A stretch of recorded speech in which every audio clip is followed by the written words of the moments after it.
吴家村地处偏远，此时6月正逢大旱，老天爷都几个月没下一滴雨了，太阳烤的地面都裂开了一道一道的缝隙。此时的吴家众人正紧张地看着老二家的屋子，里面传来杨氏的痛呼：老二，你别在前面转了，爹还在这儿呢。大哥，你咋把爹给背了出来？吴老二看到大哥把他爹给背了出来，连忙在院子里抽了把竹椅放过来，说道：快把爹放下来靠着，颠着爹了。好，还是老二你细细。老二，爹还没生呢，您别急，快歇会儿力气。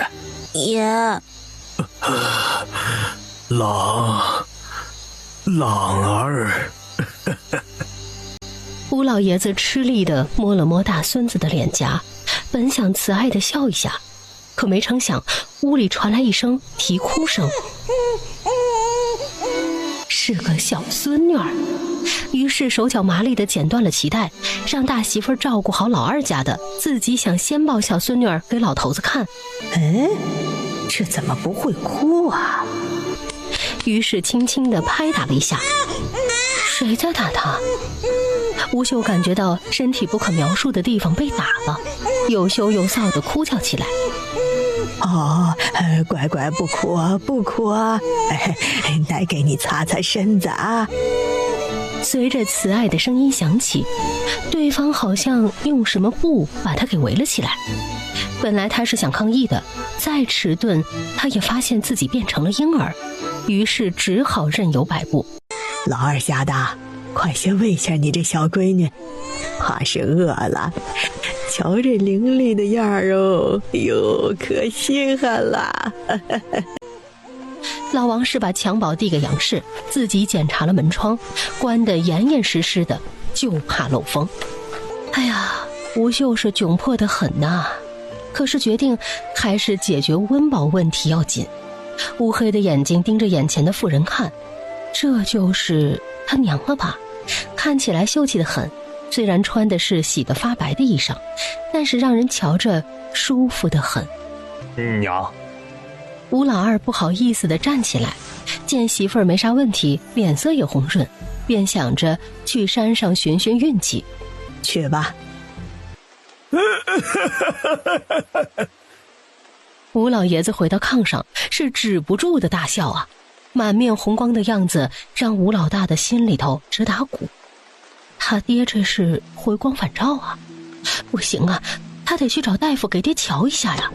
老头子，咱们有孙女儿了，你且安心吧。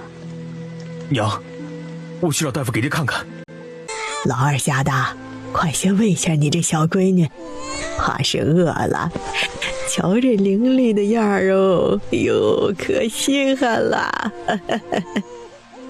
老王是把襁褓递给杨氏，自己检查了门窗，关得严严实实的，就怕漏风。吴秀是窘迫得很呐，可是决定还是解决温饱问题要紧。乌黑的眼睛盯着眼前的妇人看，这就是他娘了吧？看起来秀气得很，虽然穿的是洗得发白的衣裳，但是让人瞧着舒服得很。娘。吴老二不好意思地站起来，见媳妇儿没啥问题，脸色也红润，便想着去山上寻寻运气。去吧。吴老爷子回到炕上，是止不住的大笑啊，满面红光的样子让吴老大的心里头直打鼓。他爹这是回光返照啊，不行啊，他得去找大夫给爹瞧一下呀。老头子，咱们有孙女儿了，你且安心吧。娘，我去找大夫给爹看看。当家的回来了。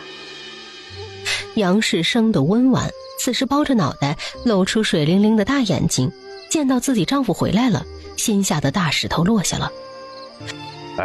得了支灵芝，找大夫看了看，这回咱爹有救了。吴老二看到儿子已经睡下了，轻手轻脚的就着冷水摸了把脸，擦干后衣服没脱，便凑近道：媳妇儿，辛苦你了。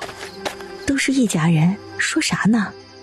听闻丈夫轻飘飘地说得了个灵芝，她心里明白，哪儿能那么容易啊，弄得现在才回来，定是吃了一番苦头。不过想到公爹有救了，心下也是欢喜的。哎呦，让我来亲一口我的宝贝闺女，哎呀，想死爹爹了。吴老二乐呵呵的想亲一口小闺女，不过凑巧襁褓里的小人儿忽地哭闹起来，他才作罢。你看你吓着闺女了。哦，不哭不哭啊，娘亲在呢。吴秀放开嗓子大哭，倒不是吴老二吵醒她，而是她感觉到肚子一阵咕噜，没忍住拉了出来。本来是睡得挺香的，还在做梦，梦见自己在玩游戏，一股臭气弥漫开来，她是被自己给臭醒的。意识到自己干嘛了，她是羞愤地随着本能嚎哭起来。厨房里的王氏紧盯着药罐，谨记着丈夫说的3碗水煎成1碗水，眼见着火候和分量差不多了，连忙找个帕子包着手柄倒药。娘，药好了，快给爹服下。哎，辛苦你了，老头子，快张嘴。此时的吴老爷子有些气若游丝，适才差点的就睡了过去。爹，你可好些？傻孩子，快带你媳妇回屋里歇息吧啊！这里有我陪你爹就行。娘，我不走，我陪你。当家的，咱们回屋，这里就让娘和爹待着吧。王氏明白2位老人需要些时间，眼下不知道到底是否有效，剩下的时间还是留给2位老人吧。拉着丈夫离开这儿。老头子呀，你别说话了，好好歇着。不用说，我都明白。万一这汤药不管用，若是你去了，2个儿子媳妇儿都是好的，他们定会善待我的，不用担心我。吴老爷子没出声，含笑着点点头，表示自己听见了。哎，睡吧，明早还要起来看孙女呢。黑暗里，老王氏就静静地睁着眼睛，期盼天明的到来。辰时，家家户户的鸡鸣声四起，新的一天开始了。老王氏一夜未睡，看到阳光洒了进来，自家老头子一动不动。老头子，快醒醒啊，天亮了。天亮了呀，老婆子，你快把俺的锄头拿过来，俺要去地里翻草哩。饿了吧？快躺下，我去给你剥鸡蛋。啊不，老大他们昨天还猎到了野鸡，我这就跟老大家的给你炖上啊。哎，我不躺了，最近躺得我骨头都要断了，我去瞅瞅我的宝贝孙女。吴老爷子也不拦着老七动作了，知道对方现下激动得很，想到还没有抱过孙女儿，心下热乎得很。他总觉得孙女儿来得及时，久逢大旱，他孙女儿一出生就下了一场绵绵大雨，缓解了旱意。而后他久卧病榻，临去前儿子又给他寻来了灵芝。这一桩桩的喜事，都说他无福气呀，无福气。他今儿起，他再也不信了。他这苦尽甘来，就不信继续倒霉下去。王氏正用树皮清理牙齿的时候，突然感觉到胃里头有一阵酸意，忍不住扶着墙角吐了起来。转眼间，吴秀秀就5岁了，粗布麻衣也遮盖不住她钟灵毓秀的模样。这不，现在跟在她后头的几个跟屁虫啊，那都是大伯娘生的弟弟妹妹。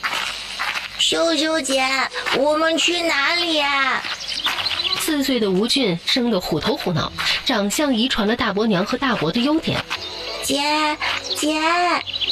3岁的吴慧慧吐字还不算清晰，抓着姐姐的衣袖不肯放。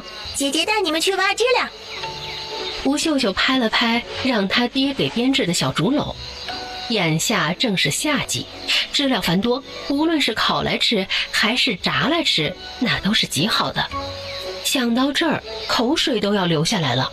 他都无语死了，别人穿越都有金手指，就他啥也没捞成。穿越必备的空间呢？灵泉水呢？系统呢？果然呢，那些小说都是骗人的。知鸟，会飞的鸟吗？秀秀姐，我们能抓到吗？你们跟我来挖就知道了，保管你们吃的嘴角流油，赞不绝口。那看到这个大小的洞口了没？就用木枝给它挖开，掏出里面的知了，放到小竹篓里面就成了。看，就是这样。这个知了啊，不会咬人的，被挖出来就不敢动了。会了吗？秀秀姐姐，这个简单，我来挖。慧慧，你给捡进来。姐姐。吴俊看到竹篓都满了，出声询问发呆的姐姐要不要回家再取个篓子过来。哎，咱们先将这些带回家吧，明儿再来挖别的。吴秀秀看，哎呦，几个小祖宗哎，你们几个去泥坑里滚啦！啊，咋个个脸跟小花猫似的呀？哎呦！奶奶，你看，姐姐带我们去挖知了了。那吃。哎呦，小祖宗们哦，这玩意儿是啥呀？你们就敢下嘴呀？啊，万一吃坏肚子了，可有你们好受的。奶奶，这是知了，就是蝉。这是蝉还没有长出翅膀的样子，是可以食用的。哎呀，您就相信我吧。秀秀，你是咋知道可以吃的？吴福气和大儿子扛着锄头回来吃午饭，听到大孙女的话，他好奇地问道：爷爷，您回来了，还有大伯，你们先坐下喝口水。好，还是我大孙女贴心。秀秀，你说这蝉可以吃？爷爷，这是蝉的幼虫，现在可以油炸、火烤、清炒，美味得很呢。您和奶奶若是不信，今天咱们就烤点儿，孙女给您打包票，能吃的。好，咱们就信秀秀一回。老婆子，哎，俺晓得，待会儿烧饭的时候啊，烤些出来，瞧你们祖孙默契的。就你会惯孩子，老王是瞥了一眼自家老头子，真是太惯着秀秀了。适才听见秀秀说油炸，他的眼皮子跳了跳。要是这对老少真要用油的话，他才不答应呢。其实不怪老王是抠，而是此时的吴家确实不富裕，油罐子都要空了，日子若不精打细算，那这日子就过不下去了。翌日卯时天就亮了，吴秀秀一家接二连三的就起来了。吴秀秀盼了一晚上了，天一亮就爬起来梳洗了一番。老王是大清早的就在熬粥了，昨个老二带回来的猎物都处置过了，用粗盐给腌制了起来，等会儿太阳出来就挂在外头晒干。秀秀起来了，快过来喝碗粥。爷爷，我吃不了这么多。吴秀秀将碗里一半的粥倒进了爷爷碗中，这才快速地喝起来。你这孩子还在长身体呢。秀秀啊，吃好了咱们就去镇上，刚好爹要去镇上将这只狍子给卖了。这就好了。吴秀秀飞快地喝完粥。二叔，我也想去，秀秀姐姐可以带上我吗？不成，你二叔和秀秀是去办正事的，下回爹娘带你去镇上好吧？大弟，姐姐答应你，若是赚钱了，就给你带糖葫芦回来吃。好的，姐姐。那我们可说好了，要是姐姐赚到钱了，就给我和妹妹买糖葫芦，1串就够了。若是没有赚到钱，那也没关系，姐姐回来我们就去挖知了烤着吃。父女2人背起东西，一前一后的离开了家里。先是去了经常卖野味的那家酒楼，掌柜的是个30多岁的中年大叔，人称周掌柜的。周掌柜的看到吴老二拎的袍子，掂量了1、2，就让伙计去拿秤砣过秤，统共20多斤，按照市场价给了5两银子并2吊钱。吴老二接过银子，小心地收好。周掌柜的和吴老二是熟识了，此时铺子不忙，便闲聊了几句，抱怨最近生意不太好，隔壁新开了一家铺子，菜式新颖，客人们都跑到隔壁去了。周叔叔，您家缺菜是吗？哦，老吴啊，这是你家丫头，模样倒是伶俐得很，就是这说话嘛。是啊，掌柜的莫生气，小女并无意冒犯，还请掌柜的海涵。老吴，客气了，我也是第一次见大侄女。听大侄女的话，莫不是有啥菜式想提供给我们酒楼吗？周叔叔，我这当真有几样菜式可以卖给酒楼，不如让我们父女2人借用下厨房，若是您看得上，咱们再谈方子价格的问题。哦，大侄女可真是不怕闪着舌头啊！行，厨房借你，我倒是要看看你能做出什么样的菜式。心思一动，他跟吴老二打交道好几年了，知道对方是个忠厚老实的，想来教出来的闺女也不该是吹牛说大话的人，于是他就破例的准了，带了父女2人来到了后厨。秀秀啊，你当真行吗？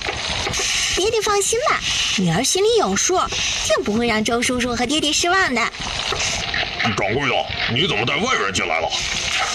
大厨是个快40岁的胖乎乎的大叔，看到掌柜的带着陌生的父女2人，不悦地嚷嚷道：刘师傅莫急，这位小姑娘说会新菜式，所以我就带她进来让她做。若是真的可以，咱们就买下方子。你也知道酒楼现在面临的困境，担待下吧。周掌柜的好脾气解释了1、2。这些年刘师傅在这儿干活，给他招揽了很多生意，所以他一贯是和颜悦色的。如此，刘师傅便不再多问了。他不是不知好歹的，酒楼好他就好，酒楼若是开不下去，那他……舅舅看着觉得掌柜的是个不错的合作伙伴人选，于是解下了知了的布袋。虽然这知了不咋动弹了，但是还算新鲜，请刘师傅帮忙处理1条鲤鱼，再切几块排骨，又抓了点干木耳和1把粉丝。一切准备妥当，吴秀秀开始大展拳脚。今儿个呀，她不仅要做一道油炸知了，还要做一道松鼠桂鱼、糖醋排骨、蚂蚁上树。先是左顾右盼了一番，瞄见了一个小马扎，走上前踩了上去，哎，够结实。然后他就屁颠屁颠地搬到灶台附近，这下够得着了。再摸了一把大小合适他也拎得动的刀，掂量了几下，然后小心翼翼地切着辅料，惹得在场的所有人都惊呆了。伙计哥哥，麻烦将这个灶台上的锅里倒1半的油，然后柴火烧大，我要油炸了。爹爹，你将这个灶台烧好，我要调汁儿。刘师傅，麻烦您再给我切些葱姜蒜，滴下调料。众人都被他的刀法惊呆了，刘师傅更甚，他都好奇死了，闻言无感不从，当即让徒弟去烧火，自己去切调料。很快的，一阵阵奇异的香气从厨房里传了出来，一直传到了酒楼上空。附近路过的人不由得站定闻了起来。原先想去隔壁酒楼的客人纷纷掉头涌进这边。周掌柜的原先还沉浸在异香中，看到高汤满座的模样，乐得跟啥似的。掌柜的，好香啊！是有啥新菜式了吗？一样给本公子上一份。哎，掌柜的，我先来的，我要全上一份。掌柜的，还有我。周掌柜的此时心情无与伦比，连忙让伙计用茶水先招待客人，自己连忙跑到厨房来了。进来的第一个感觉就是香。大侄女，你这是做的啥呀？我从来没闻过如此奇异的香味儿。而后看见正在摆盘的刘师傅，这是鱼还是松鼠？只见小姑娘让刘师傅将她调好的酱汁淋到上头，那色香味一下子就冲击到了众人的感官。不好了，掌柜的，客人们都要打起来了，纷纷打听上啥新菜式了，这可如何是好？大侄女，你说咋办呀？周叔叔，这道是油炸蚕蛹，这道是蚂蚁上树，这道是糖醋排骨，这道是松鼠桂鱼。不妨先将这几道菜送到前头，告诉大家今儿的菜免费品尝，但是不售卖，售卖的话得从明日起限量供应。妙！周掌柜的热情地将父女二人带至雅间，又亲自倒了一壶热茶，个中意味自是不必明说。不知大侄女想将这几道方子卖多少银子？周掌柜的看到小丫头气定神怡的，不由得泄气，先出声询问。这商场如战场，先出声的就是变主动为被动了。吴秀秀自然是懂的，相信周叔叔定会给个合适的价格，客随主便。吴秀秀将问题反过来抛了回去。她穿越过来的这些年都在小山村里，哪里知道外头的物价？开高了卖不出去，开低了可就亏了本儿。真是个小人精啊！这吴老二看起来傻乎乎的，咋就生出这么精明的闺女来？还这么会做菜，真是羡慕的紧。松鼠桂鱼、糖醋排骨、蚂蚁上树，这3道菜，叔叔就厚着脸50两、40两、30两买下方子。至于那油炸知了，那是蚕蛹啊，这道菜算不得方子。不如这样，你们家供应蚕蛹，我们酒楼照收不误，价格嘛，就以10个铜板1斤，你看如何？周叔叔爽快，那便立个字据吧。我们家保证必将不会将这些方子外传，若是我们家外传出去的，照价赔偿10倍。但是必须加上一条，若是后面有人模仿研制出来，与我们家无关哦。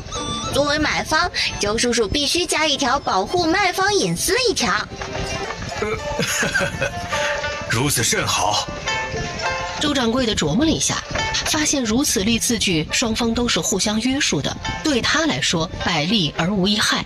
在别家研究出来之前，他早就赚翻了。想到这儿，感觉买方子的银子十分值得，心下对卖方子的小丫头更是喜爱几分。于是就想着待会儿要吩咐伙计打包几份女孩子喜欢的糕点给对方带回去。字据很快就立好了，这个时空的文字跟他原先的时代差不多，就是笔画多少的差异。对于小闺女会识字儿这事儿，吴老二见怪不怪。自家儿子每次回来，小闺女就缠着儿子教他识字，于是他一点也不怀疑。周掌柜的亲自去取来120两纹银，递给了小丫头，打趣道：“可要好好数数啊。”嘿嘿，周叔叔家大业大，定不会欺骗我们父女二人的。咱们是长期合作，这点信任我们是相信叔叔的。吴秀秀忍着想仰天长啸的举动，一副淡然地将人生中的第1桶金递给了爹爹，然后让掌柜的接着笔墨纸砚写方子。周叔叔，那秀秀就预祝您生意兴隆，蒸蒸日上喽！好，借你这丫头吉言。自从出了酒楼，就有一股不明的视线落在他身上，没有恶意，但是怪怪的，让他很不舒服。吴秀秀环顾四周，没有发现可疑之人，难道是他多虑了？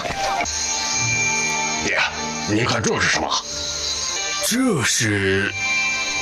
吴老爷子擦了擦眼睛，银票，他颤巍巍地接过来，一一地数来，1、2、3、4张银票。不可置信地看着从筐里往外掏东西的小孙女儿和一旁傻笑的老二，他们父女这是去抢银庄了。老二，秀秀，你们从哪里得的银票？不是抢了银庄吧？咱们吴家虽穷，但是不能做这种事啊！爷爷，您想哪里去了呀？您就放心收着吧，这些银票是我跟爹爹去酒楼卖菜方子得来的。秀秀姐回来了。吴俊听到姐姐的声音，立马小跑过来，看到姐姐后，迫不及待地喊道：“俊俊，慧慧，你瞧，这是什么呀？糖葫芦。姐，你吃它。这本就是姐姐买给你们2个小馋猫的，给，一人一个，不许抢哦。谢谢秀秀姐。秀秀，你是从何处得的方子？万一诓骗了酒楼，后面人家掌柜的找麻烦就不好了。咱们还是将这些银票还回去吧。哎呀，爷爷，您就别瞎猜了。这方子啊，是我范哥哥留下的书籍时加以改制，酒楼是中意的很。不信您问爹爹啊。爹，您把心放肚子里吧。这卖给酒楼的方子呀，掌柜的可是满意极了。只要咱们不再将方子泄露出去，就没问题。那我就放心了。老二，这银票还是你自己收好吧。是你们父女得来的，不必交由宫中。爹说的对，这些银票是你们父女2人赚来的，理应你们二房自己收着才是。是二弟，我与你大哥虽说没这么大的本事，但是断不能占了二房的便宜。银票还是你们保管吧。爷爷奶奶、大伯和大伯娘，我们二房的决定是，银票都归宫中处置。这些年我们吴家虽穷，但是都是齐心协力的供给着哥哥吴朗读书。若不是爷爷和大伯的全力支持，奶奶和大伯娘的勤俭持家，哥哥哪里能够安然的在学堂读书啊？我们大房和二房都是一家人，不分你我。这么多年了，赚钱都是一起花，苦也是一起吃。今儿卖方子得了银票，也理应与大房共享。好孩子，爷爷带你大伯一家，谢谢你们二房的慷慨了。爷爷说的哪里话？您放心，咱们吴家以后会越来越好，您和奶奶就等着享清福吧。吴秀秀胸有成竹得很，望了望和和美美的一家人，觉得穿越嘛也不是一件坏事儿。吴家人都是良善之辈，让他感受到前所未有的温暖。积善之家必有余庆，他相信他一定能够带领吴家走上发家致富之路，一定能够让他的亲人过上幸福美满、不愁吃穿的日子。对了，有件事跟大家商量一下。吴秀秀见家里人都吃得差不多了，于是将蚕蛹可食用的法子向传授给村里人的事儿说了出来，又将酒楼掌柜的承诺优先收他们家的蚕蛹，以10文钱1斤的事儿全盘托出。此事爷爷不反对，秀秀有此善心，乃是我们吴家的荣幸。你且放大胆去做，我们全家都会支持你的。是啊，秀秀公开此事乃是件好事。若是酒楼真的收，咱们村子里的族人啊，也能赚笔小钱，得以温饱。老王氏心有戚戚，这世道不知道饿死多少人了，无钱买粮食，亦或者断粮后卖儿卖女，更甚至听说有的地方易子而食，令人心惊胆战的紧呐。嫁到吴家村大半生了，她已经把村里的族人都当做了亲人。若是能够让大家伙赚些银钱，都能有口饭吃，她自然是愿意自家吃点亏的。王氏和杨氏妯娌纷纷点头赞同，一荣俱荣，一损俱损。村里的族人理应相互扶持照料。哎，那待会儿秀秀就跟爹爹去村口公布此事。很快的，吴秀秀与他爹爹来到了村口。来了，吴老二秀秀来了。老二真的有赚钱的法子，要说出来吗？哎，咱们来都来了，听了再走啊！大家伙静一静，咱们让老二上来说话。若是不想听赚钱的法子的人，继续吵。李正爷爷，您请尝一口此物。哎，李正看到乖巧懂事的吴秀秀，想也没想地接过来，看着不知道何物，但是油滋滋的，闻起来一股肉香，理应是难吃不到哪儿去。大家可知这是何物？不知道啊。老二，你就别卖关子了，急死输了。这就是蚕蛹，今儿我与秀秀去酒楼去卖的东西，酒楼老板说愿意10文钱一斤收着，大家伙可愿意挖？我们妇女愿意将法子公之于众。轰的一下，村民们魔幻了。这吴老二没开玩笑，若是10文钱一斤收着，那么这绝对是发了。吴老二没有隐瞒地将如何挖蚕蛹的窍门说了出来，这下子全村人都沸腾了。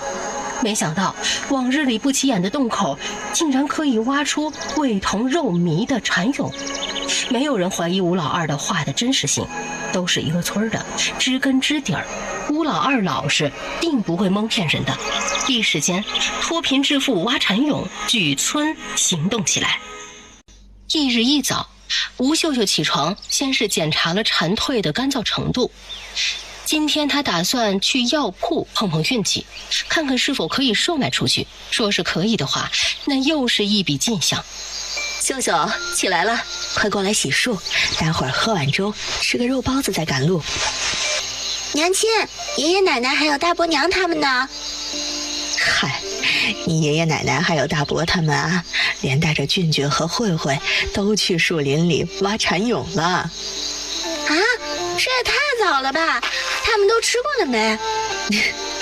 吃了，大家伙啊，就是再急也不会不让咱们家人吃饭，不是？去着有个把时辰了，估计待会儿就差不多回来了吧。那就好。吴秀秀听到这个就放心喝粥了，咬了一大口大白包子，眼睛弯弯的，真好吃啊！终于过上能够吃饱的日子喽。秀秀起来了，秀秀你看看，今儿没一会儿功夫，大家就挖了好些蚕蛹，就是酒楼可吃得住呀。爷爷放心，这些量酒楼应当是吃得住的。吴秀秀让自家爹爹去找秤砣，将村民们的蚕蛹一一称重。他取来白纸裁剪，用针线固定住，做成简易的小册子，手持炭笔一一的记录下来。各位叔伯婶娘长辈，大家的蚕蛹数量，秀秀已经一一记录下来了。因为吴贵大叔家的牛车承重有限，所以这些蚕蛹，诸位可放心让我们父女2人代为卖售。吴秀秀统计了一下，自家大概挖了4斤左右，其余的村民大概有20多户，累积起来约摸100斤上下。牛车载上他们父女，再拉货，再上人，恐怕是吃力了。秀秀说的哪里话，我们自然是没意见的。是啊，当然相信老二父女了。如此就多谢你们了。村民们也不是糊涂的人，有钱能带着他们转就已经很知足了。牛车就那么大，这么多的东西，他们若是不知趣儿非要跟过去，那岂不是太过分了？于是村民们纷纷表态，况且这挖蚕蛹不费力，一会儿功夫就能寻得好几斤，若是真的10文钱一斤的话，那可就发了。好，多谢各位的信任，我们妇女这就到镇上去售卖，约莫50一克回来，到时候大家到我们家里来，等待片刻，我们将赚来的银钱交还于大家，可好？杨氏将晒好的蝉蜕给倒在了一个麻布袋里，放到牛车上。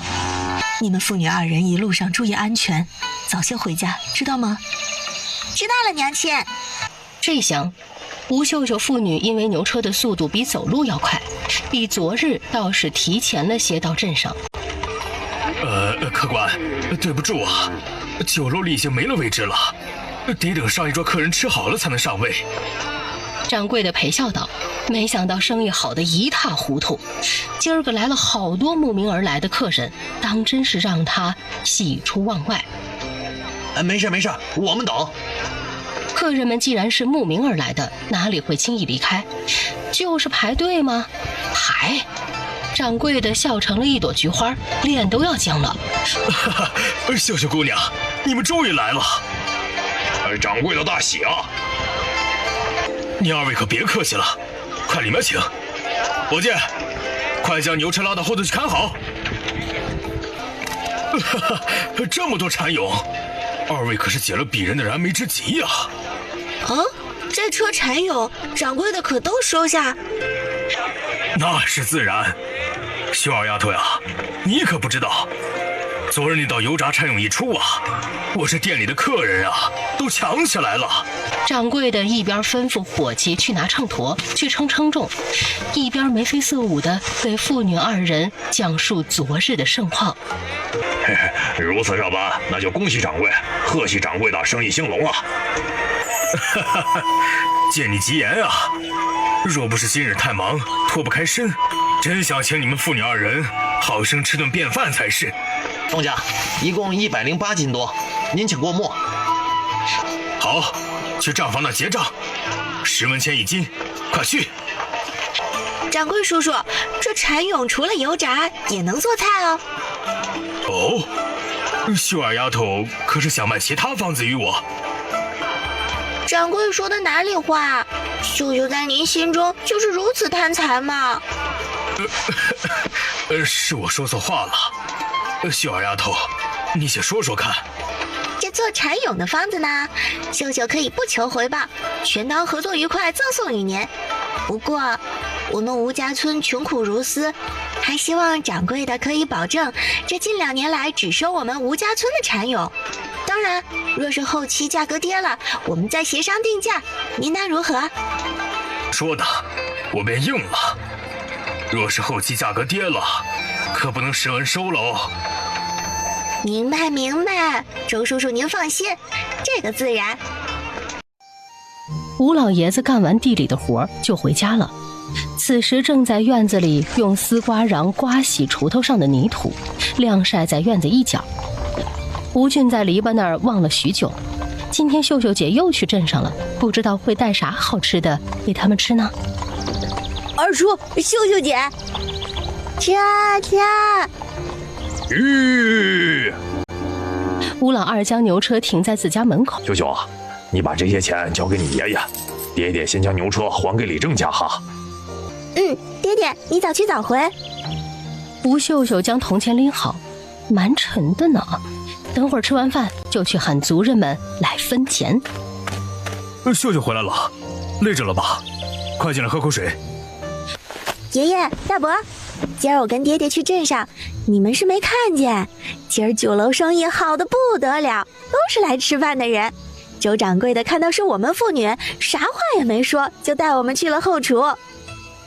吴秀秀坐下后，随手将一串铜钱放在桌子上，将蝉蜕的布袋放在筛子上后，才接过爷爷递来的水，咕嘟咕嘟的一饮而尽，将去镇上的来龙去脉给说了一遍。秀秀做得好，咱们不能昧着良心贪了周掌柜的钱。若是过几年村里条件好了，知道蚕蛹的人越来越多，咱们不能再卖10个铜板了。各位族人，我家老二妇女啊，今儿去酒楼问了，继续收，每天都要。不过丑话说到前面。吴老爷子顿了顿，看到停下说话的人着急，吊足了大家的好奇心。老吴头，你快说！吴老爷子，你老别卖关子了。蚕蛹这个东西啊，瞒不了多久。若是有朝一日，其他村的村民发现了，那么咱们就没优势了，那价钱自然会降下来，可不能是现在的10文一斤了。吴老爷子点到即止，没说太透。若是有人泄露出去，那么蚕蛹的秘密就保不住了，价格自然就跌下来，亦或者有心之人发现了，也会兜不住的。所以啊，只能看天意，能赚一时是一时。大家都明白这个道理，自然是点头表示知道了。原先有想将此事告知亲戚家人，闻言也犹豫了，若是知道了，怕是会……李正见到众人神色，出来说了一番话，今年就不告诉亲戚朋友了，明年再说，好歹让吴家村的村民们赚上一波钱，改善一下条件再说。若是有人泄露了，那就逐规处置。这下子大家都吃了一颗定心丸，李正都发话了，那自然是遵守的。老吴头，这回大恩不言谢，今后你们家若是用得着老夫的地方，尽管提。谁说无福气没有福气的？瞧瞧，自从这个女娃娃出生，老吴家人丁兴旺，眼下又是带着全村赚钱，老吴家可真是有福气的呀。吴秀秀回家后，2个小跟屁虫马上就围了过来，嘴巴一个比一个甜的唤道：秀秀姐，姐！这俩孩子打小就秀秀亲，孩子自然是喜欢跟孩子玩的。你这老头子多大年纪了，还跟秀秀吃醋啊？老王氏没好气地瞪了一眼老头子，唤着媳妇儿将排骨啥的洗剁碎了，晚上吃。秀秀啊，这包蝉壳是卖不出去吗？要不我去引火吧，还能烧。王氏看到架子上纹风未动的包袱，以为是卖不掉，就要拿去烧火用。大伯娘，先别烧，今儿忘了去药铺问了，改天去镇上的时候您提醒一下我再去问问。哎，听秀秀的。对了，爷爷，您可知道咱们村或者是附近村可有木匠？我想弄个餐车。秀秀，你想做什么车？餐车是何物？不仅吴老爷子疑惑了，连刚回家的吴老大、吴老二也是一脸的懵逼。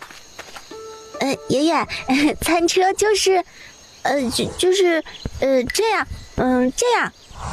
吴秀秀看到爹爹和大伯扛着锄头回来，笑眯眯地找了个烧火棍子，用黑乎乎的那头在地上画了起来。不一会儿，一个像板车又像马车的东西呈现在吴老爷子父子3人面前。不过他们压根儿没见过这东西，这就是餐车？3人面面相觑。秀秀呀，你可别蒙你爷爷，这是啥？爹爹，秀秀才没蒙爷爷呢。你们看，这就是餐车，这里是不是像板车呀？可以储物，可以放个炉子，用于放置铁锅。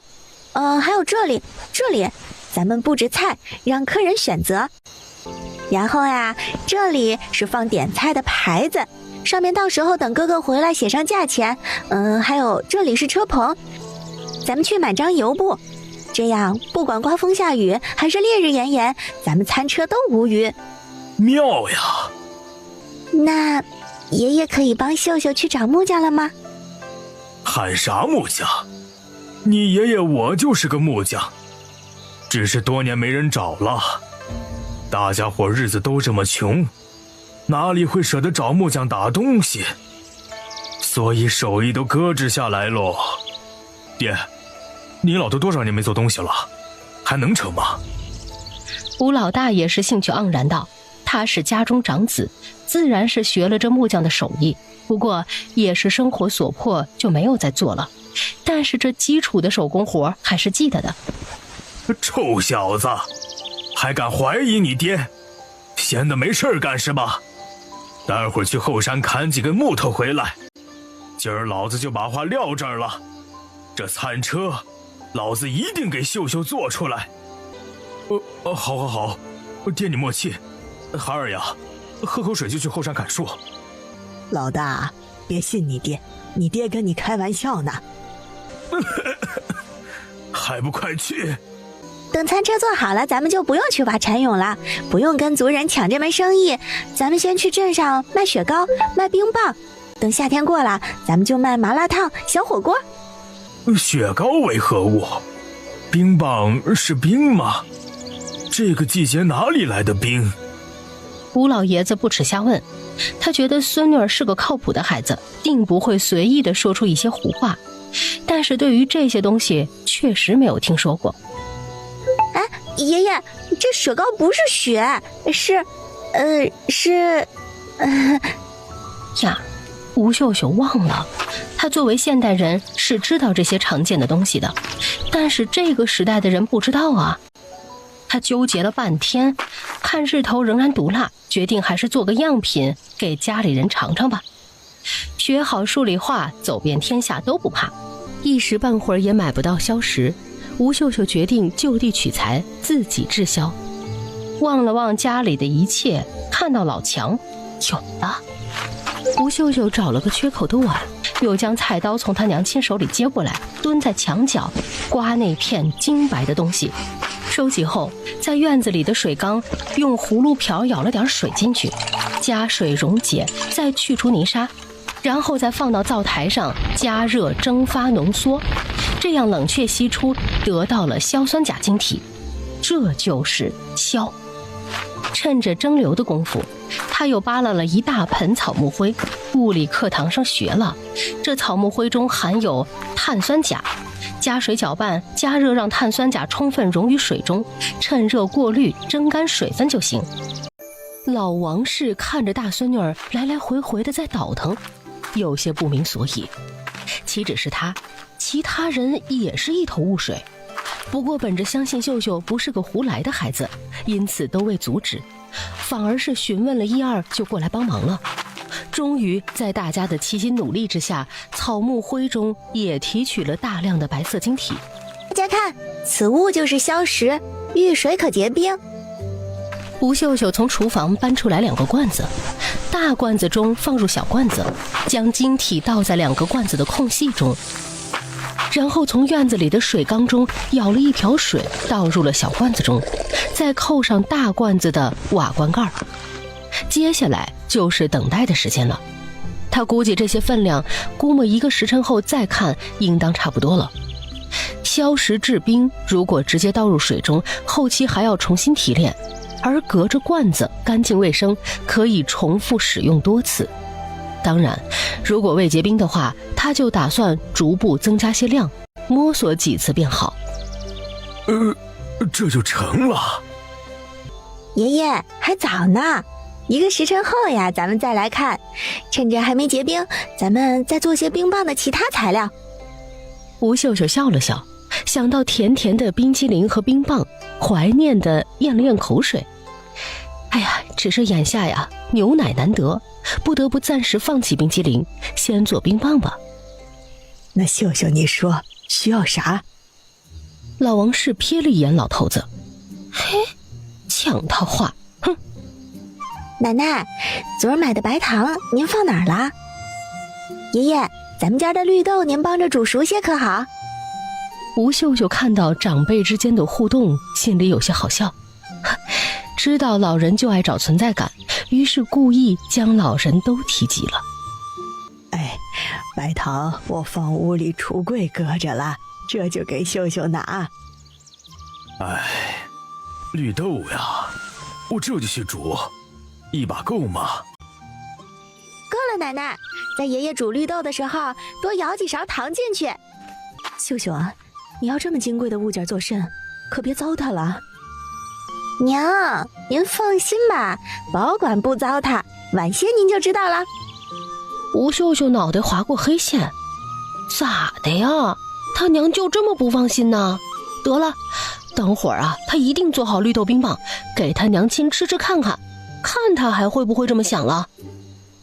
其他大人倒没这么想，觉得秀秀是个有分寸的孩子，而2只小的，意志力稍微坚强些的吴俊双眼放光地盯着罐子，他都听见了。他秀秀姐说待会儿做好吃的，而意志力稍微弱的吴慧慧则都开始吮吸手指了。吴秀秀想了想，让他爹去砍了几节竹子回来，然后锯成了一节一节的跟小罐子长度差不多的竹节。等做完这一切之后，罐子里熬的绿豆也煮烂的差不多了。为了降低绿豆汤的热度，吴秀秀让他爹将罐子放到了竹篮里，用水桶绳索吊在井里。忙活到这个时候，差不多都快到申时了。呀，真结冰了，还冒着冷气呢。真的？我也来瞅瞅。还真是。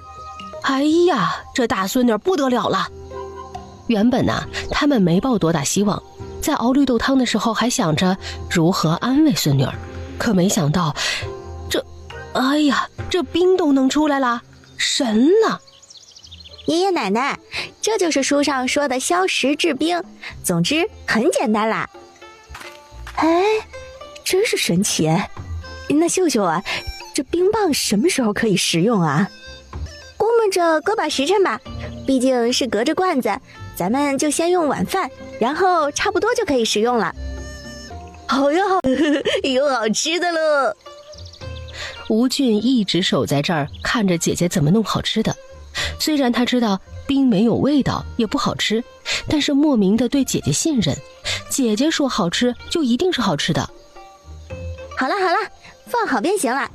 爹爹，帮我放在井中悬挂，晚饭后食用，大家伙来评判下好不好？好吃咱们就卖。吴秀秀擦了擦头上的汗水，这天气正热，若是晚饭后可以吃根冰棒，那可谓是神仙生活。今晚的晚饭比较丰富，有红烧排骨、小炒时蔬、青椒肉丝、土豆肉丝，还有个肉圆萝卜汤。往年就算是大过年的饭桌上也没有这么丰盛过。吴家的饭桌上以往跟其他家都是一样的，咸菜疙瘩、青椒土豆丝，这样就顶好的了。而今日这么好的菜，让吴家人都欢喜坏了。吃完饭后，王氏和杨氏妯娌2人收拾桌面洗刷刷去了，男人们则是围在罐子那儿打转，顺便消食儿。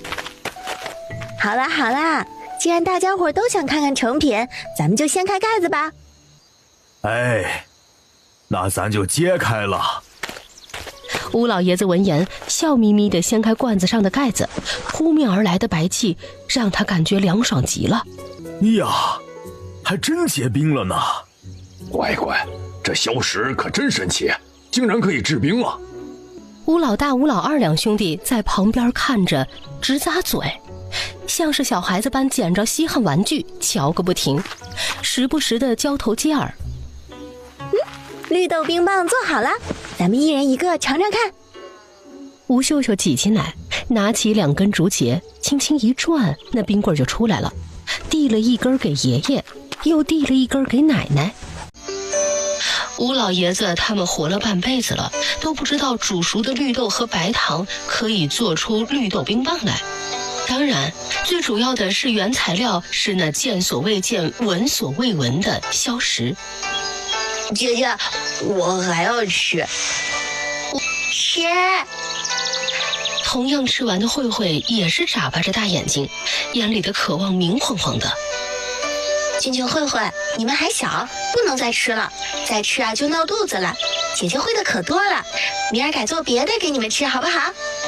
好吧，那咱们说好了，拉钩上吊100年不许变。真是个机灵鬼。吴秀秀好笑地看着机灵的弟弟，还怕他赖账吗？幼稚啊！哎呦，真是2个讨债鬼，才多大的人啊，就知道问姐姐要吃的啦？啊，羞不羞啊？羞是啥呀？吴慧慧不明白娘亲说的是啥，不过姐姐说明天还做好吃的，她听懂了，所以不哭不闹的任由娘亲抱回屋里洗漱了。秀儿，你何时知道蚕蛹可食用的？何时会的消食治冰？吴朗抬头，微风拂过，一片树叶从二人视线中滑落。乌朗眼神微眯，从上至下的打量了一番妹妹，没有变化呀，还是熟悉的妹妹啊，怎么会落差这么大？大哥，我就是有日太饿了，就在树林里玩耍，偶然挖到了蚕蛹，然后饿极了，就洗了几个偷偷烤了吃。吴秀秀边说边偷偷地打量了一下他大哥的神情，见没有异样，继续委屈道：至于这消食，是一日在路边看到个乞丐，对方讨碗水喝，然后我就从院子里舀了一碗水给对方，然后对方就说了治消的法子。编瞎话呀，在于编的自己都信了。吴秀秀越说越顺溜，然后语毕，乖乖地站在哥哥面前，任由对方打量。那菜式呢？你是何时会这么多的？大哥，我也不知道为何自己会，就是看到食材后，脑海里就会涌出如何处置这食材的法子。我也不知道，大哥你知道吗？是大哥不对，大哥为刚刚的语气向秀儿道歉。乌朗认为，若不是家中为了供他读书，就不会食不果腹，妹妹就不会饿得很，在地上挖蚕蛹。同时也是妹妹运气好，发现蚕蛹可食用，又因为妹妹心地善良，施水给乞丐，对方感念妹妹善心，所以告知了治消的法子。而妹妹之所以会做菜的法子，定是天赋使然。夫子曾言，天下之大，无奇不有，能人异士居多，恐怕她妹妹就是天赋异禀吧。鸡鸣晨起，整个吴家村的人早早的就醒过来了，无论男女老幼，都带上竹筐到山林中挖蚕蛹去了。吴秀秀一家也起来了，不过不是去挖蚕蛹，而是在吃完早膳后，大家伙儿齐心协力地收拾着一切。一阵忙碌后，先将稻草铺了厚厚的一层在底下，再将昨夜冻好的冰棒放入瓦罐中盖好，搬到车上。秀秀啊，这个瓦罐里的冰块这么大，如何卖？爷爷，这块冰可有大用处呢。吴秀秀没有仔细说，时间不等人，弄好后就可以出发了。今天几乎全家人都出动了，一方面想看看冰棒好不好卖，有没有市场，另一方面是万一生意好，忙不过来可怎么办？俊俊也想去。俊儿乖，爹娘是去镇上卖东西，卖好东西了，有钱了才能给俊儿带糖葫芦吃啊。姐姐会乖，过些日子姐姐一定带你们到镇上玩。吴秀秀看到一脸向往的弟弟妹妹，承诺道：今日开业第一天，万一人多手杂的出了意外可不好，而且这条路也不近，弟弟妹妹还小，还是等过些日子再带他们去好好的玩一场吧。好，我听姐姐的。约摸半个时辰后，一行人来到镇上，此时温度上升，太阳也越来越大。吴秀秀抹了一下额头上的汗水，在酒楼附近挑了个位置叫卖。走过路过不要错过，又冰又好吃的绿豆冰棒，快来尝一尝啊！吴老大和吴老二看到秀秀都这么卖力，当大人的怎么能不表示？于是壮着胆子跟着喊：客官，好吃的绿豆冰棒出来喽！冰凉凉的冰棒，快来尝一尝！王氏和杨氏有些不大好意思当街叫卖，但是看到孩子都上了，他们做大人的哪能躲在孩子后头，于是都做出改变。吴朗倒是没啥负担的随着叫喊，穷人的孩子早当家，用自己双手来赚钱的营生有何丢人的？不一会儿，餐车前头就围观了不少人，但是冰棒为何物啊？众人面面相觑，他们都是被又冰又凉的噱头给吸引过来的，但是这摊子怎么跟寻常的摊子不一样呢？食物呢？售卖的东西是什么呢？小姑娘，你说的冰棒是何物？可否让大家伙瞧瞧？一个摇着折扇的公子嬉皮笑脸道：他都热死了，这个鬼天气真是要命。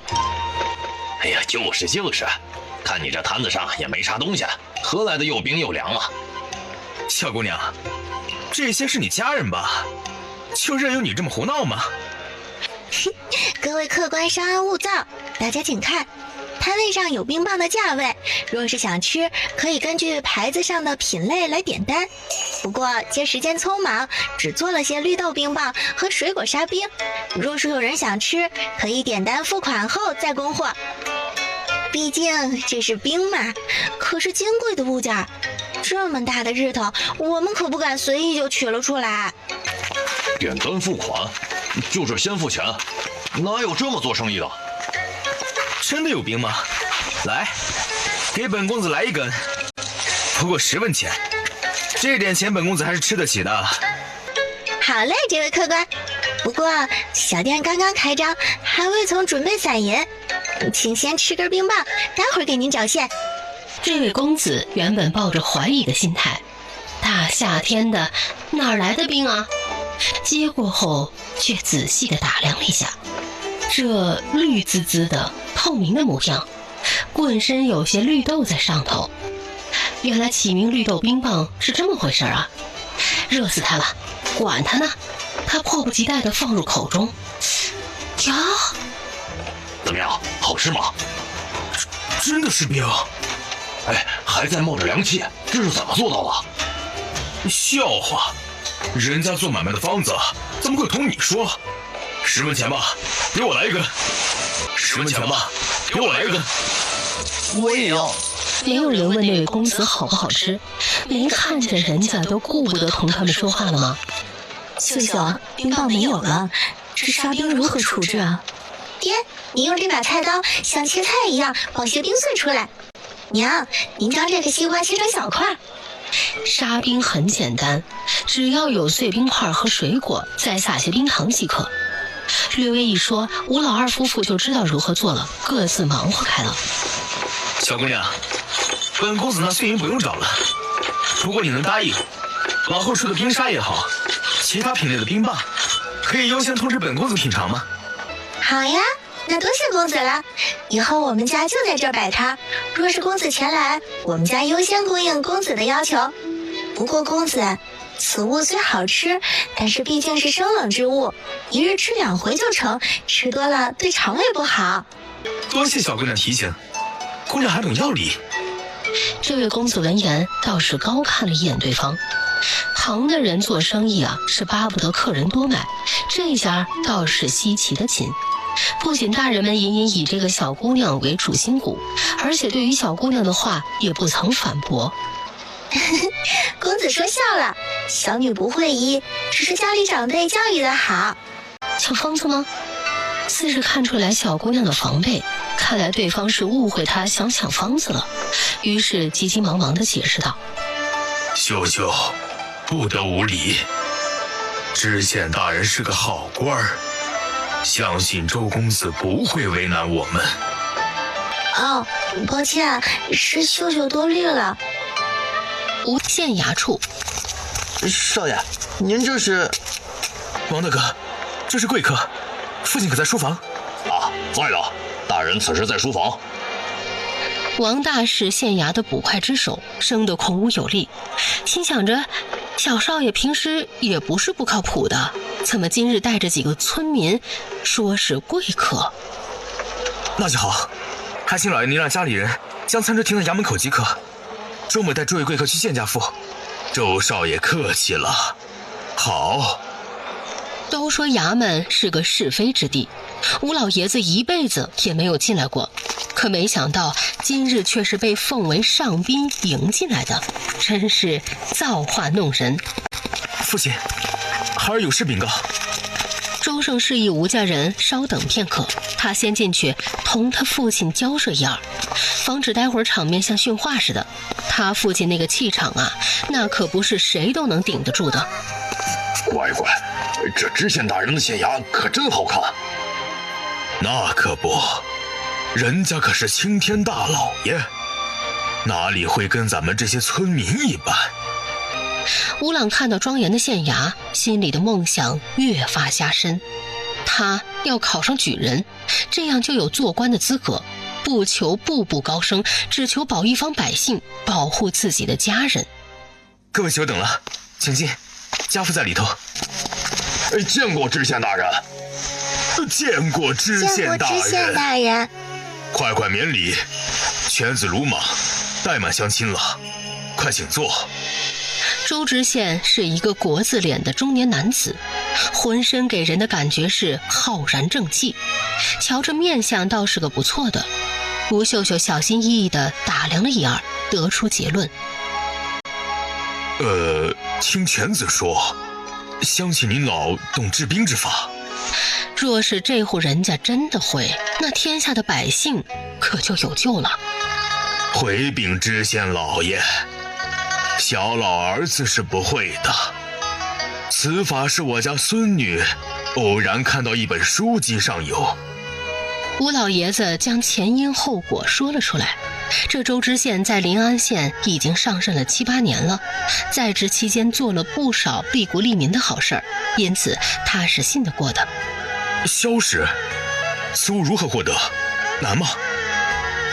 回禀知县老爷，此物不难得，可重复使用，提炼方法有很多种，不如小女说出来，令公子记录下来便好。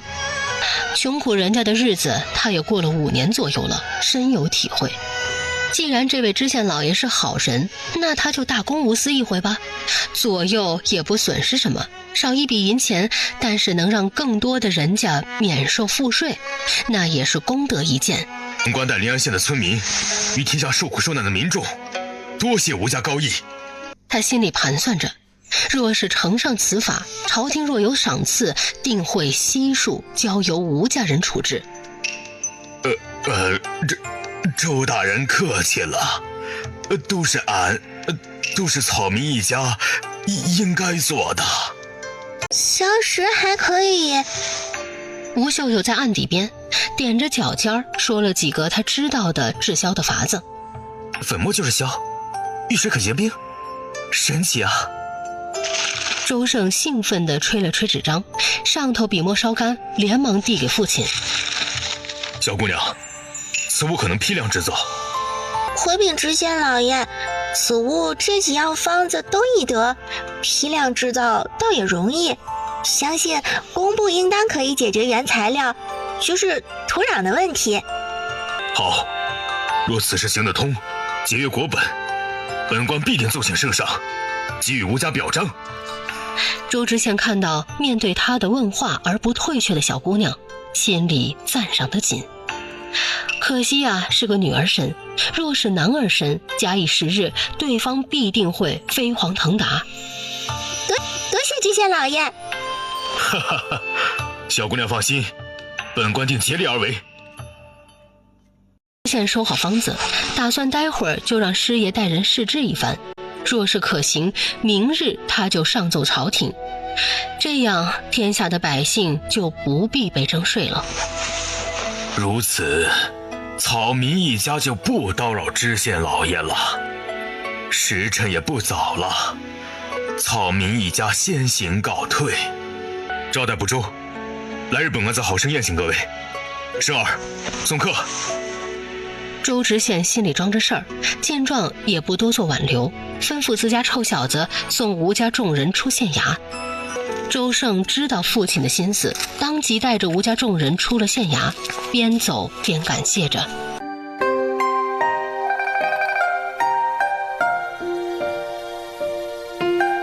周公子请止步，送到这里就成了。明日若还想吃冰棒，大可来摊子上吃。一定，那就不送了，改日再好生。周胜恭敬地冲吴老爷子行了个晚辈礼。1个月后，日子有奔头了，吴家村的村民精神气儿越来越足，赚钱后家家户户都能吃饱饭了，原本蜡黄的脸上变得红润起来。这一改变让附近村子的人纷纷好奇，这吴家村是整个村都发财了？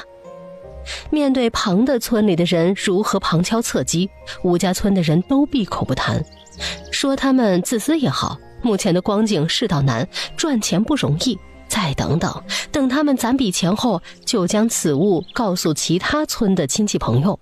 吴家村的改变有目共睹，眼见套不出话来，其他村的李正可就坐不住了，相约结伴来到吴家村，一把鼻涕一把泪地讲述各村的难处，只差下跪了。没法子，村里穷啊，这还是夏季，这若是冬季来了，连野菜都挖不到，到时候可要饿死一片人呐。这些个李正舔着脸，今日来吴家村李正家，就想着求个活路。吴家村的李正闻言也着实不忍，为难得很，没有开口承诺什么，直到2日后再给回复。其他村的李正见状，纷纷道谢告辞，希望对方能够看在邻里的面子上，指条明路。唉，活着都不容易呢。老头子，你去福气老弟家听听意见，这法子也是他们家给村里的，也该问问老吴家的想法。唉，是该找下老吴头。你去将鸡蛋捡10个，等会儿我去趟老吴头家。李正沉吟了片刻，觉得老婆子说的对，若是吴家觉得可以公布出去，那他就召集村里人跟大家伙都打招呼，若是不可以，那就再等等。成，再包点红糖带着。李正夫人麻利地装好鸡蛋，又细细地包了半斤红糖，这样拎过去也不算失礼。老吴头在家吗？李正，快请进。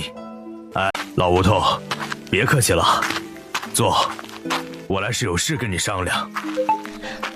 啥事呀，李正？哎，这不，咱们村这个月变化蛮大的，其他村的李正纷纷过来求救。李正叹口气道，将来龙去脉娓娓道来。世道艰难呐，谁都想活着混口饭吃。李正，我们家既然将赚钱的路子告诉了大家，就不再过问此事，是提前公开，还是继续瞒着，全凭村里人决定。唉，要是真这么容易就好了。村里人有想说的，但也有不想说的。吴李正叹气，村里条件肉眼可见的好了不少，若是提前公布出来，怕是蚕蛹的价格下跌，大家赚到的钱就会缩水。如此这般，定是有人反对。若是不公开，今年这个情况，其他村子必然要饿死不少人呐。李正啊，您老身看，你先召集村里人商量下，若是大多数人愿意呢，那就公开出来。唉，如今之计，也只能如此了。吴李正来到这儿也不是要答案，其实他心里清楚，就是跟老吴头通个气儿。李正慢走，篮子带下哈。吴李正心里装着事儿，也没注意到篮子变重了，一路上心事重重的，走到家门口，这才发觉篮子的重量不对劲儿。老头子，你在看啥呀？嗨，没，心里想着事儿，没注意篮子里的东西。这老吴头啊，回了一块布料和一包点心。乖乖，这也忒大方了。哎呀，这块料子正好给张儿做身下山。原本想着退回东西的吴李正心里有些难受。罢了罢了，就留给孙儿做下山吧。客官里面请。哎呦，王员外您慢走呀。周掌柜的生意兴隆啊，留步留步。刘夫人您来了，里面雅先坐。周掌柜的酒楼这个月客似云来，生意火爆的令同行发指。短短1个月的时间，就成功的抢回镇上第1酒楼的名声。那隔壁的酒楼老板开始是不以为然，到后面那是痛心疾首，可终究是成王败寇，落了下乘。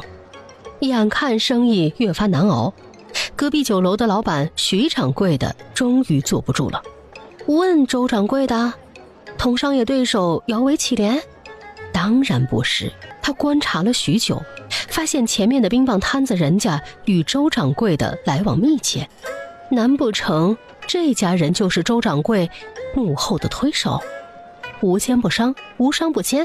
既然蔡氏没有抢占先机，那么这制冰的法子嘛，他就不信，若他开价高，还怕买不得对方手里的制冰方子。若是得了制冰的方子，他相信他再让厨子开辟新菜式，定能扳回一局。今儿冰棒和冰沙都卖完了，各位客官且明日再来。连着1个月的历练，吴老大夫妇都已经可以游刃有余地应对来买冰棒的客人了。做完最后一碗沙冰，就打算收拾摊了。大伯、大伯娘，你们歇歇，等会儿等爹爹娘亲回来了，咱们就一同回家。眼下日头正是毒辣，近来温度升高，买冰棒的人是越来越多，但是钱是赚不完的，家人的身体更重要。他打定主意，回家后同家里人商量下，停几日再出摊儿。小姑娘，不知可否借一步说话？你是谁？我为何要同你走？大伯，这位客官，你有何事？不妨在此说便是。吴老大听到动静后，立马过来，警惕地看着对方，防备地将小侄女护在身后，示意他媳妇儿也过来护着。是老夫冒昧了，还请二位见谅。不知你想问什么，不如就此说便是了。王氏同样一脸警惕，这人看起来就不是个好的，一脸的奸诈相，想拐他大侄女做甚，怕是没安好心吧。免贵姓徐，乃是客似云来的掌柜的，不知道可否借一步说话呀？徐掌柜的，您想问啥就痛快的直说就好了。我爹爹娘亲马上就要回来了，我们还要回家吃饭呢。小姑娘爽言爽语，那老夫就直说了。不知可否将这制冰的法子卖与老夫，老夫必将重金求购。抱歉，此法已经有人拿去了，恕难从命。什么？难道是周掌柜的抢先一步，竟然又被夺了先机？此仇不报，难消心头恶气。徐掌柜的，别吓着孩子了。老夫失态了，不知可否告知是何人得了方子，老夫可以以10倍、20倍价格买下方子。徐掌柜的，您再过些时日便知道了，恕我们不能随便说出对方的身份。大哥大嫂，吴老二夫妻也回来了，老远的就看到自家兄嫂对峙着谁，担心自家人吃亏，连忙喊道：爹爹娘亲，你们回来啦！吴老大客气的拱手，对于徐掌柜的没有什么好感。不待对方说话，几下收拾好餐车，兄弟二人推着餐车往回村的路走。掌柜的，咱们要不……蠢货！徐掌柜的虽然生气，但是理智还在。对方既然如此有恃无恐，恐怕是有些门道。若是此时打草惊蛇，怕是下不了台就罢了；若是得罪了对方背后之人，怕是不得善了。看了一眼隔壁的酒楼，他真是气恼极了。日子还长着呢。周掌柜的，咱们走着瞧。在呢。秀秀，你是想用猪胰子做什么？杨氏听到小闺女这么说，翻出篮子，将猪胰子露了出来。其他人都围观了过来，看着篮子里白乎乎油滋滋的猪胰子，有些疑惑。这玩意儿往日里都是炼油用的，但是一股子气味，炼出来的油也不好吃，平常大家伙都不喜欢买这玩意儿。这可是好东西呀，用这个能造出润滑无比的肥皂。肥皂是何物啊？奶，肥皂就是皂荚，咱们家在用，都知道吧？肥皂比皂荚还要好用呢。怎么制作肥皂？原理很直白，就是油脂和碱发生反应，得到有清洁作用的脂肪酸盐。现代社会很容易就能买到 DIY 肥皂的配料，但是其中最关键的部分多以成品的方式提供，就是皂基，它就是油脂和碱的反应产物。那么在古代，如何得到必要的原料呢？首先，天然碱能在盐碱地和植物的灰烬中找到。从木柴、植物壳烧成的草木灰中可以提取出草碱，就是我们说的碳酸钾。从干海带烧成的灰里头可以提取出纯碱，即碳酸钠。虽然产出率很低，大约是每千克木头或者海带焚烧后大约能够提取出1克来，但是它是你取暖做饭用剩下的东西，一点儿也不浪费。啊，秀秀，你是从哪里知道这个法子？爷，这是前几日有个湖商告诉秀秀的，他们湖人都知道这个法子呢。吴秀秀早就想好应对之策了，以后还是少撒谎，一个谎话要用好几个谎话去圆。我记得上回来有个湖商没带银子，秀秀请他吃了碗沙冰。原来你们当时在后头嘀咕这个事儿啊？嗨，王氏恍然大悟，对，他记得有这么回事儿。见状，其他人也就放心了，既然是有人教的，那便没什么问题。湖人都能制作出这么精致的物件了？杨氏十分好奇，不过那个大胡子倒是个好人，还将这法子告诉了闺女。不得不说，他闺女的福运是真好。那可不，听说湖人还能做出盒子，看着盒子就知道时辰的物件呢。好了，都过来吃饭了，肥皂的事儿啊，吃完饭再说。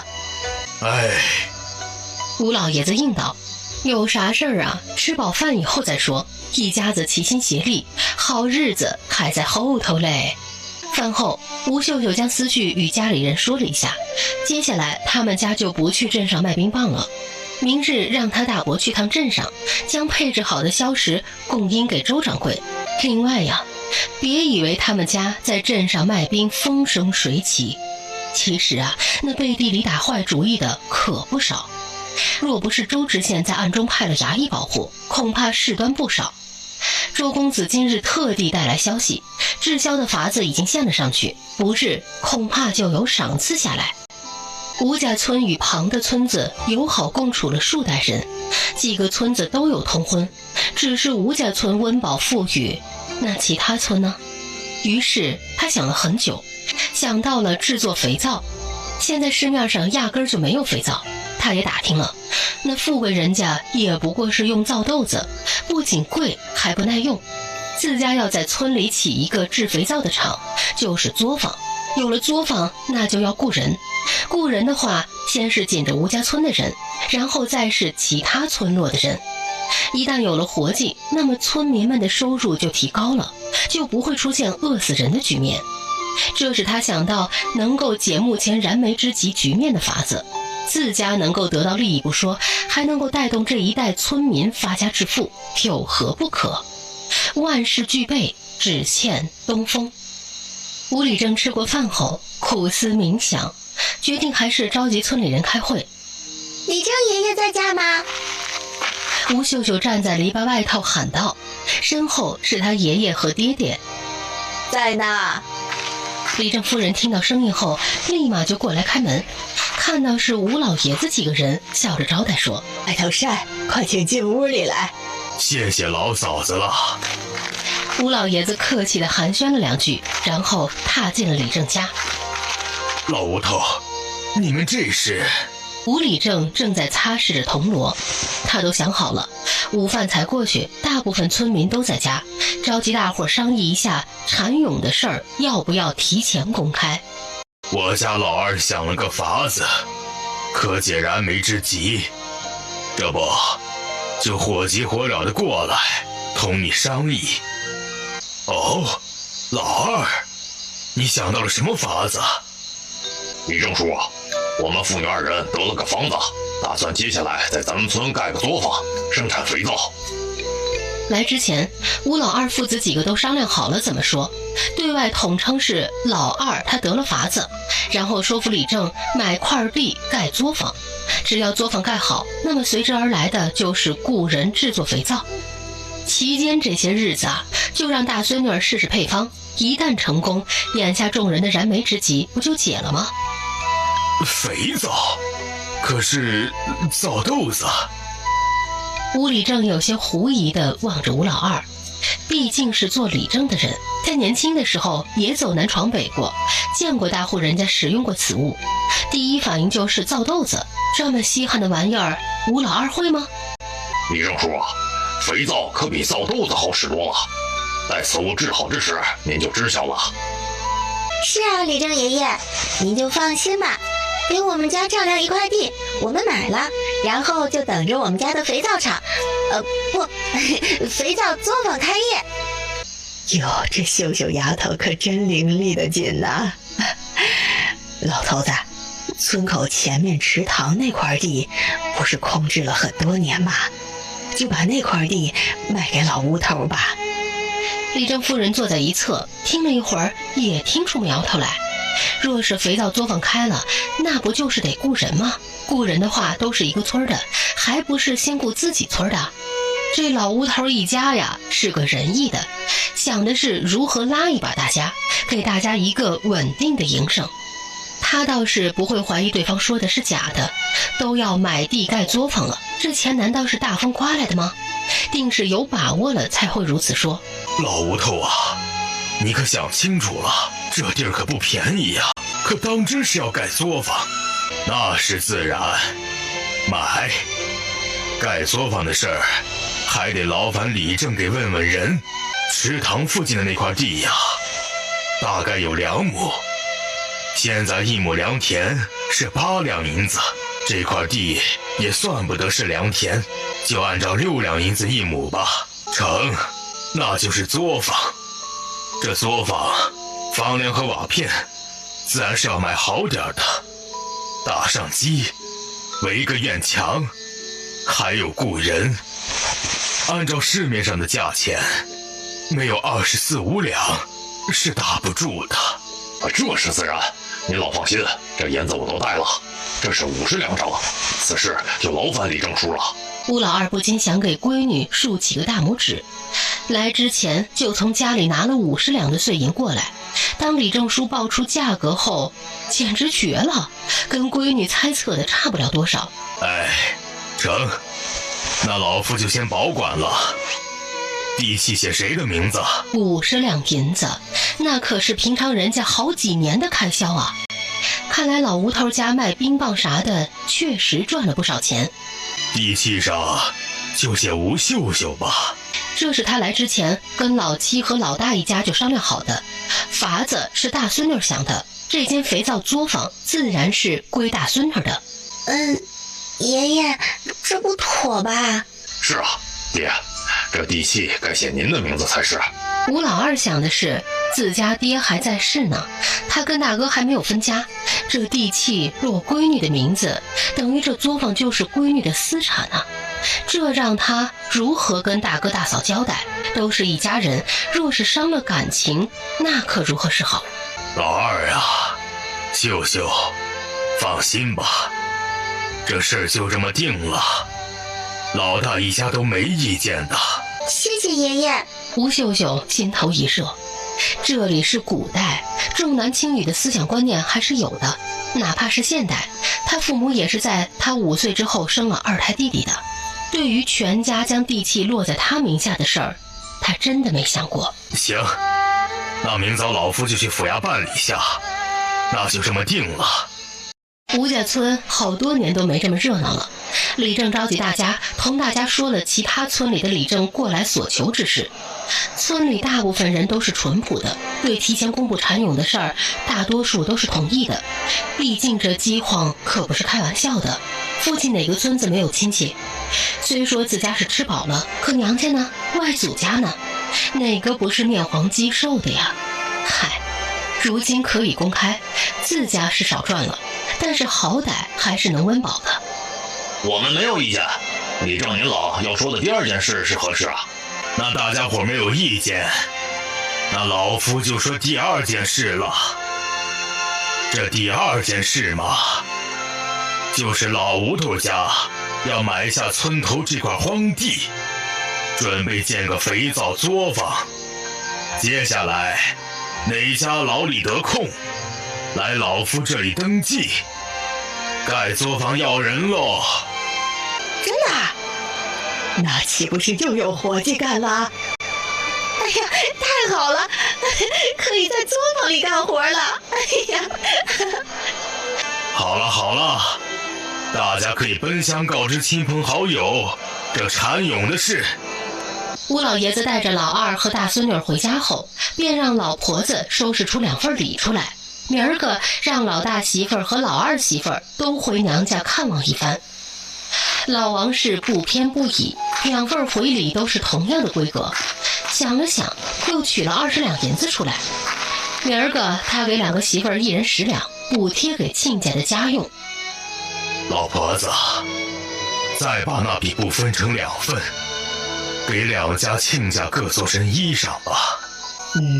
中。晚饭的时候，老王是在饭桌上提出，明儿个让2个儿子各自陪媳妇儿回他娘家，东西他都给备好了，明儿临走前2个媳妇儿过来拿下便成。娘，真的是知道了，娘。杨氏的心里也激动极了，她好久没有回娘家了，不说路途遥远，就是先前家中条件本身就不大好，若是回趟娘家，少说也得带些东西。之前家中的光景是多难呢，怎么能因为她一己之私就……如今婆婆主动提起，她心里自然是感激万分的。她记住婆母的好，以后定会加倍孝顺。娘，那明儿就你们2老在家，可别累着了。我跟媳妇儿很快就会回来。老二，你就陪同弟妹在魏家多待1夜，也不打紧。是啊，老二，你大哥说的对。明儿你陪你媳妇儿就在亲家那歇一晚吧，不要急着赶回家。家里没啥事儿，你大哥大嫂下半晌就回来了。知道了，爹。用完晚膳后，大家各自洗漱，早早的便睡下了。吴秀秀今日也是累着了，所以头挨着枕头，很快的就沉入梦乡。爹爹，咱们还要多久才到外公家啊？秀秀累了，哎，乖，快到了。别闹你爹，前面就是了啊。知道了，娘。吴秀秀应道：“快到了就好，这么多年他是头一回来外祖家，所以不知道到底到了没。”吴老二笑了笑，知道他媳妇儿心疼他，倒也不废话，加快了脚步。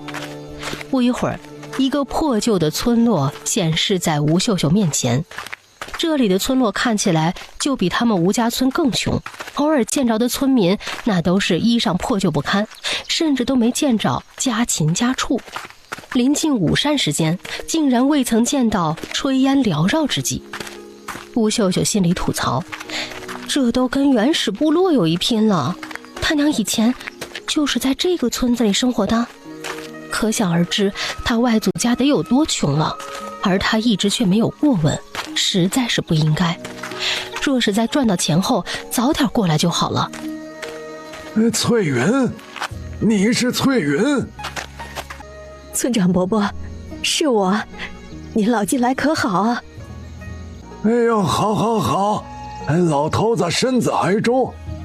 哎呀，这是老二吧？这是你闺女吗？都长这么大了。家里穷，没啥好送的，来，吃粒花生。谢谢村长爷爷。你们是来看老杨头的吧？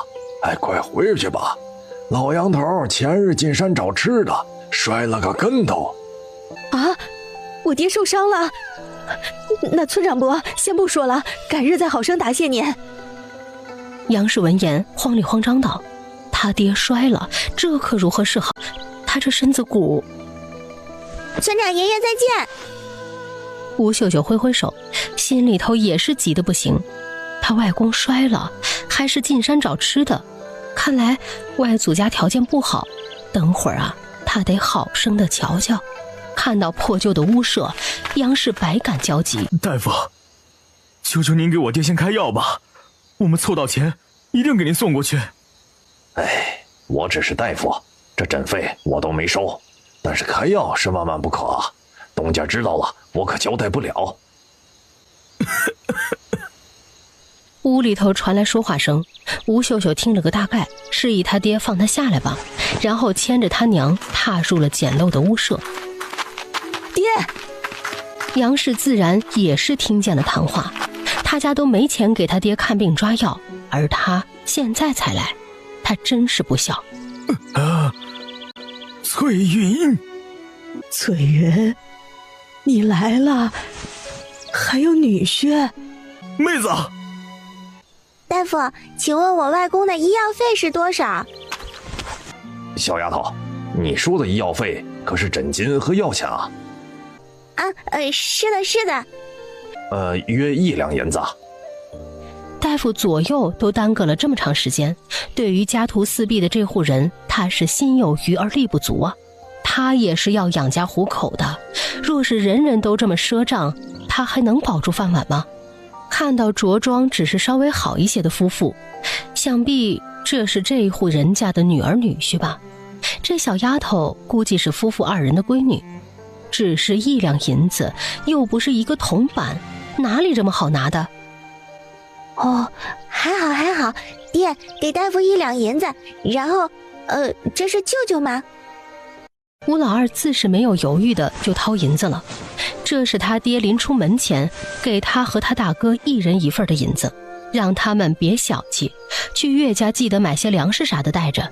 现在谁家不缺粮食？只是他想着山路崎岖，若是先去镇上再到岳父家，估计天都要黑了。原想着临走的时候给大舅哥，让大舅哥得空去买，可没想到这么快就派上用场了。好，那既已收钱，你就同我回医馆抓药吧。大夫看到钱后，眼睛眯了眯，看来老天爷也不想收这个老爷子的命啊。妹婿的恩情他记着了。吴老二不知道大舅哥心里想，在大夫离开屋子的时候，拉过大舅哥，又给了1两银子，耳语道：大哥，钱财不外露，待会儿在镇上再买些补品给岳父补补身子。眼下他家徒四壁，有了这钱，他爹就能好生休养了。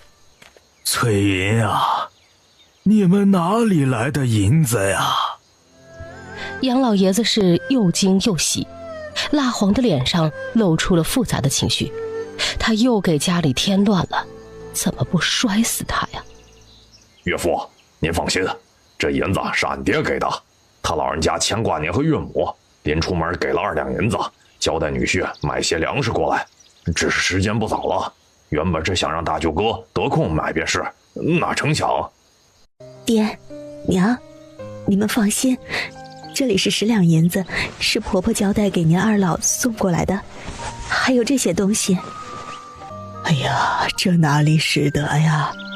亲家怎么给这么多银子呀？老林是不敢置信，亲家跟他们家相比，条件是好些，但是也不至于一出手就是10几两银子吧。见状，杨氏便拉着他娘就地坐在炕边，简单的说了自家做些小生意。现在家里条件好了不少，这回来不仅是送银钱的，还是想告诉他们蚕蛹可以卖钱的事儿。吴老二则是服侍他岳丈，小心翼翼地掀开被褥，入目可见膝盖处红肿的吓人，可见摔得严重啊。外公，您怎么摔的？这是秀秀，都长这么大个儿了。外公，您还没说您是咋摔的呢？是外公老了，不中用了。日前上山寻吃食的时候，不小心滑倒了，不碍事儿的。杨老爷子知道外孙女这是心疼自己，自嘲地解释了一下，也是说给女儿女婿听的，真的是他不小心摔的。爹，您这么大年纪了，又不是几年前，还当自个儿年轻呢。有什么事让大哥去做，您瞎逞能做什么呀？别怪你爹，你爹他是。老林是拦着他闺女说话，他心里难受，若不是家里米缸都空了，老头子也不会冒着险去山上寻吃的呀。看到外婆如此伤心，吴秀秀哪儿还不明白，她凑过去安慰她外婆，对她娘亲说道：娘亲，您去熬中粥，外公外婆怕是还没吃早饭呢。让女婿见笑了。哎呀，岳母说的哪里话，是女婿不孝，没本事这么多年，不曾带着媳妇儿回来尽孝。二老放心，日后女婿定会与大舅哥一般孝顺二老的，有我吴老二一口吃的，绝不会饿着二老。当年若不是二老不嫌弃，他可娶不着媳妇儿的。若不是这些年自家也困难，他早就该带着媳妇儿多回娘家看看了。哎，好孩子。杨老爷子跟老七对视一眼，破涕而笑。女婿是个好的，当年没看错人，将闺女托付给女婿是他们当年做的明智之举。至于奉养孝顺之事，他们还有老大，还不用劳烦女婿嘞。女婿啊，你们今晚就别回去了，就在家里住。花儿娘，你去收拾收拾，将翠云的屋子给捯饬出来。成，女婿啊，你陪你老丈人聊会儿天。秀秀过来，外婆带你铺床去。好。吴秀秀乖巧地顺从着老人家的动作，出了这间屋子，隔壁那间就是原先他娘的屋子。一老一少开始收拾，说是收拾，也就老林氏在干活。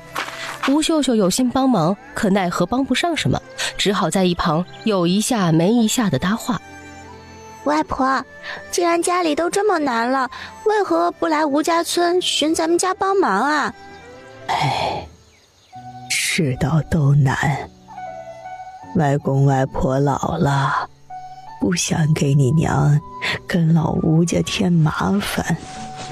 他何尝不想见闺女啊，只是家无常物，去亲家家若是啥东西也没带，光带2张嘴，那岂不是苦了闺女，害了亲家？外婆，不麻烦的，如今我们家在吴家村准备开肥皂厂，不如您和外公还有舅舅都过来帮忙，不仅可以赚钱，还能让爹娘孝顺你们啊！还有，就是舅舅都这么大岁数了，也是该给秀秀找个舅妈了吧？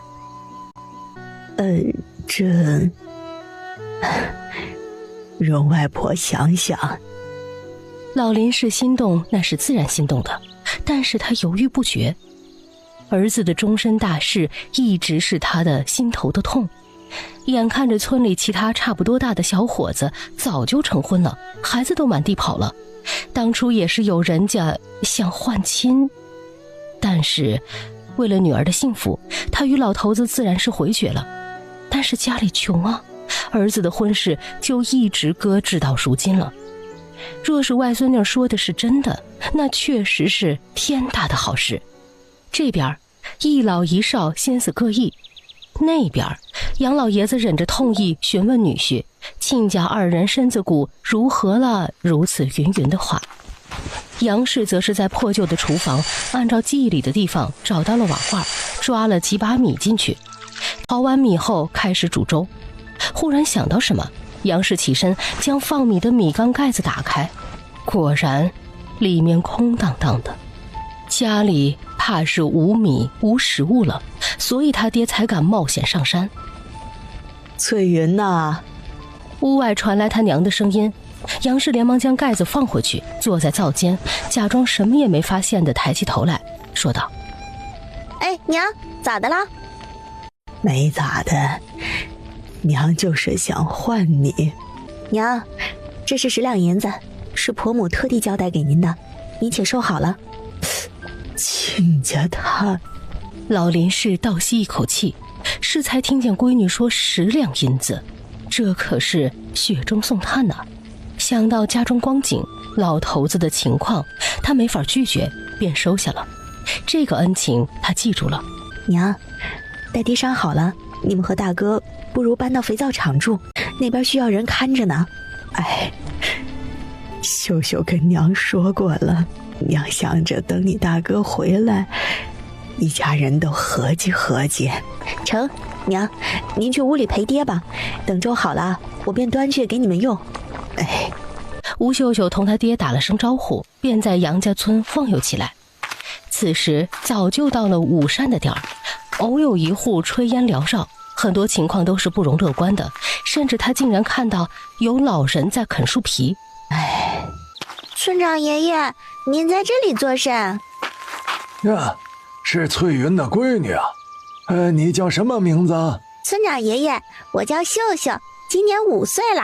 哎呦，翠云的闺女都5岁了，俺都多少年没见着翠云了呀。一老一少坐着聊了会儿天，村里几个半大的孩子看到陌生的小女孩，小心翼翼地围观了过来。你是谁家的妹妹？长得可真好看。一个6、7岁模样大的小男孩问道。孩子中间，他穿的稍微好一些。哎呀，狗蛋儿，说啥呢？还不快回家去！老村长笑骂道。童言无忌，他挥了挥手，示意村子里的孩子都散开玩去吧。二爷爷，家里没吃的，狗蛋不回家。叫做狗蛋的男孩撇了撇嘴，他家现在从3顿变成2顿了，而且碗里的米越来越稀少。村里其他家孩子也都是异口同声，他们就是回家了也没吃的呀，还不如在村里玩耍，饿都一起饿，还能有个伴儿。村长爷爷，咱们村子现在情况都如此严峻了吗？吴秀秀听了一耳朵，原先只是猜测，现在肯定了，杨家村情况不容乐观呢。哎，老天爷不赏晚饭吃啊，难呐！老村长浑浊的眼睛滴下了一滴泪，用袖子擦了擦。大家会不会挖洞？我教大家寻找食物。挖洞？狗蛋儿疑惑道：“这个挖洞多简单呢，他可会了。”我会，我也会。还有我。孩子们听见有食物，顾不得对方同他们差不多年纪，双眼放光道：“他们实在是饿坏了。”好，你们随我这样。挑这么大小的洞，挖蚕蛹出来。吴秀秀看这些孩子都积极，于是从石头上起身，从地上找了根木棍，解释了一番，开始寻找洞口。其他孩子也有样学样，不是瓦片就是木棍的，跟在对方后头开始找洞口。很快的就有孩子挖到东西了。有厨子！狗蛋吓得跑到二爷爷身后，他最怕虫子了。狗蛋哥哥羞羞。杨小草。哎呀，好啦，这就是蚕蛹，可以吃的。咱们多挖一些，待会儿洗干净了，我来教大家如何吃。可以吃？真的吗？太好了，若是可以吃，他跟弟弟妹妹就不用挨饿了。虫子又怎么样？能填饱肚子，啥都成。有了杨小草的带头，不用吴秀秀说，其他孩子听见能吃，早就将害怕丢到一边了。虫子如何？又不咬人，还能吃嘞。老村长笑着看一群孩子胡闹，没有训斥，都是饥荒闹的呀。若是虫子能吃，那也能果腹不是？很快的，地上就堆起了一座小山。吴秀秀看着分量差不多了，就喊停。村长爷爷，您可以帮我们打桶水吗？作为回报，待会儿我们请您吃好吃的。哎，那我们干嘛？狗蛋，你带小草还有其他人去拾些枯树枝过来，待会儿咱们烤着吃。好，我听你的。狗蛋马上就带着小伙伴们去干活了，不一会儿就堆了些枯树枝过来。吴秀秀让村长爷爷歇息会儿。你叫小草，我叫秀秀。是，秀秀，我来帮你。好，待一切准备就绪，蚕蛹也一串一串的被穿了起来。吴秀秀请村长爷爷帮忙点了火，他带着一群孩子在坑前转动着木棍，片刻后，这真能吃吗？狗蛋，你是不敢吃吧？杨小草故意道，他心里头也忐忑，但是都忙活这么久了，不吃岂不是白忙活了？想到家里的弟弟妹妹，他拼了，啊呜一口。吴秀秀看到视死如归的杨小草，心里好笑，他都说了能吃了，肯定没问题啊。这群孩子在纠结个啥劲儿啊？村长爷爷，那秀秀就先告辞了。出来这么久，外婆他们怕是会着急了。吴秀秀抓着烤好的一串蚕蛹，提出告辞。他都说出法子了，就看这里的人怎么去做了。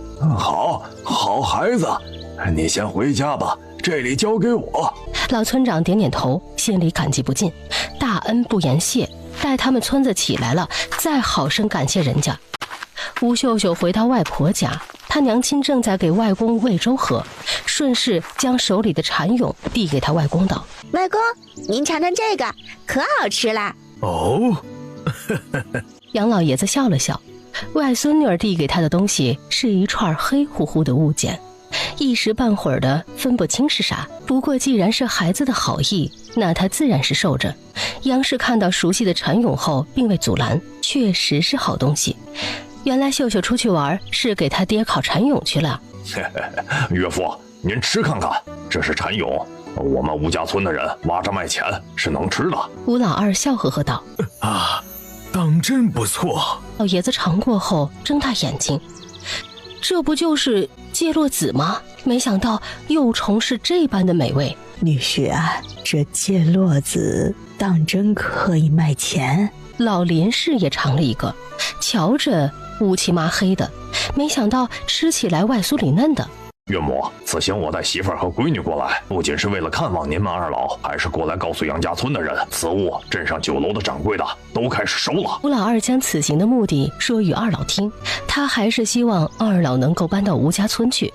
杨家村在山沟沟里，条件艰苦不说，饥荒的岁月，山上还有恶狼。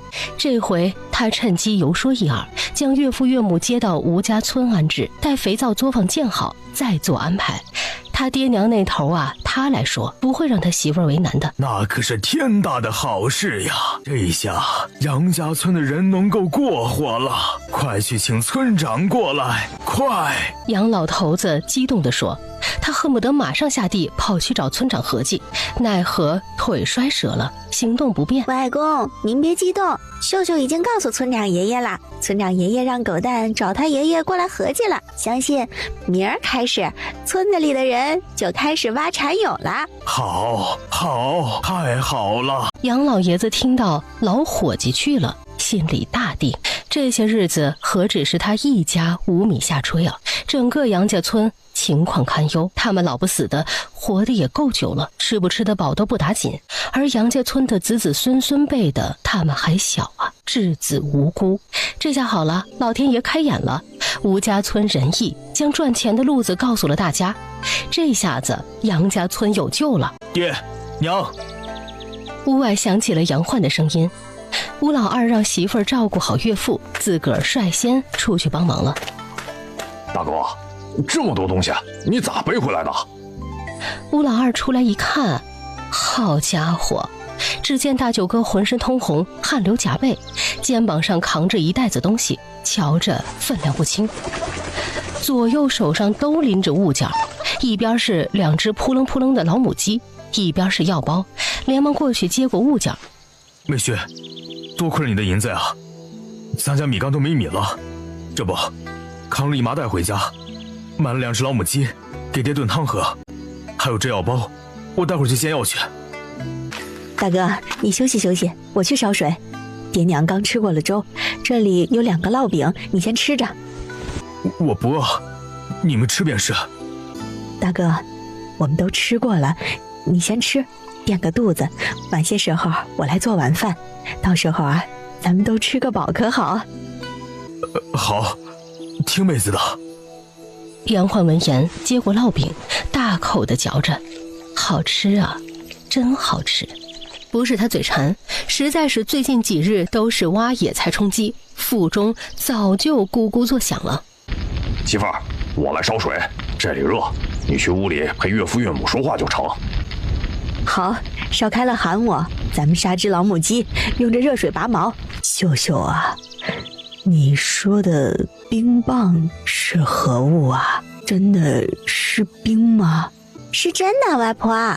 待外公伤势好了，您和外公还有舅舅来咱们肥皂作坊干活，秀秀保管您想天天吃都成。当然了，说天天给外婆吃冰那是假的，哄骗老人家的。老人家的肠胃本身就不好，哪儿能天天吃呢？他呀，就是想让老人家心生向往，这样好规劝外公一家搬到他们吴家村去。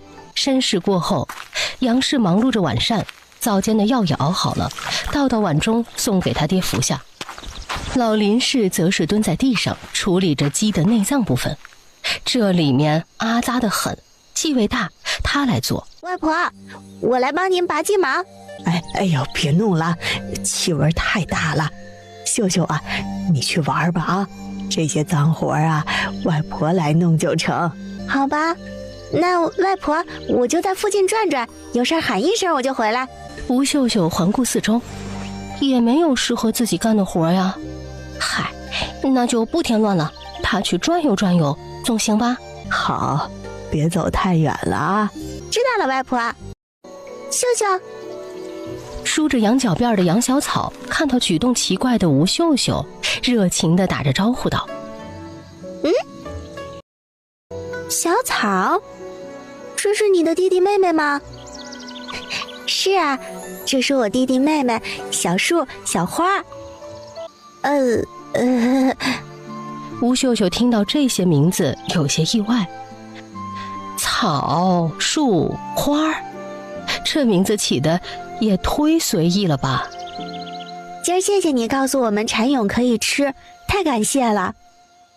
他家呀已经断粮了，近些日子都是靠着挖树根吃野菜为生的。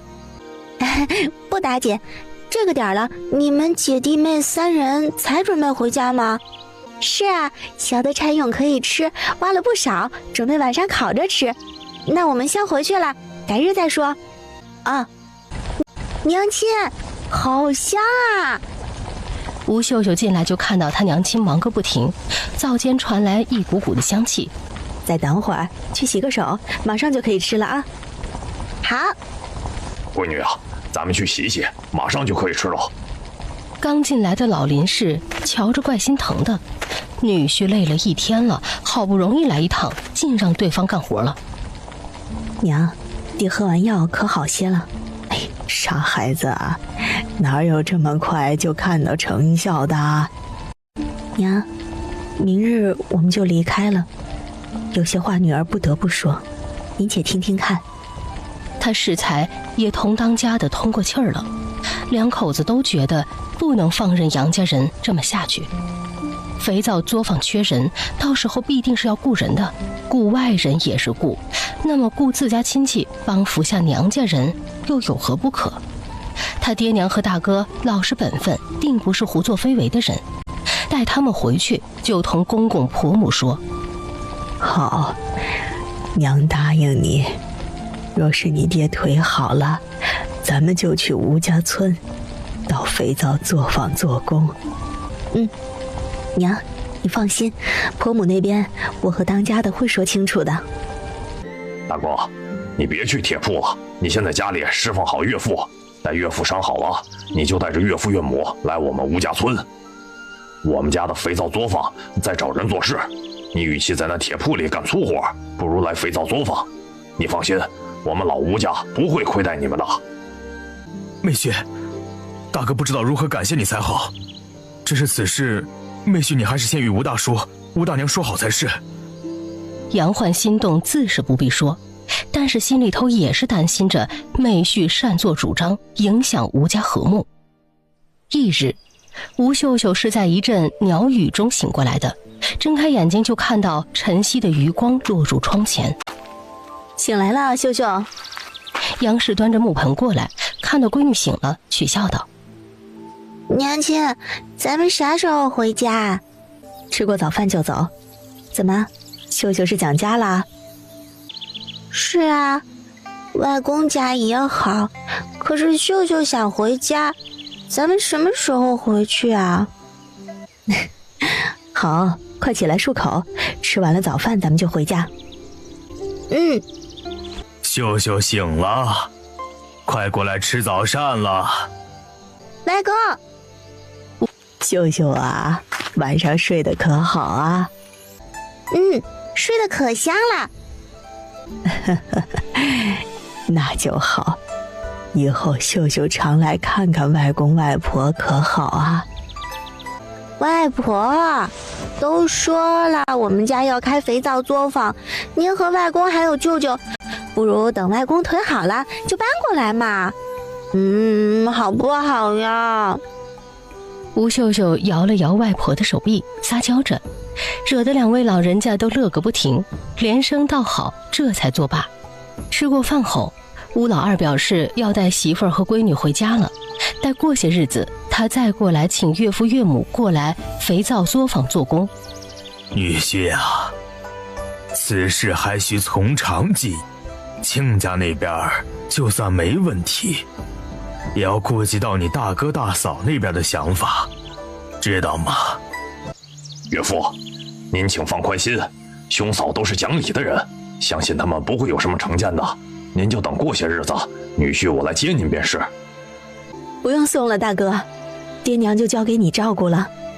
你也劝劝爹娘，搬到肥皂作坊吧。知道了，妹妹放心，大哥心里有数。借钱？你吃我的喝我的还想借钱？哼，当家的别跟他废话，平日里就知道偷懒没个正形，穷鬼啊就是穷鬼，还是赶紧的给辞了吧啊，省得以后偷钱。铺子里的东家夫妇满脸横肉，面目可憎地冲他指指点点，好似他说了什么十恶不赦的话。人来人往的街头，铺子旁边是间杂货铺，里面有一个女子正好奇地打量这边。杨焕不知道该如何形容当时的心情，既是难堪，又有被心上人瞧见不堪的一面带来的羞愧。东家，从今往后咱们互不相欠。杨焕苦笑道，没想到他做了1年的学徒工，任劳任怨，却是这么个下场。舅舅，秀秀保证，您来肥皂作坊干个1年半载的，就能娶个舅妈啦。吴秀秀看到舅舅的神情，加油打气道，赚钱的法子千万，他就先从会的肥皂做起。杨焕被侄女的童言无忌给逗笑了，高兴地点点头，也许去肥皂作坊会是个出路呢。爷爷奶奶，哎呦，秀秀回来了。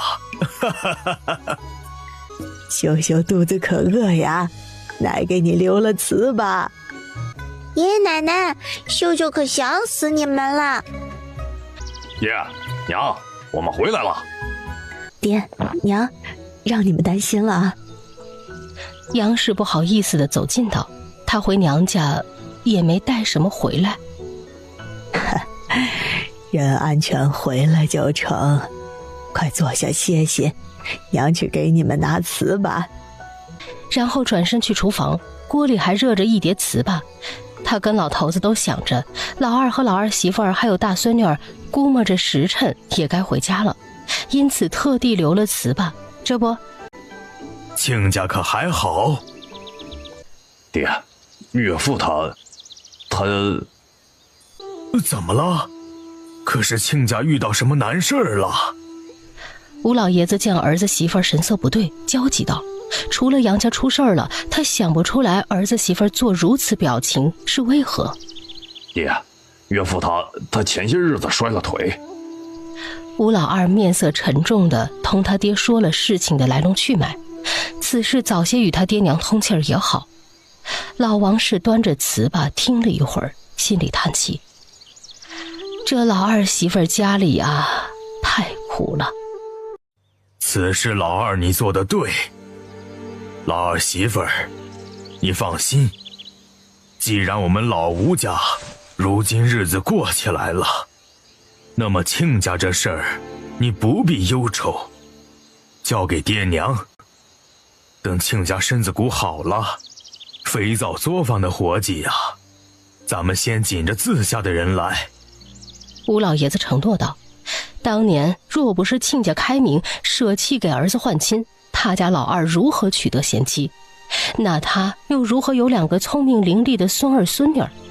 当年若不是老二媳妇生下大孙女儿，给老吴家带来福气，那他呀，也许早就去了，哪有今日的子孙满堂，其乐融融。谢谢爹。一家人客气啥？快吃糍粑。来，糍粑可真好吃。爷，咱们家的作坊咋样啦？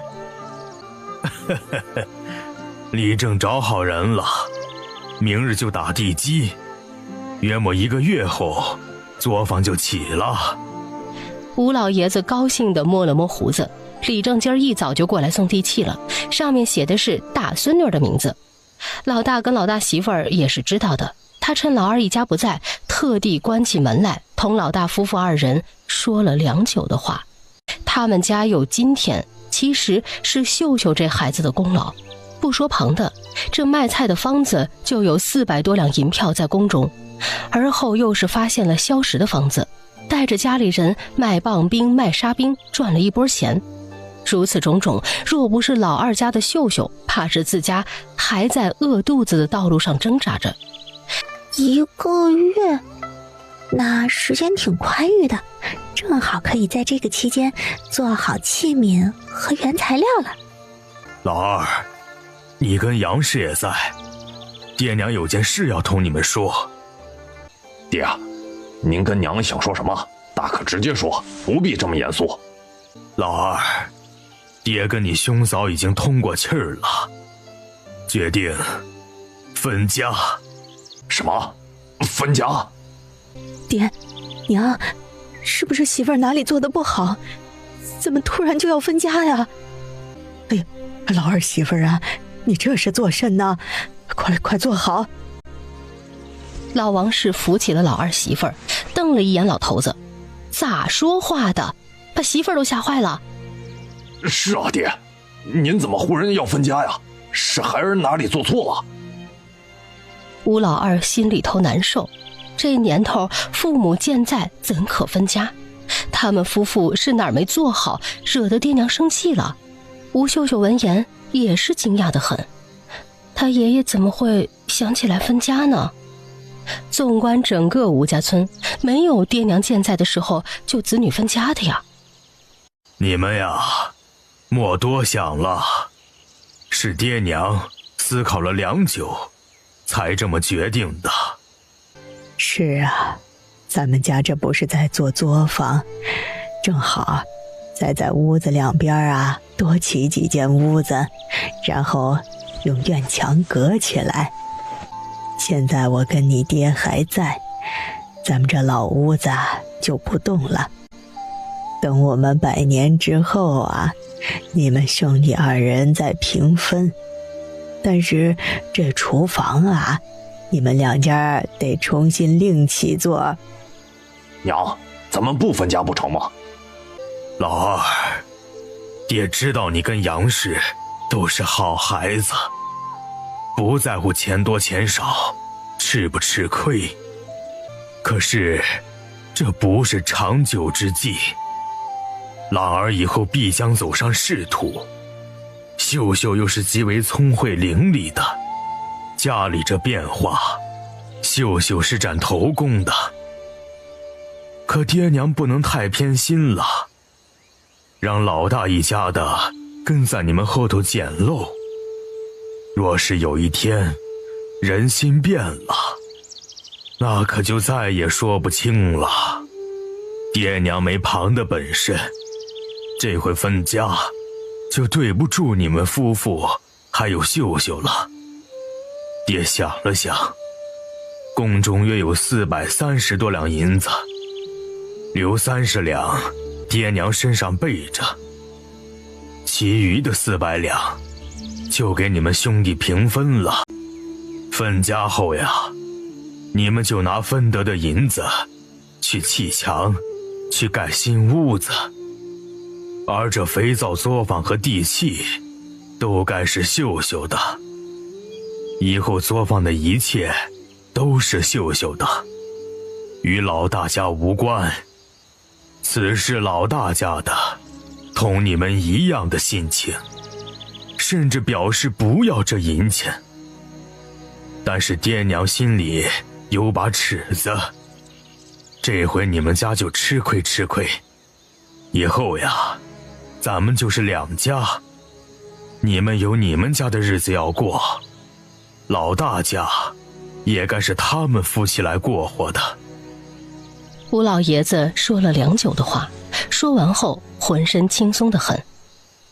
别的老伙计分家呀，那都是仇人见面分外眼红，而自家分家却是哪个都不想多要，哪个都不想分。爷爷，秀秀明白了，还请您和奶奶放心，就算分家了，一笔写不出2个无字。我们家和大伯家虽然分家了，但是以后还是会守望相助，共同支撑起咱们老吴家的门楣，不会让咱们老吴家的列祖列宗蒙羞的。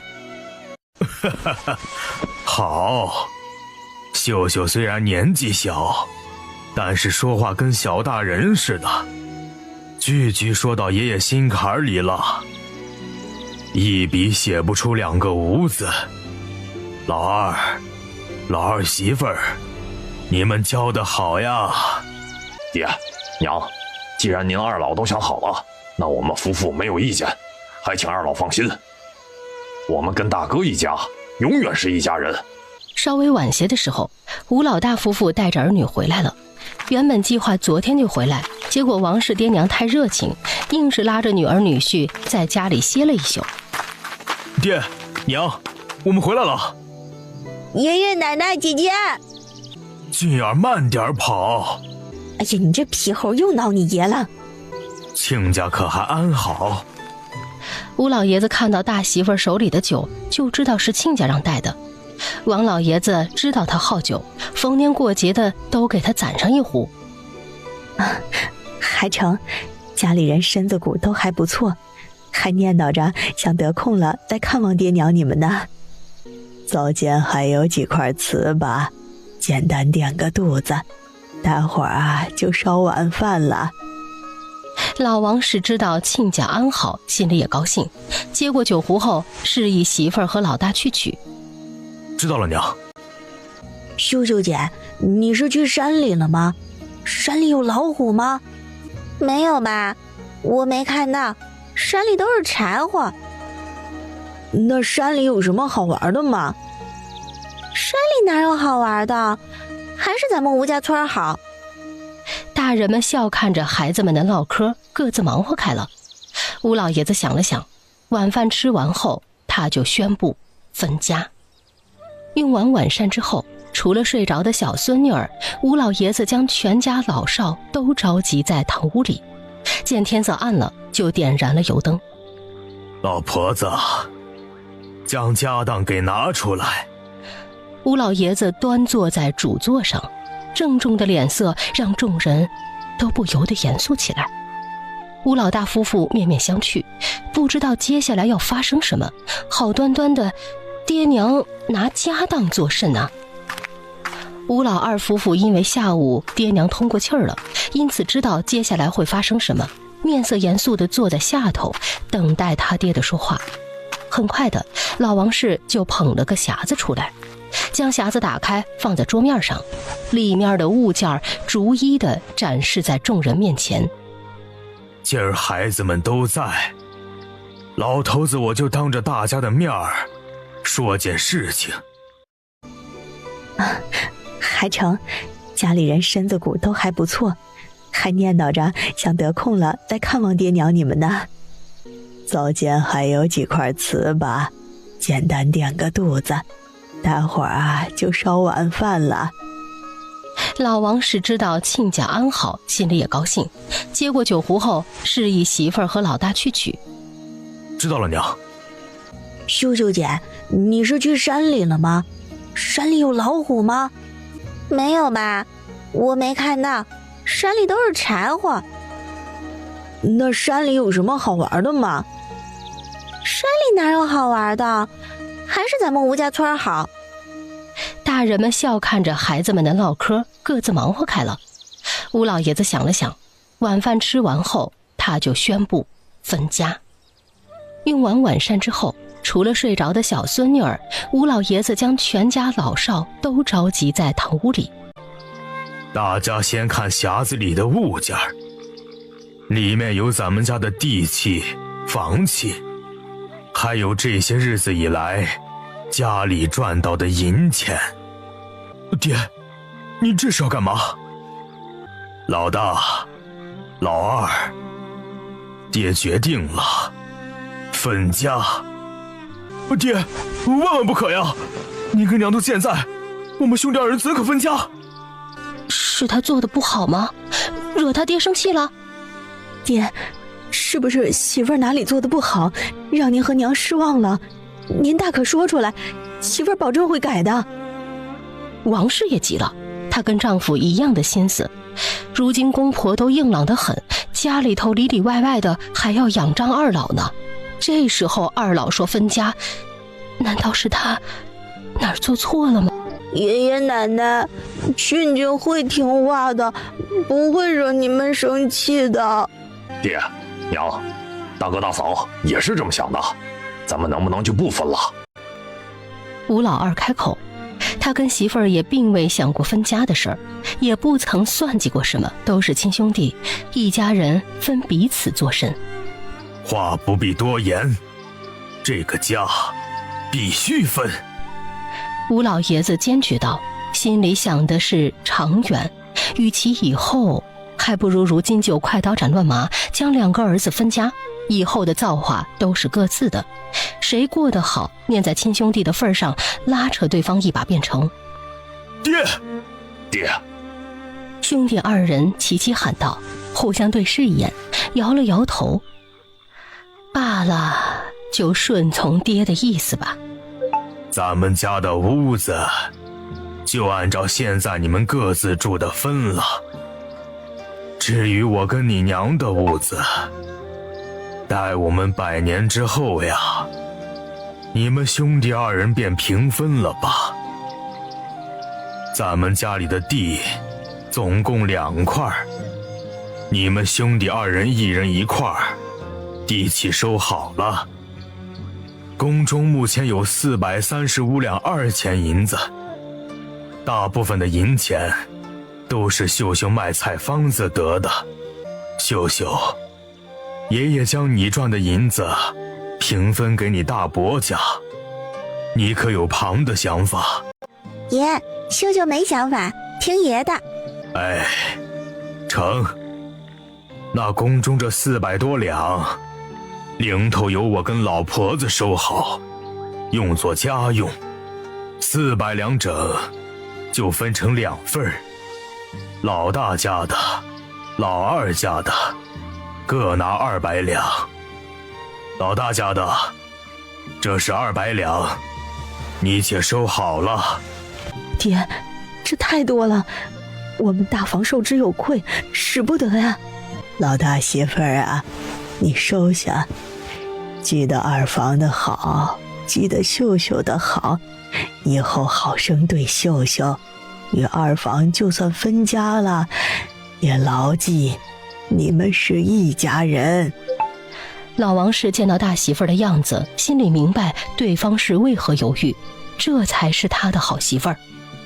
若是眼皮子浅的，怕是早就迫不及待地接了银票，指不定啊还嫌弃分少了。他2个媳妇儿都是极好的，老吴家的下一代有如此良习教导，他100年之后也是无愧于公婆以及吴家的列祖列宗的。他2个媳妇儿都是极好的，老吴家的下一代有如此良习教导，他100年之后也是无愧于公婆以及吴家的列祖列宗的。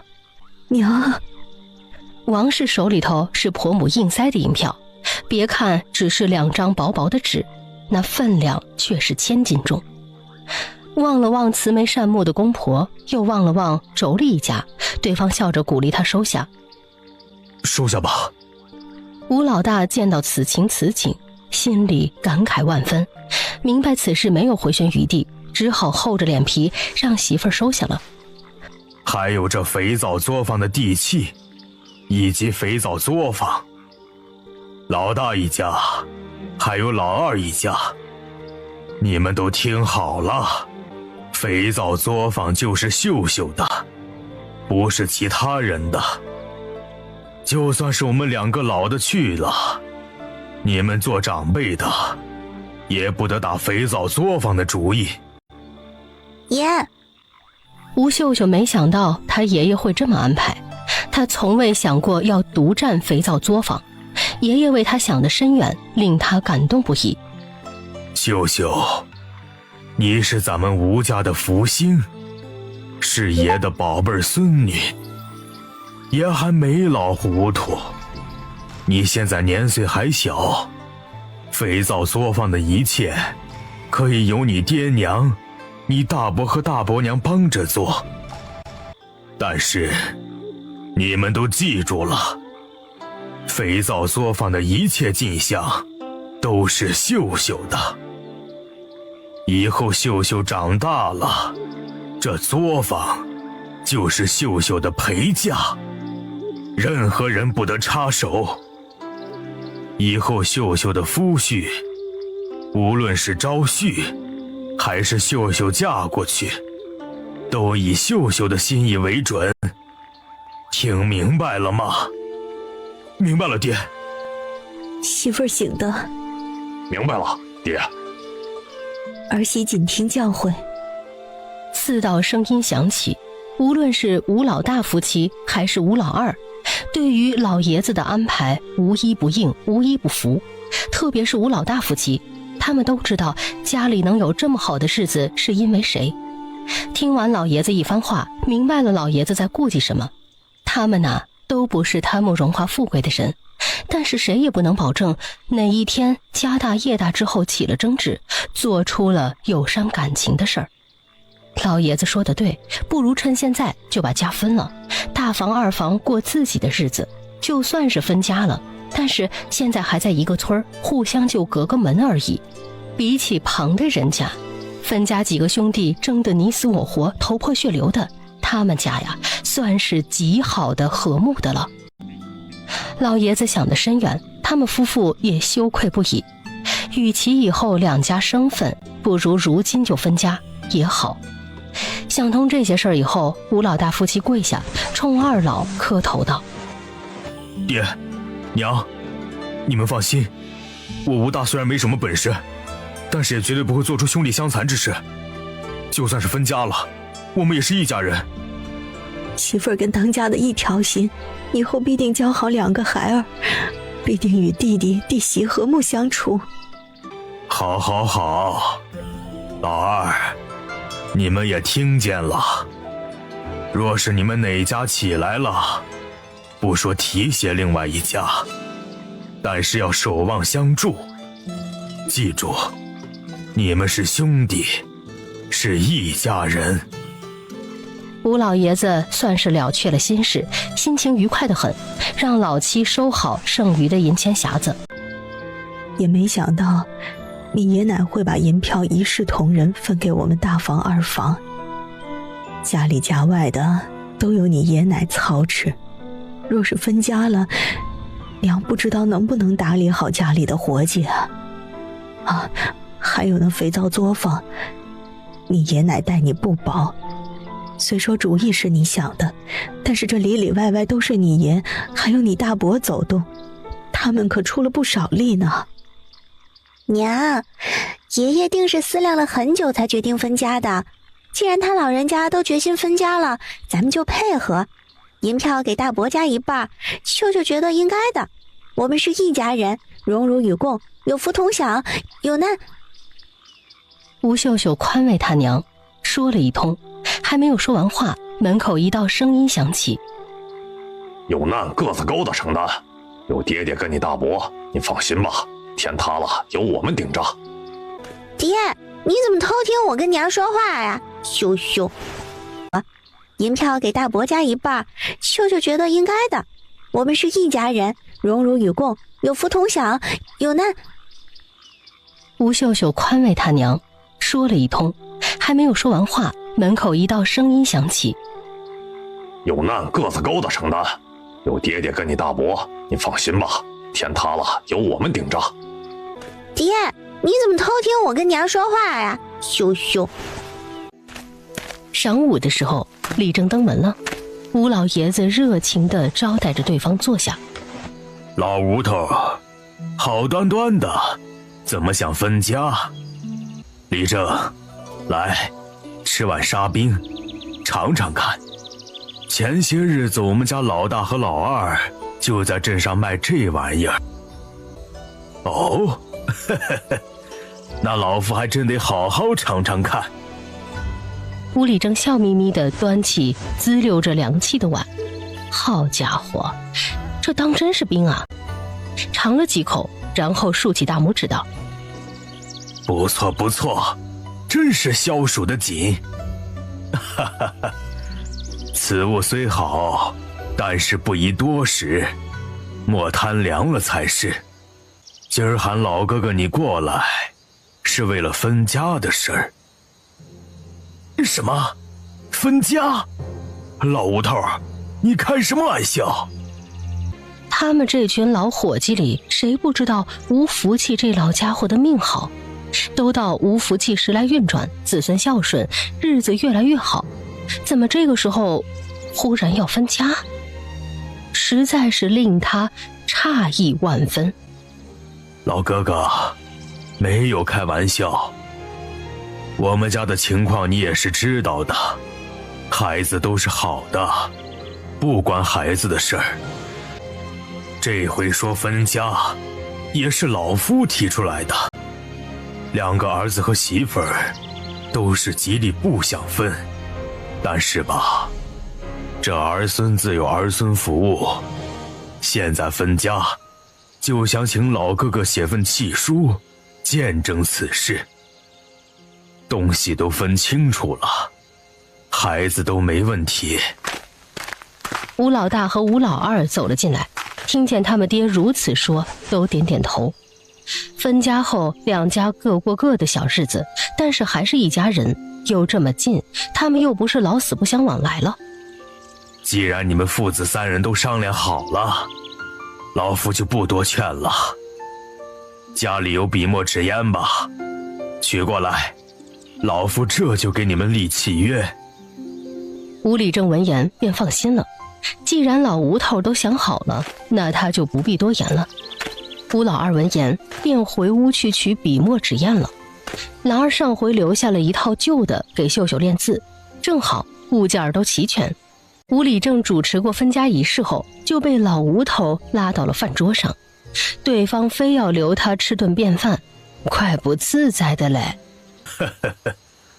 老婆子，把昨儿亲家送的酒拎出来，难得今儿李正在咱们家，可得好生招待呀。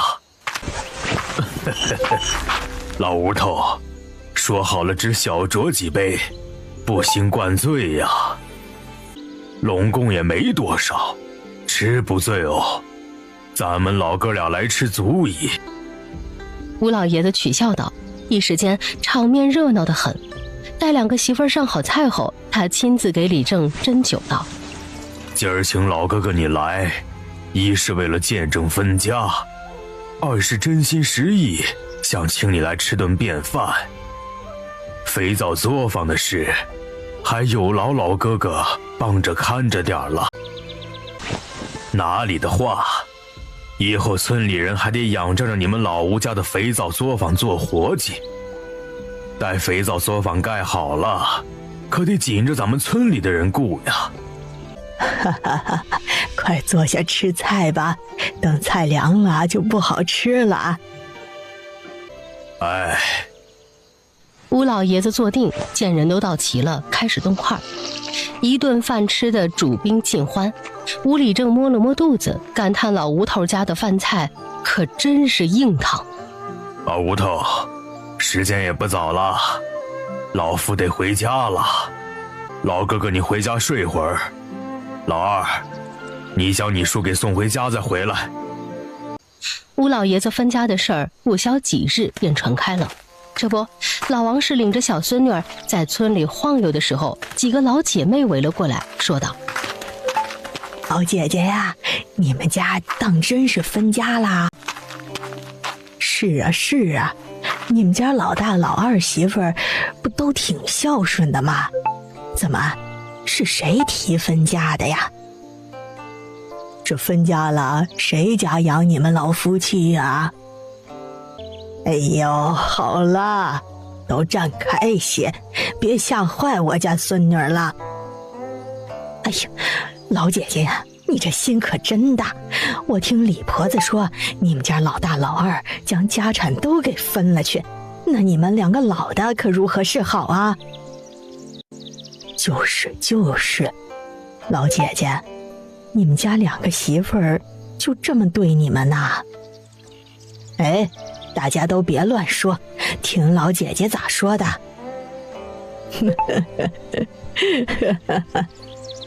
老王氏忍俊不禁地笑了，这都哪儿跟哪儿啊？那李婆子从哪儿听来的话呀，传成了这样？哎呀，你笑啥呀？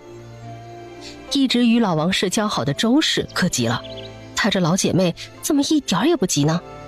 瞧这模样也不像是受了媳妇儿的气呀，难道真是李老婆子说的那般，是老大老二兄弟为了肥皂作坊给闹掰了？你们都活这么一把岁数了，怎么还跟那些小媳妇儿一般爱瞎猜呀？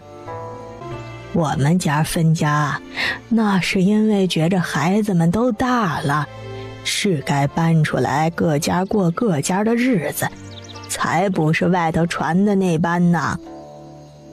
听了当事人的解释，几个婆子这才放心下来，是他们想差了。他们就嘀咕，人家老吴头家和和睦睦的，吴老大和吴老二兄弟看着也不像是那种人呢。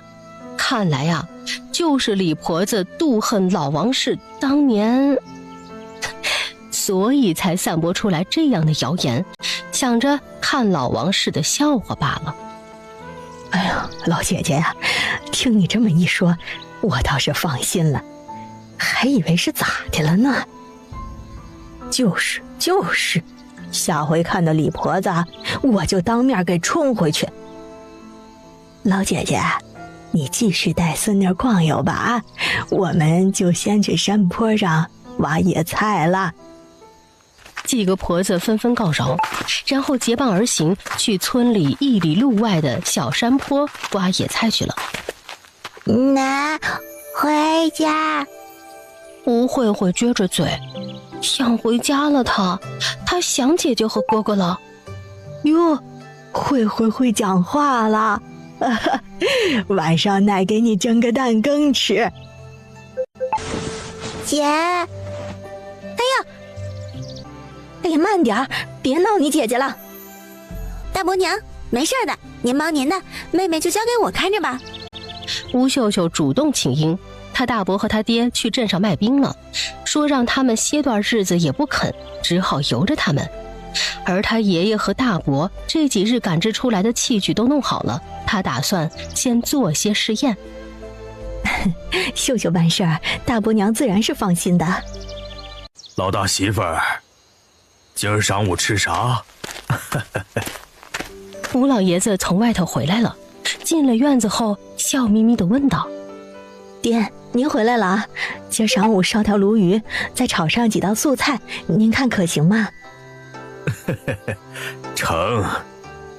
吴老爷子坐到石凳处，从怀里捧出一把紫色的果子，冲着2个孙女招手道：秀秀，慧慧，看爷给你们带啥好吃了？桑葚。吴秀秀认出来了，他爷是从哪儿弄的？这个时候若是树上挂了什么吃食，早就被人给抢了。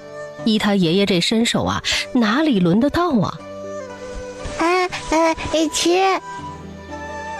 哎，先别急着吃，爷爷给你们洗洗再吃。好了，来尝尝看，这是李正给的，瞧着怪水灵的，就特地带回来给你们2个小的吃。爷爷，这桑葚可真甜，李正爷爷从哪里得的？吴秀秀捡了几个就停手了，一把也没有多少分量，他就尝个新鲜就行，剩下的给弟弟和妹妹分食吧。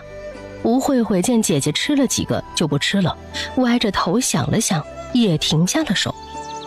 是啊，哥哥还没吃呢，哥哥经常给他吃好吃的，有好吃的都想着他，他也要留好吃的给哥哥。奉天承运，皇帝诏曰：兹临安县县令周书友献制销法子有功，封同知，分掌地方盐粮补道厢房海江河工水利以及清理军籍抚绥民夷等事务。宣旨的是一个唇红齿白的小公公，翘着兰花指的模样让周胜不禁打了个寒战。不过全家人都跪在下头呢，他可不能给家里带来麻烦。听旨意，他爹升官了，那可是大好事啊！他又可以横着走了。同知大人，请接旨吧。遵命。周知县，不，如今是周同知，接过圣旨，激动的双手颤抖着，良久心情不能平复。还是他夫人戳了戳他，示意他别怠慢了宣旨的公公。公公舟车劳顿，还请卸下用顿便饭，这几日不妨在临安县住下，以便本官尽地主之谊。周同知见外头依然下着蒙蒙细雨，想必这位公公也是冒着雨赶过来的，心里感激不尽，竭力作邀道：如此，咱家就谢过同知大人了。公公见这个周同知挺知趣儿的，没有拒绝。他的差事办好就成，圣上那边有师傅他老人家伺候着。况且他此番来临安县，还有一件事情需要调查。他师傅临走前交代他，务必要调查清楚何人呈上的制销法子，若是还有别的法子，大家笼络。周同知不知道对方想的是什么，交代管家带人下去安歇，好生的伺候。爹，这么多赏赐，看来圣上龙心大悦啊。周胜见公公走远，起身在案底上摸来摸去，嬉皮笑脸道：可不是吗？若不是龙心大悦，你爹能升官吗？周夫人也是一脸的喜色，原本以为他家夫君要在知县这道坎上熬到卸任，可没想到竟然升官了。不是他夫君没本事升上去，而是他夫君太固执了，清水衙门不说，性子还执拗，经常得罪人。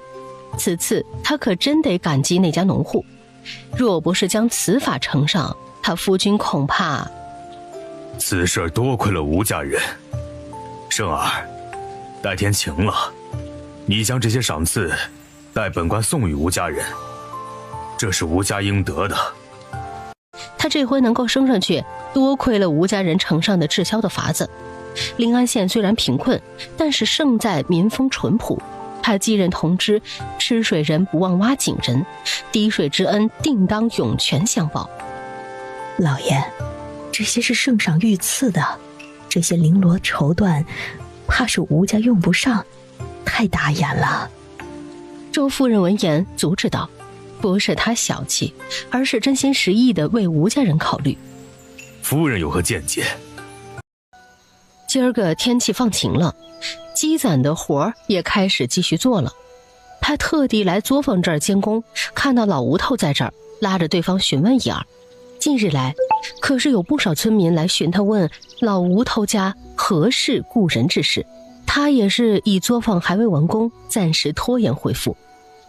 想过了，作坊准备找10个长工，工钱300个大钱1个月，200个大钱月结，100个大钱季结一次，年底看作坊效益，再发点福利。目前劳力在镇上做工，一天是10个大钱左右，自家开的工钱不高不低。另外，就是之所以月结和季结，是防止有人学会后随意的泄露作坊的秘密。有了押金，大家伙说话做事会掂量一二。虽说害人之心不可有，但是防人之心不可无啊。这个工钱不错，不过这福利是何物？福利就是除了工钱以外的好处，例如到时候发块猪肉给大家伙儿，或者发块布之类。吴老爷子解释道，他初听这个词也不明白是什么意思，还是大孙女儿解释了一遍。他心里想的是，村里人在他家的作坊干活，必定是不会亏待人家的。若是真按照大孙女说的那样，作坊效益好，年底发些福利给大家伙，他自然是乐意的。哦，明白了，这主意好，那老夫就放心了。爷爷，您快过来！秀秀，咋的了？爷爷，您看这块地方，咱们做个门房，再做个食堂。吴秀秀发现这块地建作坊绰绰有余，不仅如此，还留有空地，空着太浪费了。如果让外公外婆他们过来，就怕他们不肯白白过来。那么若是雇他们来干活呢？门房跟现代的保安类似，外公这把岁数可不能安排重的活计，做些看管工作应该是可以的。至于食堂，他打算作坊做工的人都包一顿午饭，让大家吃饱了再干活，让外婆负责10几个人的伙食，老人家应该没什么问题，还能减轻对方的顾忌。而舅舅先让他在作坊里学做生意，以后想个出路再安排对方做。门房和食堂，秀秀是说再盖几间屋子。吴老爷子想了想，他理解的意思是再盖几间屋子便是。差不多这么回事吧，盖一间屋子给外公外婆住，再盖一间给舅舅。门房盖个小一点的，能容下一个人起坐活动便可。食堂盖大些没事儿，怕的是以后人多了重盖可就麻烦了。吴老二表示这钱得他们二房的人出。吴老爷子听了后也没反对，反正这地是秀秀的，老二出钱理所当然，所以没有拒绝，亲自去找吴理正，表示还要再加几间屋子。吴理正云里雾里的，既然老吴头做了决定，那他加就是了，所以召集做工的人，表示还有几间屋子要做。做工的人自然是高兴不已，这意味着他们可以多做一天活计，多拿一天工钱。搞定这里的时候，吴家老幼都打道回府，一路上有说有笑的。吴秀秀想到他外公家的情况，事情宜早不宜迟，他同他爹爹说：爹爹，您得今日去趟杨家村，同外公外婆说声搬家的事儿。是啊，老二，作坊和屋子里正说月底就差不多完工了，现下你近日去同亲家说声，让他们早做准备才是。吴老爷子开明得很，没有因为老二家想拉扯岳家而生气。在他眼里，对于当初的将杨氏许配给老二的亲家公和亲家婆，他是感激不尽。若不是这样，老二估计至今也没有娶亲，更别提有朗儿和秀秀这么优秀的孙儿孙女了。因为杨家并未换亲，导致杨焕至今未娶，他也是内疚得很。如今自家终于是苦尽甘来，他想弥补杨家。知道了，爹。吴老二笑道，他就知道他爹开明，不会阻止他岳家来肥皂作坊做工的。一家人何必说两家话？待亲家搬过来后，你可得好生孝顺呀。吴老大今日出摊，午间回来的时候，身后跟了几个人，为首的则是吴秀秀认识的周公子。周大哥，你怎么会跟我大伯一同回来？吴秀秀原本百般无聊地陪着他弟弟妹妹数蚂蚁，待看到大伯身后的人后，有些奇怪地问道：秀秀妹妹，好久不见啊。周公子，你这是？月前去过府衙，看到老大后头跟着2个人，不就是府衙里的衙役吗？今儿是什么风，把周小公子给吹来了？吴爷爷，你老身子安好？家父家母特派小子前来说件事，外头说话不方便，可否进屋里谈？周胜不大方便道，他怀里头可是有银票和地契，都说财不外露，若是被围观的村民啥的见着了，怕是会给吴家惹麻烦。那是自然，周小公子屋里请。交代老大媳妇儿做些沙冰给衙差和周公子，自己喊上自家老大和大孙女儿一同进了屋子。坐定后，周胜一番寒暄，切入正题道：多亏了吴家贡献的治销的法子，朝廷已经使用，见效果了。圣上龙颜大悦，不再造避暑行宫，天下百姓自然不必征税。不日前，朝廷派人宣旨，我父亲官职晋升了。家父家母感念吴家恩德，特让小子来送银票地契以表感谢。一番交谈，吴家人总算是明白了周胜过来的原因，纷纷高兴得很。高兴不是因为知县大人，哦不，应该称为同知大人。不是因为同知大人将御赐之物折换成银票地契，而是因为天下万民可免征赋税了。周小公子，同知大人与夫人的心意，我们吴家领了，但是这些银票地契就不必了。吴爷爷，您这是？还请小公子回去同您父亲，就是同知大人说，我们吴家虽然不是富人家，但是也三餐温饱，自给自足。同知大人与同知夫人的一片心意，老夫一家心领了。但是临安县贫苦的人家还有很多，我们吴家希望同知大人将这些银票地契用作民用，改善百姓们的生活。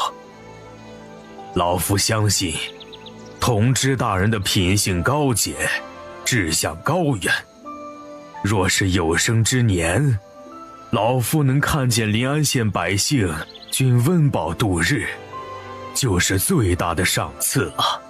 吴家高义，请受小子一拜。周胜起身正色道，恭敬地行了个晚辈礼。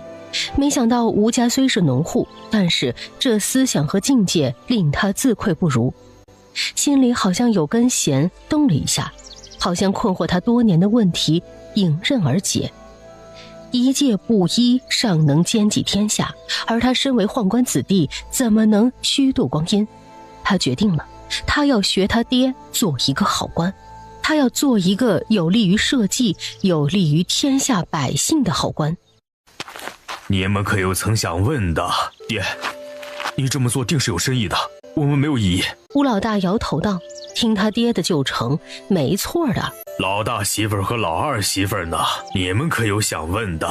爹，都听您的，咱没有异议。王氏和杨氏表态道，虽然当银票和地契摆在他们面前的时候，说不心动那是假的，没人虚伪到说没有一丝丝心动，但是他们知道公公这么做定是对的。这么多年来，种种事项皆告诉他们，相信公公，听公公的安排就成。那秀秀可有什么想法？爷爷，此事您决定的挺对的，秀秀没有意见。上回他也去过周知县周同知的衙门，确实是个清水衙门，10里8乡，官声极好。这一回周小公子特地过来告知圣上有赏，考虑到他们家的情况，折换成银钱的事儿。从此事可以看出，对方光明磊落，行事大方。爷爷将银票地契还与同知大人，让对方能够取之于民，用之于民，某种程度上来说是接济了贫苦的百姓，也算是替吴家积德行善了。好，孩子们，你们记住了，天下兴亡，匹夫有责。咱们不求兼济天下，但是若有能力安之一隅，也是可尽些绵薄之力。钱是赚不完的，你们都还年轻，特别是秀秀你们几个孩子，未来你们还会有很多机会机遇。吴老爷子眼神炯炯道，早些年吴家也是出过秀才的，可惜家道中落呀。如今儿时的启蒙道理在脑海里涌现，吴福气觉得心中热血沸腾的紧。爹，你放心，若是来日吴家富裕了，一定会多做善事。爷爷，您放心，秀秀必将谨记在心，将来一定秉承此志，为我们吴家列祖列宗争气争光。他不知道吴家的列祖列宗能否听见看见，但是他可以保证，在他的未来计划中，一定会将积德行善作为座右铭。有了他自己重生穿越，鬼神之说他还是很介怀的。好孩子，爷爷相信秀秀能够做到，也相信朗儿、俊儿，还有咱们家的慧慧，将来都能为我们老吴家光耀门楣。吴老爷子笑得合不拢嘴，大孙女说的话都说到他心坎里去了。将来吴家的门楣可都是要靠子孙们去支撑的哟。这边老吴家其乐融融的，那边吴老二辛苦了一上午，终究是在晌午的时候到达了岳父家。女婿，是女婿。老林氏有些不敢认，揉了揉眼睛，放下手里的活计，看人走近了，终于认出来是女婿来了。他惊喜地唤道：岳母，是我。岳父呢？大舅哥呢？你岳父腿脚利落了，焕儿带他去后山那儿溜达去了，大伙儿估摸着就要回来了。老林氏回着女婿的问话，看到女婿汗流浃背的，不禁关切道：哎呀，女婿啊，你咋的背这么多东西来呀？路上累坏了吧？快坐下歇歇，娘这就去做饭。哎呀，岳母，这是我爹娘让我背过来的，里头都是吃食。啊，对了，俺爹特地交代，提个礼去李正叔那边走动一番。哎，亲家公说的对，女婿啊，你提的这块肉和这方点心过去吧。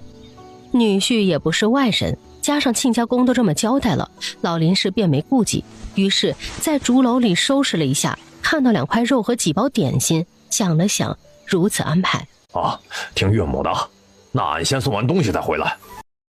李正叔。啊，谁呀？里头传来一道苍老的女声，待里面的人出来，看到陌生的壮汉，有些警惕道：啊，婶儿，是我，吴老二，你还记得吗？老二，是你呀！哎呀，你这小子多少年没过来了？哎呀，快请进。哎呀，这些年家里条件不好，无颜登门，这不家里终究好了过来，所以这回好，那就好，日子好了就成。老妇人摸了摸眼泪，这是高兴的呀。她连忙招待对方坐下。李正叔呢？啊，老头子去附近镇上了。咱们村开始卖蚕蛹，生意好得不得了，每斤6个铜板收呢。说到这儿，老妇人喜笑颜开，有了进项，家里就有米下锅了，村里人总算是有了活路了。那就好，今儿前来是特地来岳父家看望，家父家母也惦念着您二老，所以让俺过来送个礼，走动一番，还请婶子收下。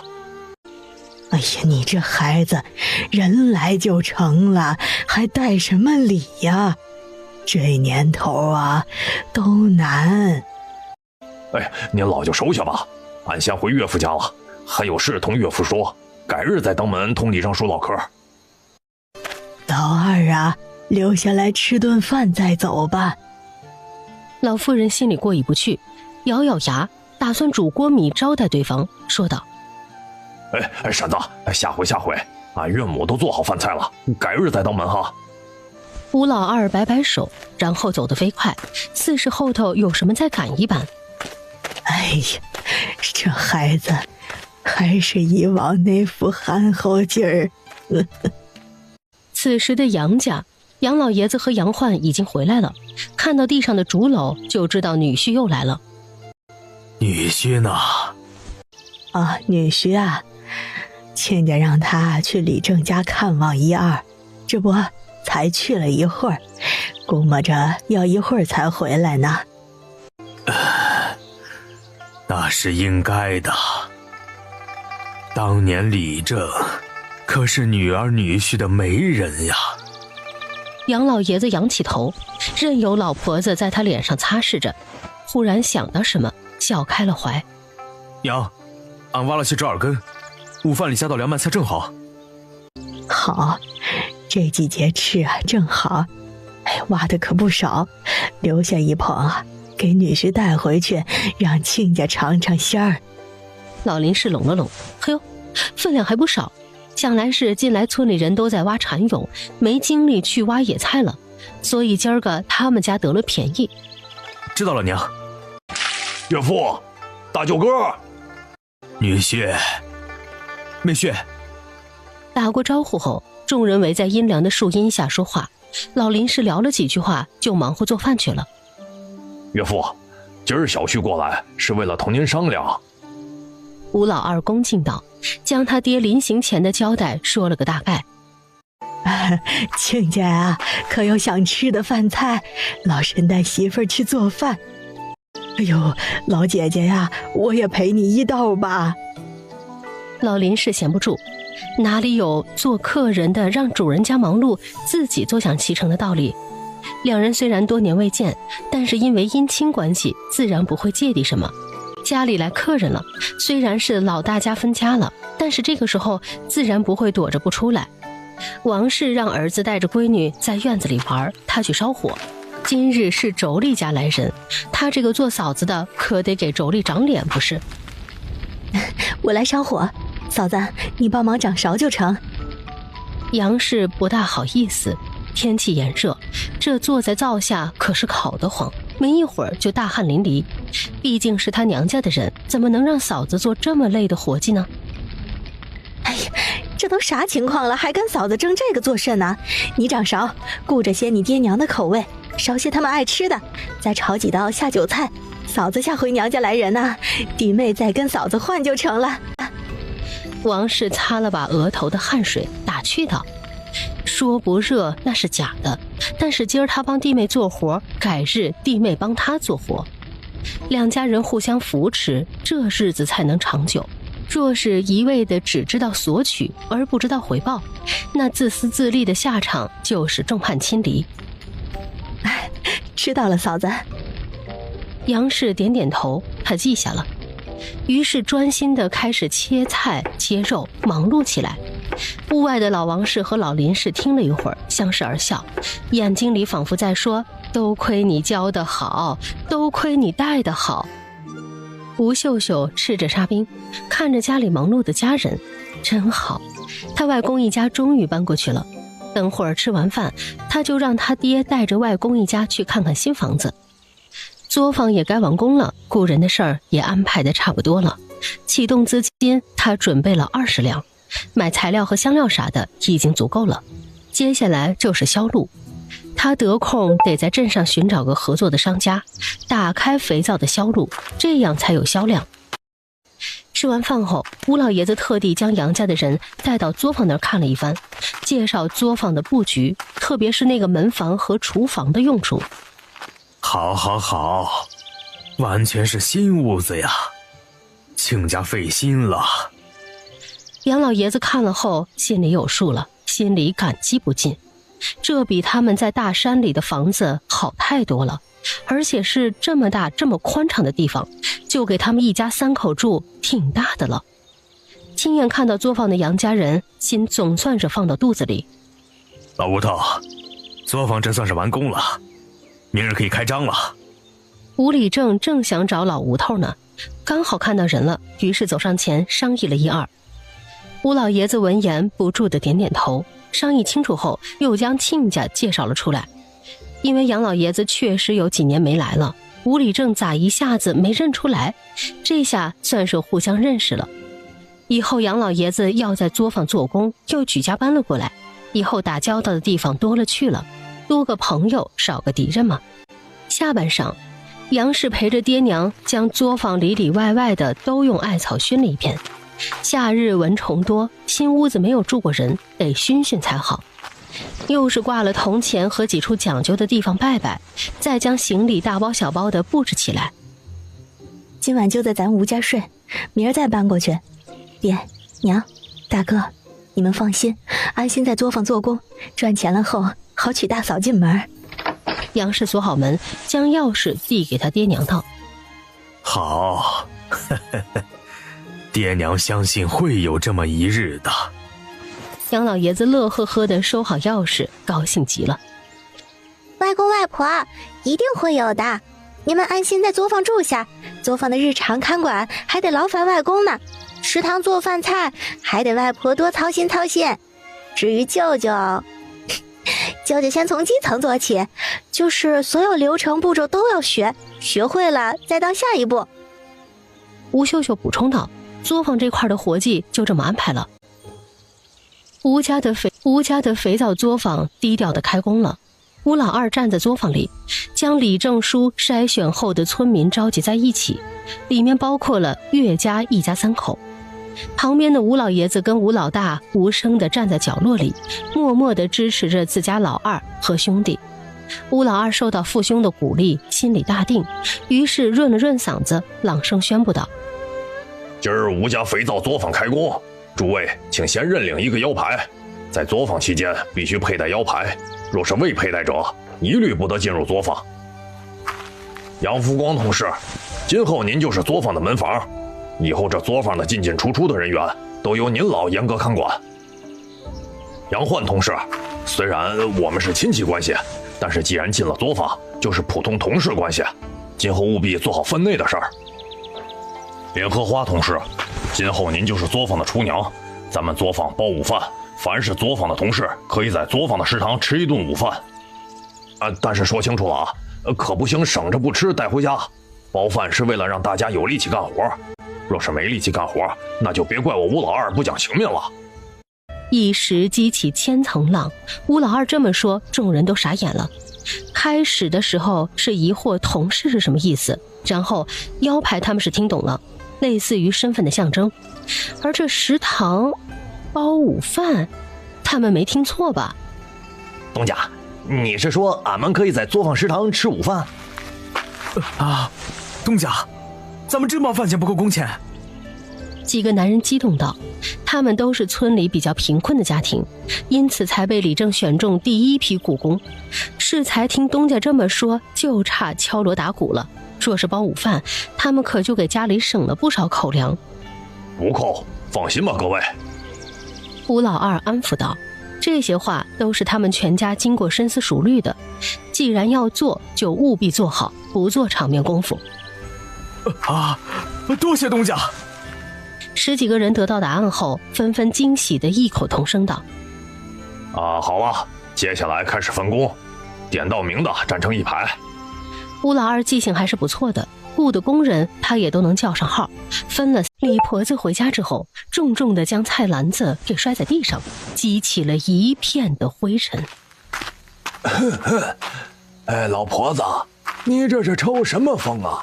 谁又惹着你了？一个满头银发的老者听到动静后，从屋子里头走出来，看到一脸怒气的老妻，不禁轻咳道：我抽什么风？还不是老吴家的，看到他我就来气。哼，要不是这个杨氏当初嫁给吴老二的，就是咱们家杏花了。如今的好日子哪轮得到他们老杨家？要不是杨家是吴老二的岳家，那肥皂作坊的门房和厨娘能轮得到这对老夫妻吗？当年若是咱们家的杏花嫁给吴老二了，那今日的好处不就是咱们家的了吗？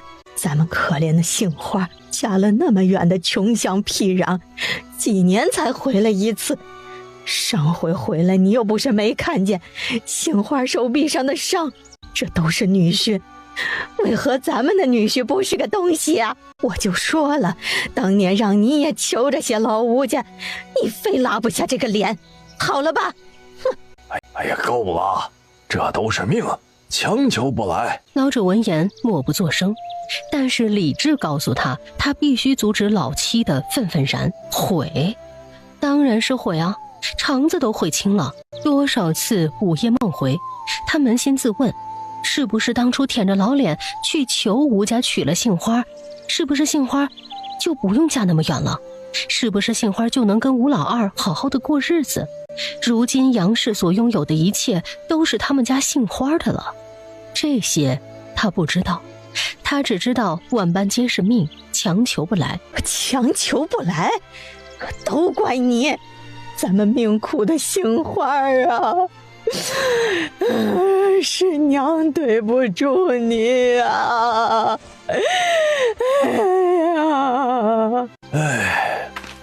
老者走近几步，搂着老妻，眼红是病啊，得治啊。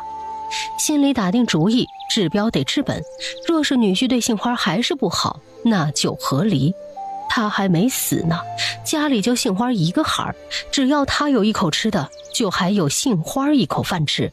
吴秀秀回家后，弟弟妹妹就缠着他不放，嚷嚷着下回姐姐去哪儿也要带着他们，不然他们就不理姐姐了。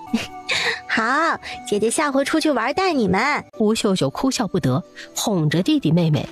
几个孩子在院子里闹成一团，老王氏婆媳3人在端着饭菜。今儿个男人们都在肥皂作坊吃了，就不回家了。家里头就他们几个妇人和孩子，倒也清静。午饭的时候，肥皂作坊里的吴老爷子提醒自家老二该吃饭了，于是吴老二喊了一声暂停，吩咐众人将手头上的活放放，吃完饭休息会儿再继续。其他人照做，跟着东家老爷来到了食堂。还没坐定呢，就闻到了一股饭菜的香气。是肉啊！有个壮汉惊喜道，肚子咕噜噜地叫起来。此时没有旁的人取笑他，因为大家都闻到饭菜香了，特别是肉香。虽然吴家村的人都挖蚕蛹赚了一笔钱，但是没有哪家会将银钱奢侈地买肉吃，因此大部分人家都是清汤寡水的。今儿个忽然得知作坊包午饭，就已经是意外之喜了，如今还能吃到肉，这是做梦也不敢想的呀。有人悄悄地掐了一把大腿，哎呀，疼啊，这是真的。大家伙别客气啊，只要在作坊好好干活，我们吴家保官每餐饭都能有肉。谢谢东家。有了东家的表态和保证，大家伙对做事越发的有信心了，跟着东家有肉吃。作坊出乎意外的顺利，吴老爷子父子3人教了几天，工人们就会了各自的流程。当然他们是分开教的，所有流程都必须要联合在一起，但是3队都不知道对方是做什么的。就算是知道了，那也没有最关键的秘方，也是无法得到肥皂方子的。见作坊步入正轨，吴家人松了口气。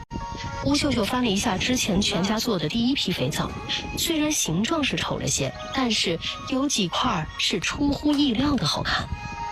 于是让他娘将这几块好看的肥皂打包起来，打算近期去趟镇上，该是时候找生意的门路了。姐姐，我们也想去镇上，可以带我们一起去吗？吴俊眨巴着大眼睛，可怜兮兮地望着姐姐，他好想去镇上吃糖葫芦啊！姐姐，吴慧慧也渴望地瞅着她姐姐。她听哥哥说，镇上有好多好多吃的，还有玩的，心里是向往极了。好，不过光求我可没用，也要求爷爷奶奶。若是爷爷奶奶同意了，我就带你们一起。吴秀秀故意说的大声点儿，示意弟弟妹妹去爷爷奶奶那儿撒娇撒娇。得到指示的吴俊很快就反应过来，跑到爷爷奶奶那儿撒娇了一会儿。吴慧慧也有样学样，没一会儿，吴老爷子和老王氏就缴械投降的松了口。哎呀，你们2个泼猴就知道闹你们爷奶和姐姐。罢了罢了，去可以，但是不许让姐姐乱花钱，知道了吗？王氏无可奈何的道，公爹和婆母都同意了，那他也不好反对。也是这段时间他们做大人的太忙了，没时间带孩子们，难免让孩子们闷坏了。吴老二知道闺女是想做正事儿，于是从村里一户人家那儿借了牛车，将孩子们抱到牛车上，交代都乖乖坐好，然后驾着牛车往镇上去。姐姐，好多蝴蝶！飞！待会儿到了镇上，你们乖乖的跟在姐姐身边，不许乱跑。知道了，姐姐。吴老二的耳边听着孩子们的童言童语，嘴巴咧得老开，手里的缰绳轻轻地抽在牛的后背上，想尽量的将牛车驾得平稳些。临安镇上人来人往，塔。待会儿等二叔将牛车停好了，二叔给你们买糖葫芦吃。吴老二闻言，笑眯眯地承诺道，眼睛四下寻找，发现了一处停牛车的地方，于是驾车过去。下车交税一番，交了看管费。嘿嘿嘿。吴俊和妹妹笑得眼睛眯成一道弯月，乖巧地坐在牛车上，等待二叔给他们买糖葫芦。爹，你冒着会会吧，我带着俊俊一道。今儿个他打算去酒楼，先询问一下周掌柜的可有这方面的人脉。若是没有的话，那就去其他的铺子转转。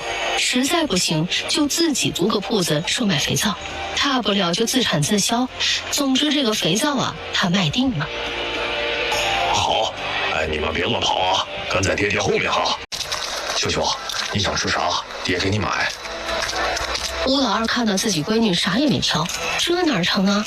按照他的观察，吩咐伙计包了几样零嘴儿，又怕闺女不喜欢，询问道：“够了，爹，天气热不好放，这些就够了。”吴秀秀掩嘴笑道：“她都忘了自己也是个孩子，寻常零嘴儿她真的是没啥食欲。”好，下回爹还给你买。吴老二以为他买的都是闺女爱吃的，于是没再强求。爹，咱们逛的差不多了，去周叔的酒楼吧。好。几人有说有笑的来到了熟悉的酒楼，还没进去就被伙计认了出来，客客气气的迎了进去。客官，里头请。其他伙计继续在门口招待着，客似云来的景象落入旁人的眼里，可是阴霾的紧。东家，是那对妇女。一个尖嘴猴腮的伙计激动道：“哼，他又不瞎，又是那对妇女。原本他是想派人跟踪，威逼利诱一番，从而得到治兵的法子，可是却没想到派出去的人一个都没回来。难不成这真是难啃的骨头？可是他安排人暗中观察了几日，不就是普通的农户吗？派人跟紧，这回老夫倒是要瞧瞧他们背后的人是谁。老者便是徐掌柜的，他心里似有一股邪火，不得不发。窗外的鸟儿被动静吓得扑呲扑呲地飞了起来，叽叽喳喳地叫个不停。伙计慌不择路地点头跑开。掌柜的模样不好，他呀远着些。待走远了，他这才啐了一口。若不是工钱还没发，他才不受这气呢。吴老爷和吴小姐稍等片刻，小的这就去喊掌柜的来。哇，姐姐，这里好漂亮啊！吴俊等人走了之后，这才稀罕的东摸摸西瞅瞅，扬起笑容道：“咦！”正想着，屋外传来脚步声，吴秀秀示意弟弟妹妹乖乖坐好。吴老弟，秀秀啊，你们父女可是让鄙人久等了。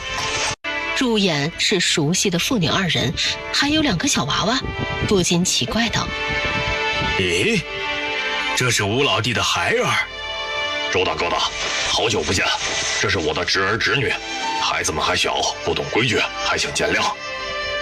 吴老二起身抱拳，二人寒暄了几句后坐定，一一介绍道：“怪不得。”周掌柜的恍然大悟，然后吩咐伙计上几道小点心进来。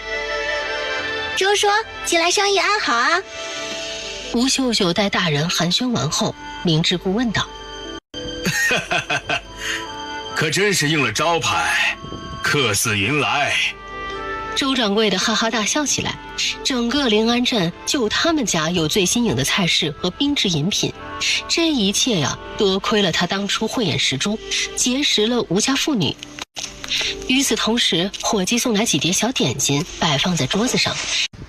周叔，我这还有一门生意，您听听看，若有门道，咱们可以合作嘛。见屋里头就他们一家和周叔了，吴秀秀没有见外的让弟弟妹妹自个儿吃东西便成，然后示意他爹取出肥皂，亲自拆开油纸包，将皂体露了出来。哦，这是什么？能吃吗？周掌柜的闻言正色道，见吴家妇女神似不似作假，因此正襟危坐，仔细地望着桌面上的方形物件。周大哥，这是肥皂，是我们妇女新研制出来的物件。吴老二主动解释道，他将肥皂的功用说了一番。此物当真有此奇效？此物滑腻得很，闻着有一股皂荚的气味，但是又不是，不好闻，但是也不难闻。一时间他有些拿捏不准，想再确认一下功效。周叔，这只是第一批成品，品相和气味都还不是很完美，但是洗澡洗手是足够了。吴秀秀见周叔的面色上有些犹豫，倒也不催，只是冲着门口喊了一声，交代伙计去端一盆水来。好嘞，秀秀小姐请稍等。伙计闻言点点头，很快的就去楼下打了盆水，然后回到包间，将铜盆放在桌面上。秀秀，你这是何故？周叔，您瞧，这打盆水做甚呢？吴秀秀示意弟弟过来，然后用水打湿了弟弟的双手，然后用肥皂涂抹在弟弟手心手背上，然后轻轻地搓磨一二。很快的，肉眼可见的泡沫露了出来。吴秀秀放下肥皂，再将弟弟的双手放在盆中洗了洗。很快的，与适才沾满油渍和糕点碎屑的小手不同，此时男孩的手洁白干净得很。周掌柜的见了后瞪大了眼睛，呀，确实如此，此物甚好，这比以往的枣豆子去无明显。然后呢，枣豆子价格昂贵，每回都得买上好些，放在厨房以备不时之需。这可没法子呀，油水沾水后擦也擦不干净，若是气味残留严重，可是会影响个别菜式的。吴老弟，秀秀，你们妇女打算如何定价？吴老二倒是没有想到这个问题，望了望闺女，看闺女怎么说。周叔，实不相瞒，我们家开了肥皂作坊，以后是量产，所以价格自然是可以放低些。当然，您在镇子上做了这么多年的生意，有什么建议大可以提出来。吴秀秀见对方询问价格的问题，就知道对方是感兴趣的，于是也没隐瞒，交了点底细给对方。市面上的枣豆子功效没有这么好，但是价格是2000银子一块。平日里啊，咱们都是省着用的。周掌柜的面色愁苦道，生意好是好，但是处处都是开销，为了生意他也是操碎了心喽。这么贵啊？那咱们家的肥皂一定好卖。吴秀秀没想到枣豆子这么值钱，那他家的肥皂岂不是更不愁销路了？他有信心肥皂一定能被世人接受，何况是价格上肥皂成本低，自然价格也就低廉些。若是这肥皂销路的好，便是件利民的好事。周掌柜的见小丫头开心，鼓励道，其实啊，这日常很多地方都会沾上污垢的，别说寻常人家，就是连他都不大舍得用枣豆子。若是这肥皂，他是不是该合计合计这门生意啊？想到这儿，周掌柜的试探地询问这对妇女，不知吴老弟和秀秀，你们父女二人今日找我，可还有旁的事？周大哥，不必这么客气，我们父女二人此番来啊，也是为了合作的事。他们父女是打算在镇上开个铺子，或者找个能够打开肥皂销路的盟友。吴老弟，你看咱们都这么熟了，舍近求远做甚？与其找陌生的旁人，不如就让老哥哥掺一脚可好？周掌柜的积极表态，既然吴家还没有找到其他的盟友，那他不就是有机会了？两家都合作月余了，互相都有些交情在里头，于公于私，互相结合成合作关系，百利而无一害。吴老二没想好，假装思索道。正好门外传来伙计换掌柜的声音，说是前头出事儿了，让掌柜的去主事儿。周叔，您先忙，忙完后咱们再继续谈。好，处理好事后咱们再商议。周掌柜的点点头，示意伙计好生招待吴家妇女，再上些茶点。安排妥当后，这才放心下楼的处理事情去了。爹，秀秀瞧着，周叔是想跟咱们家合作的，不妨就跟周叔合计合计接下来的事儿。吴秀秀压低了声音，小声地凑在他爹耳边窃窃私语了一会儿。既然周叔有合作的意向，那么就不舍近求远了，就跟周叔先合作看看。片刻后，周掌柜的处理好事儿后又上楼来了。久等了，久等了。周大哥生意兴隆啊，不妨事，咱们继续谈下合作的事。吴老二接着刚刚的话题，继续与周掌柜的交涉，总不能什么事儿都让闺女出面。吴秀秀在一旁听着他爹说的话，无声地鼓励着。他爹其实很聪明的，一点就通，能生出他哥和他这样智商的人，怎么会笨呢？如此就这么说定了。待第一批肥皂制作好了后，就拉到克斯云来，然后剩下的交给我安排。周掌柜的一拍即合，连忙换伙计去取了笔墨过来，当场立了契约，按照刚刚达成的共识，吴家出肥皂，他负责销路。其实说到底是他占了便宜，对于吴家人说的3成利。笔墨落下，周掌柜的吹了吹2张一模一样的字据，示意吴家妇女过目。吴老二接过字据，仔细地观摩了起来，然后瞧见一处不对，疑惑道：周大哥，您这里写错了，是3成利，不是2成。吴秀秀没有隐瞒过自家识得些字的，因此毫无顾忌地看了起来。但是扫到分成的时候，赫然发现上面写的是2，并不是说好的3。吴老弟，这是我的合作诚意。毕竟肥皂是你们吴家想出来的，我就是占了个便宜，也是你们看得起我，将这门生意送上门来。周掌柜的摸了摸胡须，他呀，若是黑心的商人，从一开始就不会花高价买下吴家妇女手里的菜式方子，在旁人威逼利诱之下，也未曾透露过吴家半分的信息。做生意如此，合作亦是如此。哎呀，周大哥谦虚了。既然如此，我们妇女就成了这个情。以后我们吴家但凡有生意，一定优先周大哥这头。好，确认无误，咱们就按手印吧。周掌柜的得了承诺，高兴坏了。吴家回出来的生意，哪个不挣钱呢？二话不说，大拇指爽快地沾了红泥，在2份契约上按下了指印。合作愉快。待第一批肥皂制作出来，吴老弟你过来知会一声，我安排伙计去拉货。至于销路，你们放心，镇上的各类铺子，掌柜的我都熟悉。那是自然。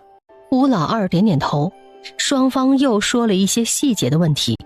关于这肥皂的定价，2人商议后决定分成几种类别。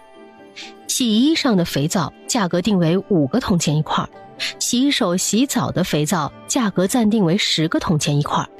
若是后头配方配料改善，再往上叠加卖价。周叔，你可知道镇上哪家卖香料，或者卖奶牛的？羊奶也成。吴秀秀见他爹游刃有余地商议好诸多事项，心里很高兴。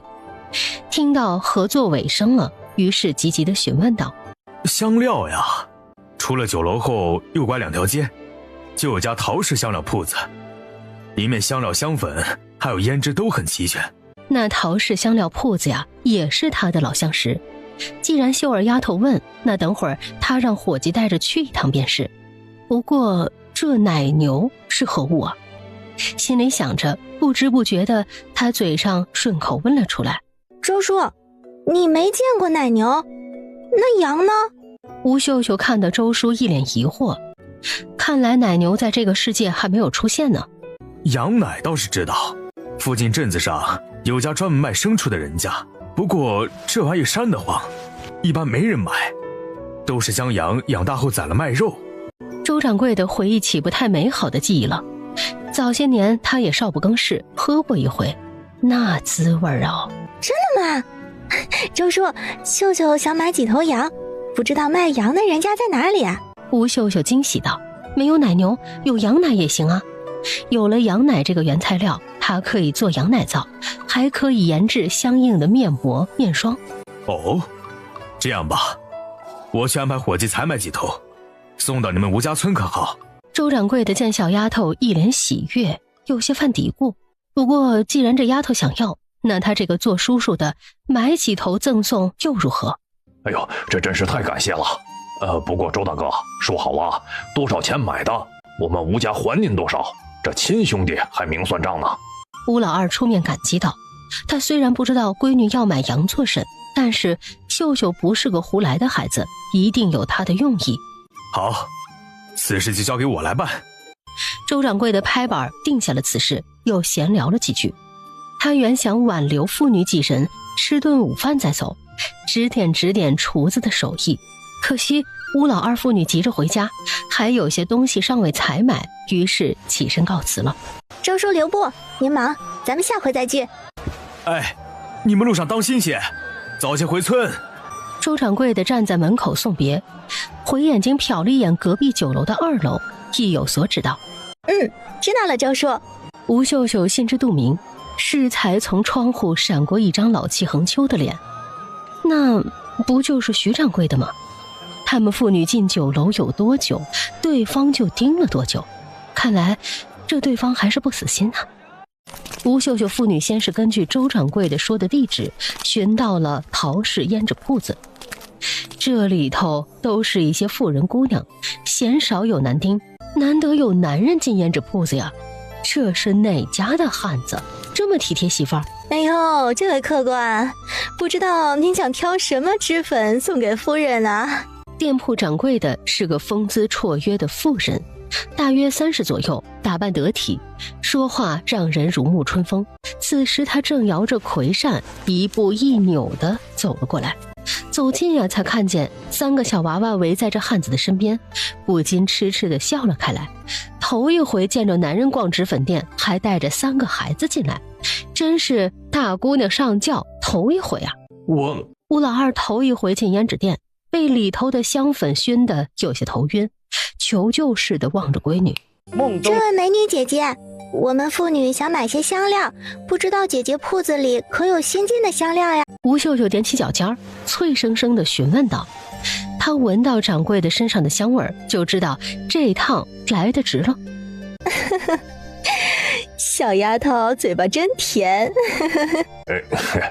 小女无知啊，还请掌柜的海涵。不碍事，这丫头嘴巴可真甜。香料是吗？当然有，等着，我这就去取来。爹，您要不要给娘挑盒胭脂啊？吴秀秀提醒他爹，人都来了，就别空着手回家，好歹给他娘挑个口纸啥的吧。来喽，瞧瞧，可有喜欢的？谢谢美女姐姐。吴秀秀点点头，踮着脚尖，右手做扇形呼哧着。果然很香啊，有茉莉花、栀子花、梅花、海棠，好几种香料呢。看来提高肥皂品质的原材料算是找着了。全要了。另外劳烦掌柜的调盒10星的胭脂，内子用的。哎，好。陶掌柜的喜不胜收，差点就看走了眼。这是个大主顾啊，麻溜的包好香料，还挑了一盒胭脂，想了想，还送了2盒不怎么值钱的嘎啦油，扬起笑脸道：客官，一共5两6钱银子，您收好了。小丫头，你该唤我陶姨才对。知道了，陶姨。吴秀秀吐舌道，之所以喊她漂亮姐姐，不仅是因为对方长得挺漂亮的，而且30岁左右的年纪，在她以前的时代，那可正是青春正盛啊。再说了，哪个女人不想被喊得年轻些啊？吴老二收拾好东西，抱着小侄女儿，牵着闺女离开了陶氏胭脂铺。哎呀，爹，我肚子疼。吴秀秀出了胭脂铺子后，不经意间看到2个鬼鬼祟祟的人，抓紧了弟弟的手，假装肚子疼，蹲了下来，道：爹，好像有人跟踪咱们快点走。这谁会跟踪咱们？要不这样，咱们绕到县衙去找周公子。咱们就去县衙。吴秀秀点头，父女2人嘀咕完后，假装没有大碍的起身继续行走。老大，咱们还跟吗？跟。为首的人就是那个尖嘴猴腮的伙计，他们2人跟了这对父女一路了，适才他可瞧见了，对方从怀里掏出一个钱袋子，就那么轻易地拿出了5两多的银子出来。嘿，就算今儿个跟踪不出对方的底细，但是可以趁机将钱袋子给偷回来。不过他的如意算盘注定是打错了。吴老二父女熟练地来到县衙，同捕快说了几句。待这两人觉察不对的时候，已经晚了。捕快很快的就飞奔过来，抓住了他们。大爷饶命啊！我就是个小偷，家里老娘卧病在床，因此不得不，还请大爷饶命啊！两人被压着跪下，这才知道怕了。特别是尖嘴猴三的那个，他是猪油蒙了心呐。哦，你们且说说看，你们是偷了什么？家里又有哪些人？原来是有衙差进去通传，因此周胜很快就小跑出来，刚好听见有人在衙门口大放厥词，于是怒极笑道：他好歹当了10多年的县令之子，亲眼见过他父亲审过大小上百件案子，见过的3教9流那可多了去了，这等粗略的骗术怎么瞒得了他的眼睛？这……尖嘴猴三的人一时语凝，眼睛滴溜溜的直转。我说，都是徐掌柜的安排我们来跟踪这对父女的。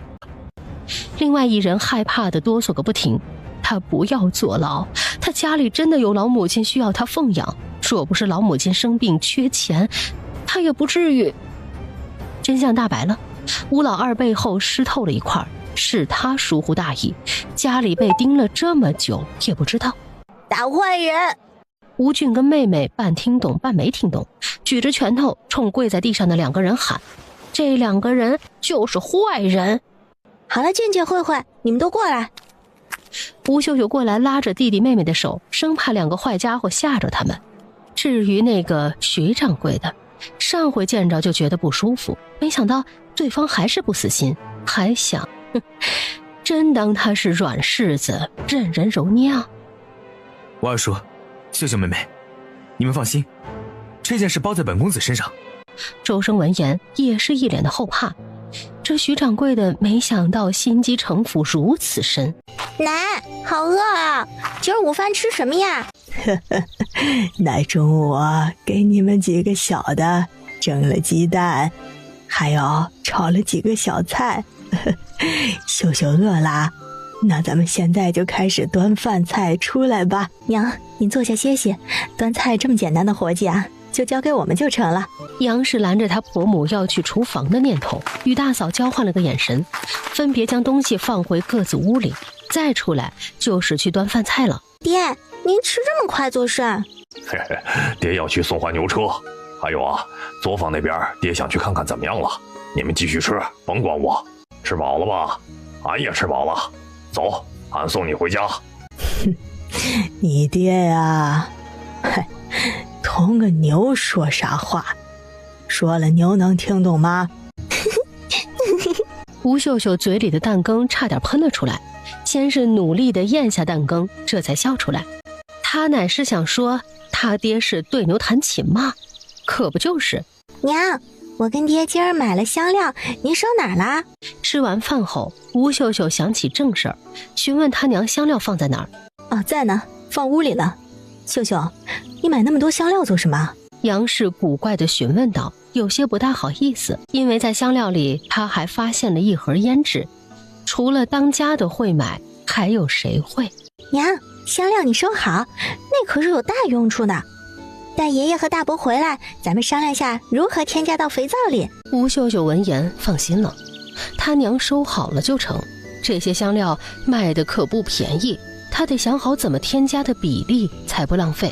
那秀秀啊，这里头的胭脂和嘎啦油，娘，胭脂是爹特地给您挑的，至于嘎啦油，则是那间铺子老板娘送的。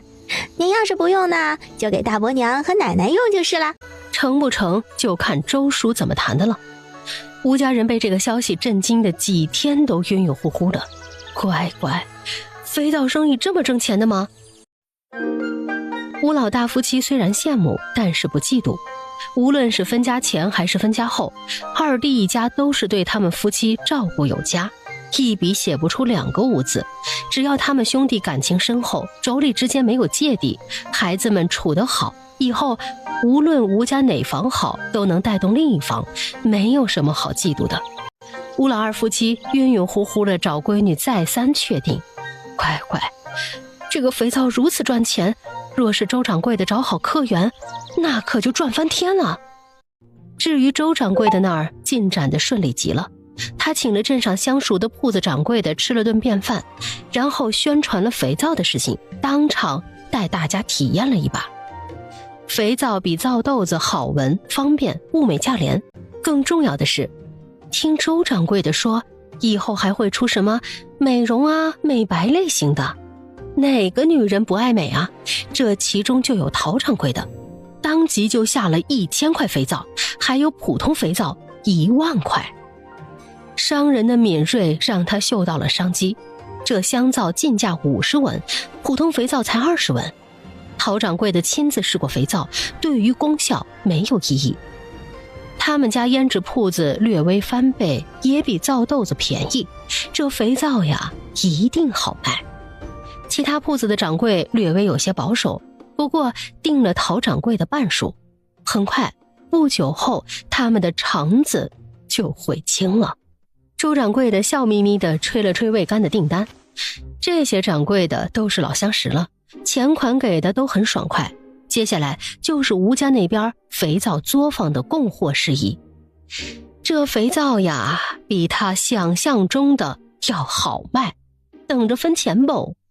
快到月底的时候，周掌柜的估摸着日子，派伙计来吴家村，这肥皂拉了一车又一车，清点了好一会儿，才将周掌柜这些日子拉拢过来的订单数字给核对好。周掌柜的也不是那种人，此番还叫心腹手下，就是上回的那个伙计虎子。此番他带来了一份订货清单，以便吴家人下回去镇上核对账目，好分钱。麻烦虎子哥哥回去回禀周叔，这些日子辛苦周叔奔波了，这账目我们妇女收下了。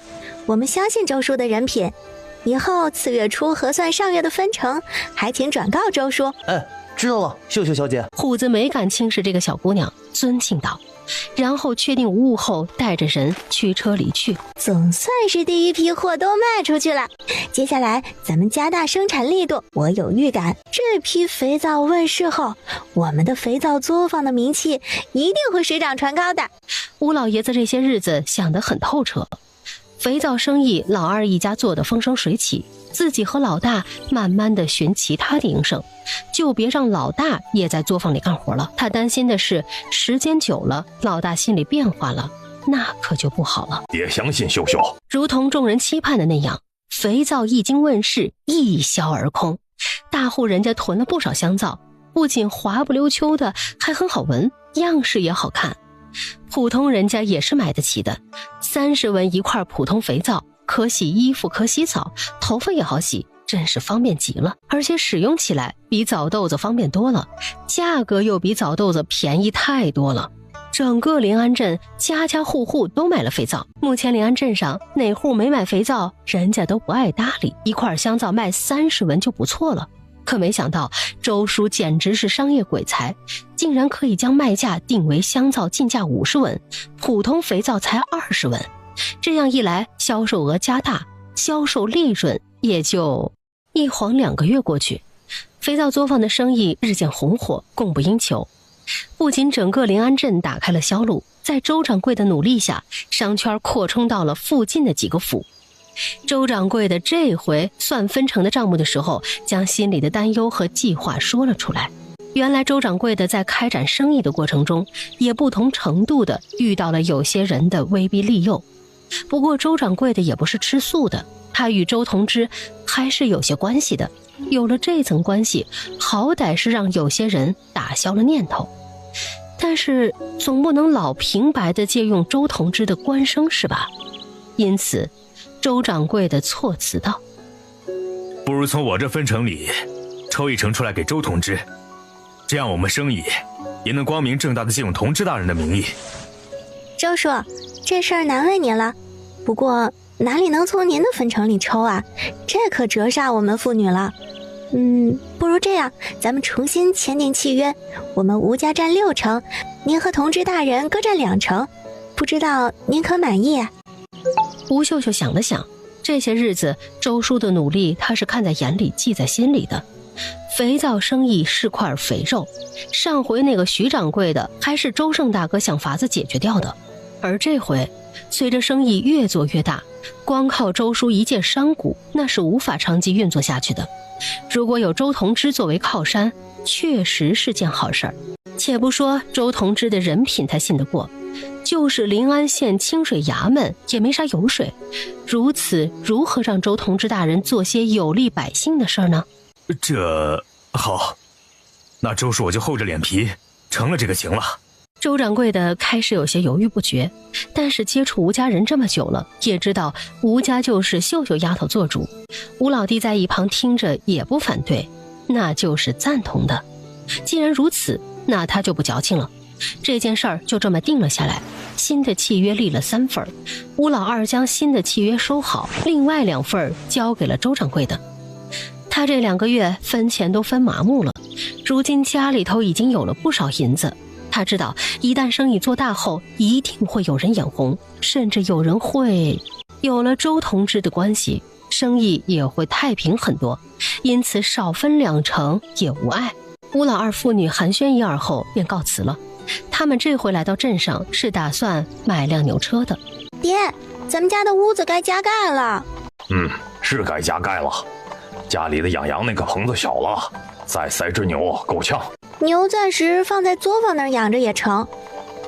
吴秀秀想了想，作坊那儿空地大，将牛放在那儿也成，然后就是拉货的时候也方便不是？好。吴老二点点头，那就听闺女说的。父女2人有说有笑地回到村里，先是将牛车放在作坊那儿。杨老爷子看到女婿买牛了，也是高兴得很，当即表示他可以帮着看卫。吴秀秀见作坊这边生意都差不多了，于是将精力放在了做面膜和水乳这儿。萧宅内院里，漆黑的夜晚正是阴谋横生的时候。于嬷嬷，断肠散已经下过了，不消半日，那位一定会。好，干得漂亮。这是100两的银票，这些日子躲着些，避避风头。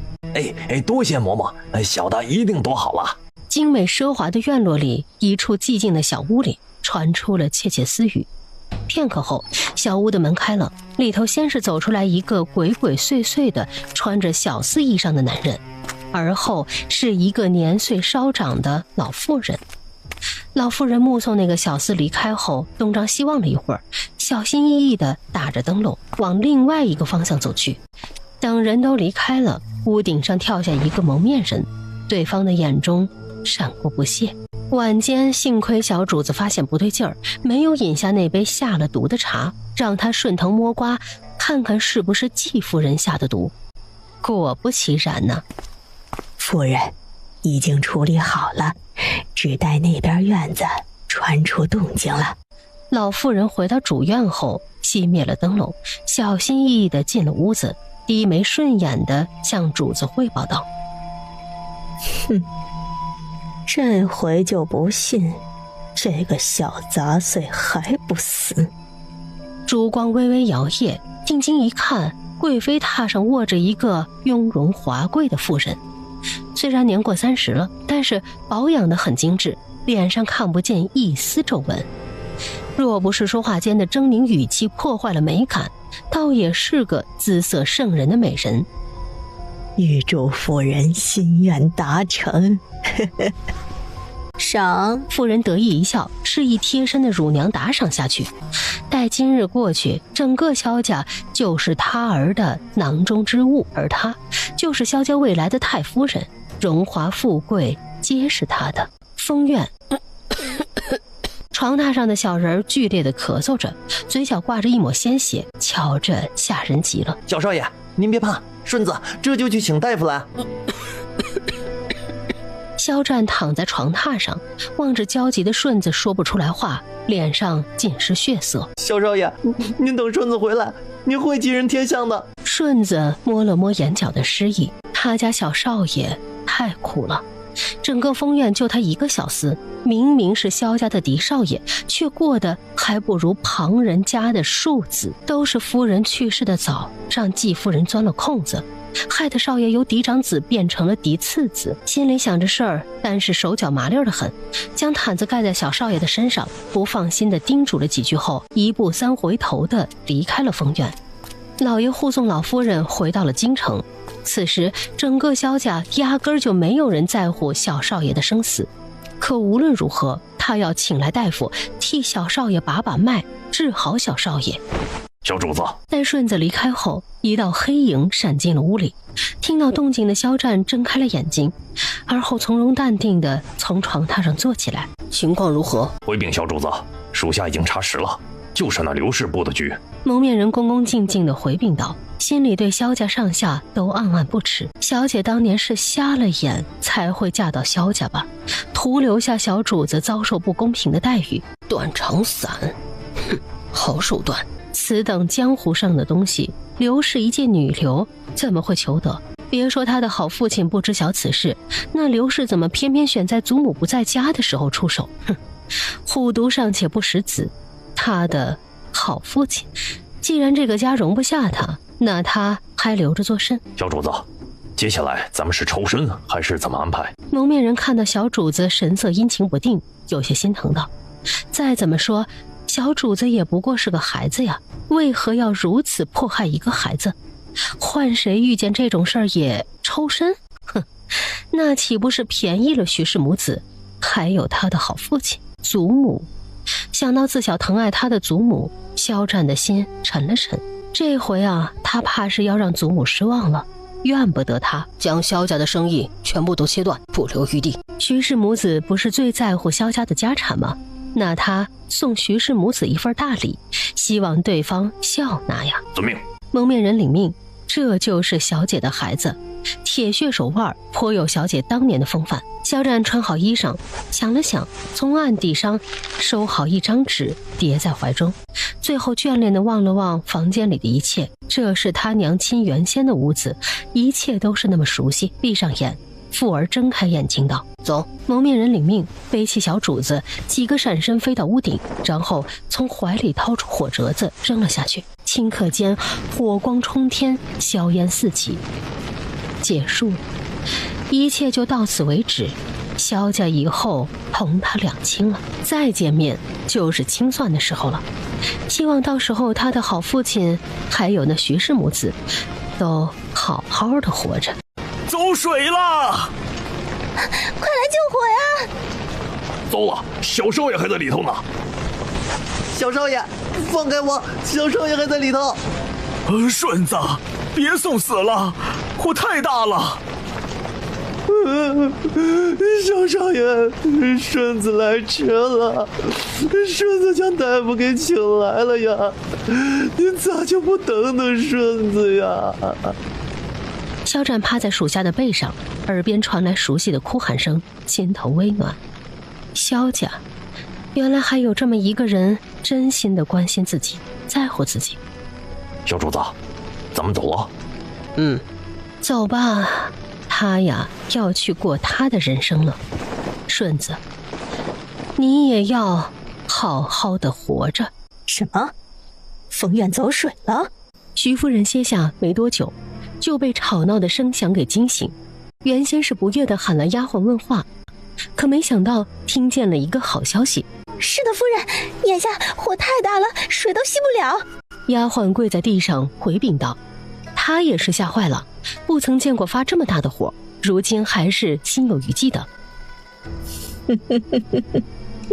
太好了。徐夫人闻言喜不胜收，听着丫鬟的意思，里面的人我也就不禁得意洋洋地想，老天爷都要帮他去掉眼中钉肉中刺。啊，夫人，您说什么？丫鬟有些不解，夫人刚刚是说太好了。没你的事儿了，下去吧。徐夫人正在兴头上，懒得搭理丫鬟，随口搪塞道，这下子她可以睡个安稳觉了。哼，周氏活着也没争得过他，死了照样也没争过他。这萧家的家产呐，房屋地契呀，都是他宝贝儿子的，谁也抢不走。火势烧了2个时辰才熄灭，封院一片焦土，到处都散发着黑烟。顺子在废墟里找了很久，也没有找到小少爷的尸骨，不由得跌坐在废墟里痛哭起来。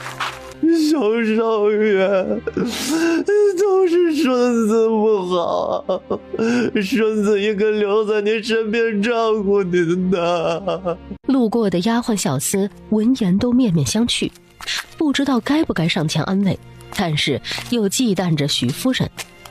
顺子，夫人有请。管家阴阳怪气地走过来，右手捂着鼻子，嫌弃地看着废墟的一切。顺子哭岔气儿了，打了个响嗝，心如死灰。完了，夫人有请，他怕是不好了。果不其然，徐夫人见了顺子之后，张口闭口就是看顾不力，吩咐人将顺子拖了下去，重打10个板子后逐出萧宅。夫人，饶命啊！夫人！顺子闻言，面色唰的一下就白了。10个板子，这是要了他半条命啊！吵！徐夫人不悦地挥了挥手，没一会儿就有人将碍眼的小厮拖下去。这下好了，等老爷回来，他就以小厮看管不力，导致封院走水，而萧战则是死于走水。若是老爷不信，他就掉几滴眼泪示弱，保管制服的妥妥的。哎呀，疼！执行的人偷偷放了水，板子没打得很狠，但是也做足了面子。顺子心存感激，疼痛的声音唤得很大，心里头一片凄楚。小主子没了，徐夫人也把他赶出了萧家，他今后何去何从啊？顺子，这是我偷偷收拾的包袱，还有些钱，你收下，赶紧找个活计看看啊，以后就别回来了。一个年岁略长的嬷嬷悄悄地送了一程顺子，眼睛红彤彤的，一看就是哭过的。嬷嬷，对不起小少爷，对不起周夫人。好孩子，不是你的错，这是天意，都是命啊。温嬷嬷抹了一把眼泪，她呀心里难受啊，但是无可奈何呀。夫人和小少爷都走了，她也快了。黄泉路上还请夫人和小少爷等等她呀。温嬷嬷，您老保重身体，若是顺子安顿好了，再来看您。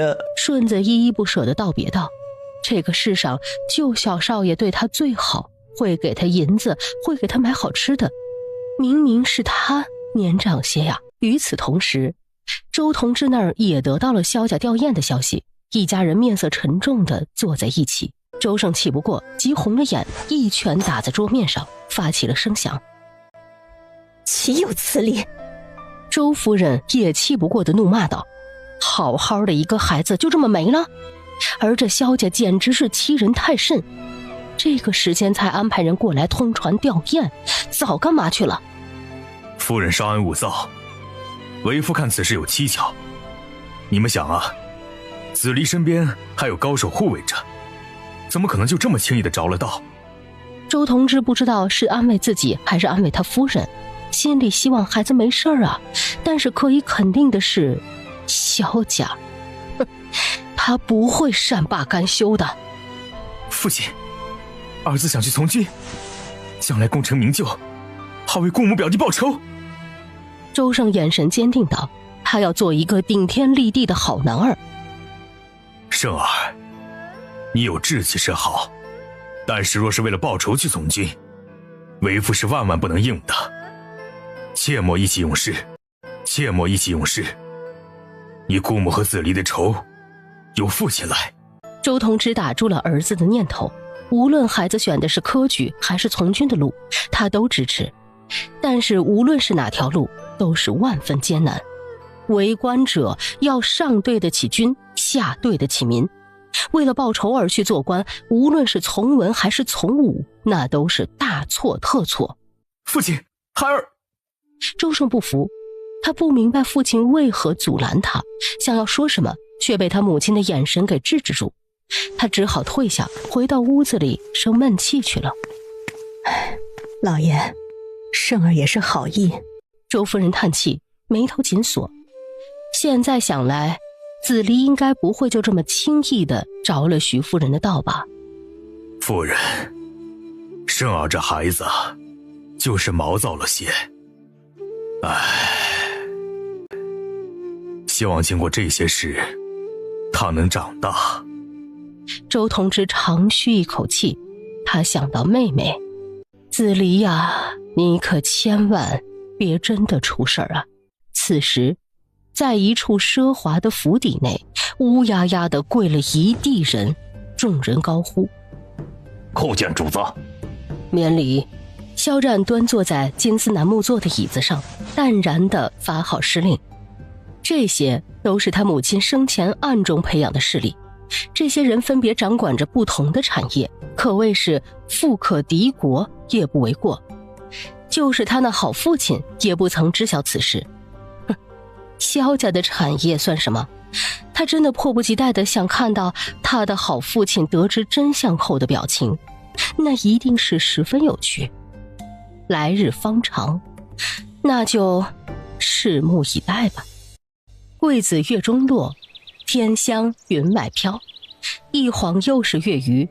吴家村家家户户都忙忙碌碌的，每个人的脸上都洋溢着满足的笑容。肥皂作坊的原材料快耗尽了，趁着休息一天，吴老爷子带着老大挨家挨户的买草木灰去了。秀秀啊，作坊的香料也没了，爹去趟镇上，你们娘俩可有要带的东西啊？吴老二收拾了一下，怀里揣着几十两银子，一边琢磨着去买香料，一边询问妻女道：“家里啥都不缺，要买啊就给爹娘买些补品，这些日子爹娘操劳坏了。”杨氏温婉地坐在床上叠着衣裳，听到当家的这么问，他笑道：“如今家里的日子啊，不知道有多好过，顿顿有肉吃，时不时的当家的从镇上买点点心回来，他都感觉到腰身都胖了一圈呢。”是啊，爹爹，您在镇上的时候就别给我们买零嘴点心了，家里还有很多呢，要买就给爷爷奶奶还有外公外婆买些补品吧。吴秀秀附和他娘的话，可不是吗？家里啥也不缺，该给长辈多补补身体。哎，知道了。吴老二驾着牛车，先是来到作坊这儿，寻他大舅哥一道去镇上。杨焕来到吴家村也数月了，吃得饱穿得暖，爹娘日日都笑得开怀，他这个做儿子的心里头也是真欢喜。明儿个他爹要过生辰了，他打算用这几个月的工钱去趟镇上买些东西孝敬孝敬老人家。路上慢着些。杨老爷子跟老林氏在作坊门口目送了良久，直至看不清了才转过身去。吴老二和舅兄有说有笑地聊了一路。他今儿个带这么多银子还有个缘故，那就是岳父快过生辰了，他呀该好好的操办一二才是。美雪，我是家中长子，理应我来操办，你就帮我抬下东西就成，可不行付钱的。杨焕不大放心道，他全家都在作坊做工，本来就很对不住妹婿和老吴家，要是连他爹的寿辰都要妹婿出钱，那可就不对了。哎，知道了，大哥。吴老二驾着车很快的就到镇上了，闻言没争执，他不操办成啊，但是不能阻拦他给老岳父买东西不是。二人齐心协力在镇上采买了一番，路过一处巷子的时候，吴老二看到蜷缩在巷口的人，觉得好生眼熟啊。怎么了？杨焕看到牛车停下，有些不解道：没什么，就是看见个孩子好眼熟。别打我，小少爷快跑，走水了，救救小少爷。蜷缩在此处的不是别人，就是顺子。此时他正沉浸在梦魇中，苍白的嘴唇上不停地胡乱喊道：小兄弟啊，小兄弟，快醒醒。吴老二听得云里雾里的，这孩子不就是几个月前买了他闺女菜坊子那个小少爷旁边的小厮吗？喊也没喊醒，吴老二微微的探手试了试对方的额头，糟了，好烫啊！怎么了，梅雪？九兄啊，这个小兄弟，总之俺认识，俺背他去药铺子瞧瞧。你先去米铺子买东西，一会儿药铺子见。吴老二焦急道：“这孩子都要烧糊涂了，救人要紧。”哎，你慢着些。顺子迷迷糊糊地感觉到有人在他耳边说话，但是怎么也听不清，脑袋一黑，陷入了昏迷。造孽呀！都烧成这样了，才送过来，你是怎么当爹的？对不住了，劳烦大夫看看这孩子。陪笑道，也没否认，这孩子跟他家狼儿比也大不了几岁，沦落如此境地，实在是可怜呐。谁？顺子迷迷糊糊的觉得口干舌燥，脑袋倒是没有之前那么疼痛了。孩子，水来了，坐下来喝。梅雪，这孩子咋样了？适才老大夫看诊过了，也施了针。老大夫开了药，叮嘱了一二，交代忌讳的事情，这才作罢。吴老二好脾气的应承着，也不觉得难堪或者是冤枉。结完账后，他拎着药包和舅兄一起将人送到马车上，安顿好后，这才驾车回家。今儿个东西才买的差不多了，明日摆上几桌宴席，好生的庆祝一番。至于这孩子嘛，朗儿还在书院中，倒是可以放在朗儿的屋子里安顿。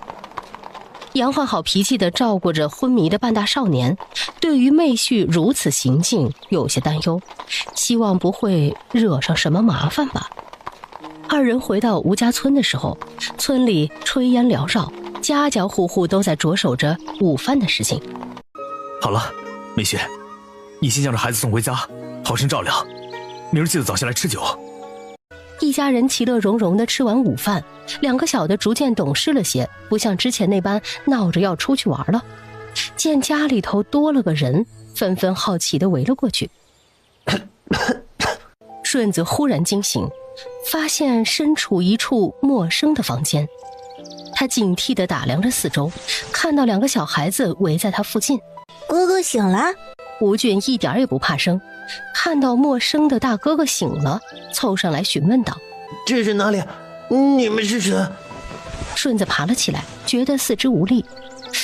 对了，他好像是饿晕过去了。温嬷嬷给的银钱只够他几日的，他这几日都在努力的找活计干，但是苦力呢他又干不了，想干人家也不给他干。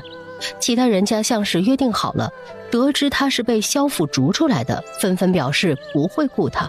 于是他在花完身上的钱后，只能沦落街头。原以为他会就此追随小少爷去了，可没想到被人救了，不知道恩公是谁。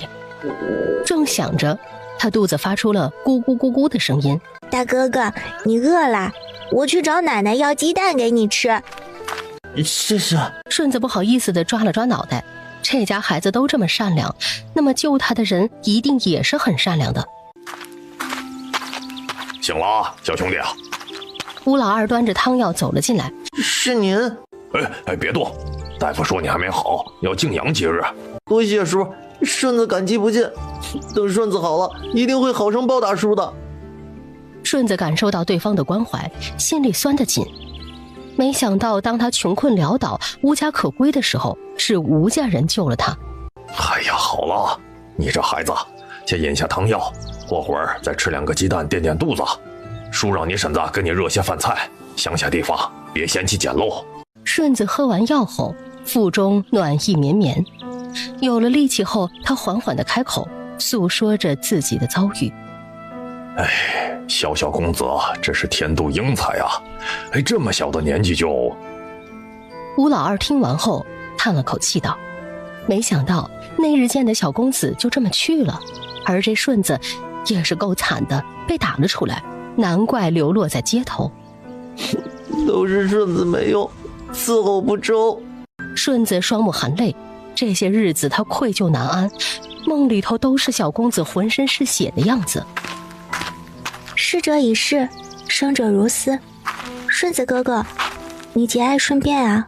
吴秀秀走了进来，听到顺子说的话后，宽慰道：“没想到数月前见着的小正太命这么不好，小小的年纪就没了。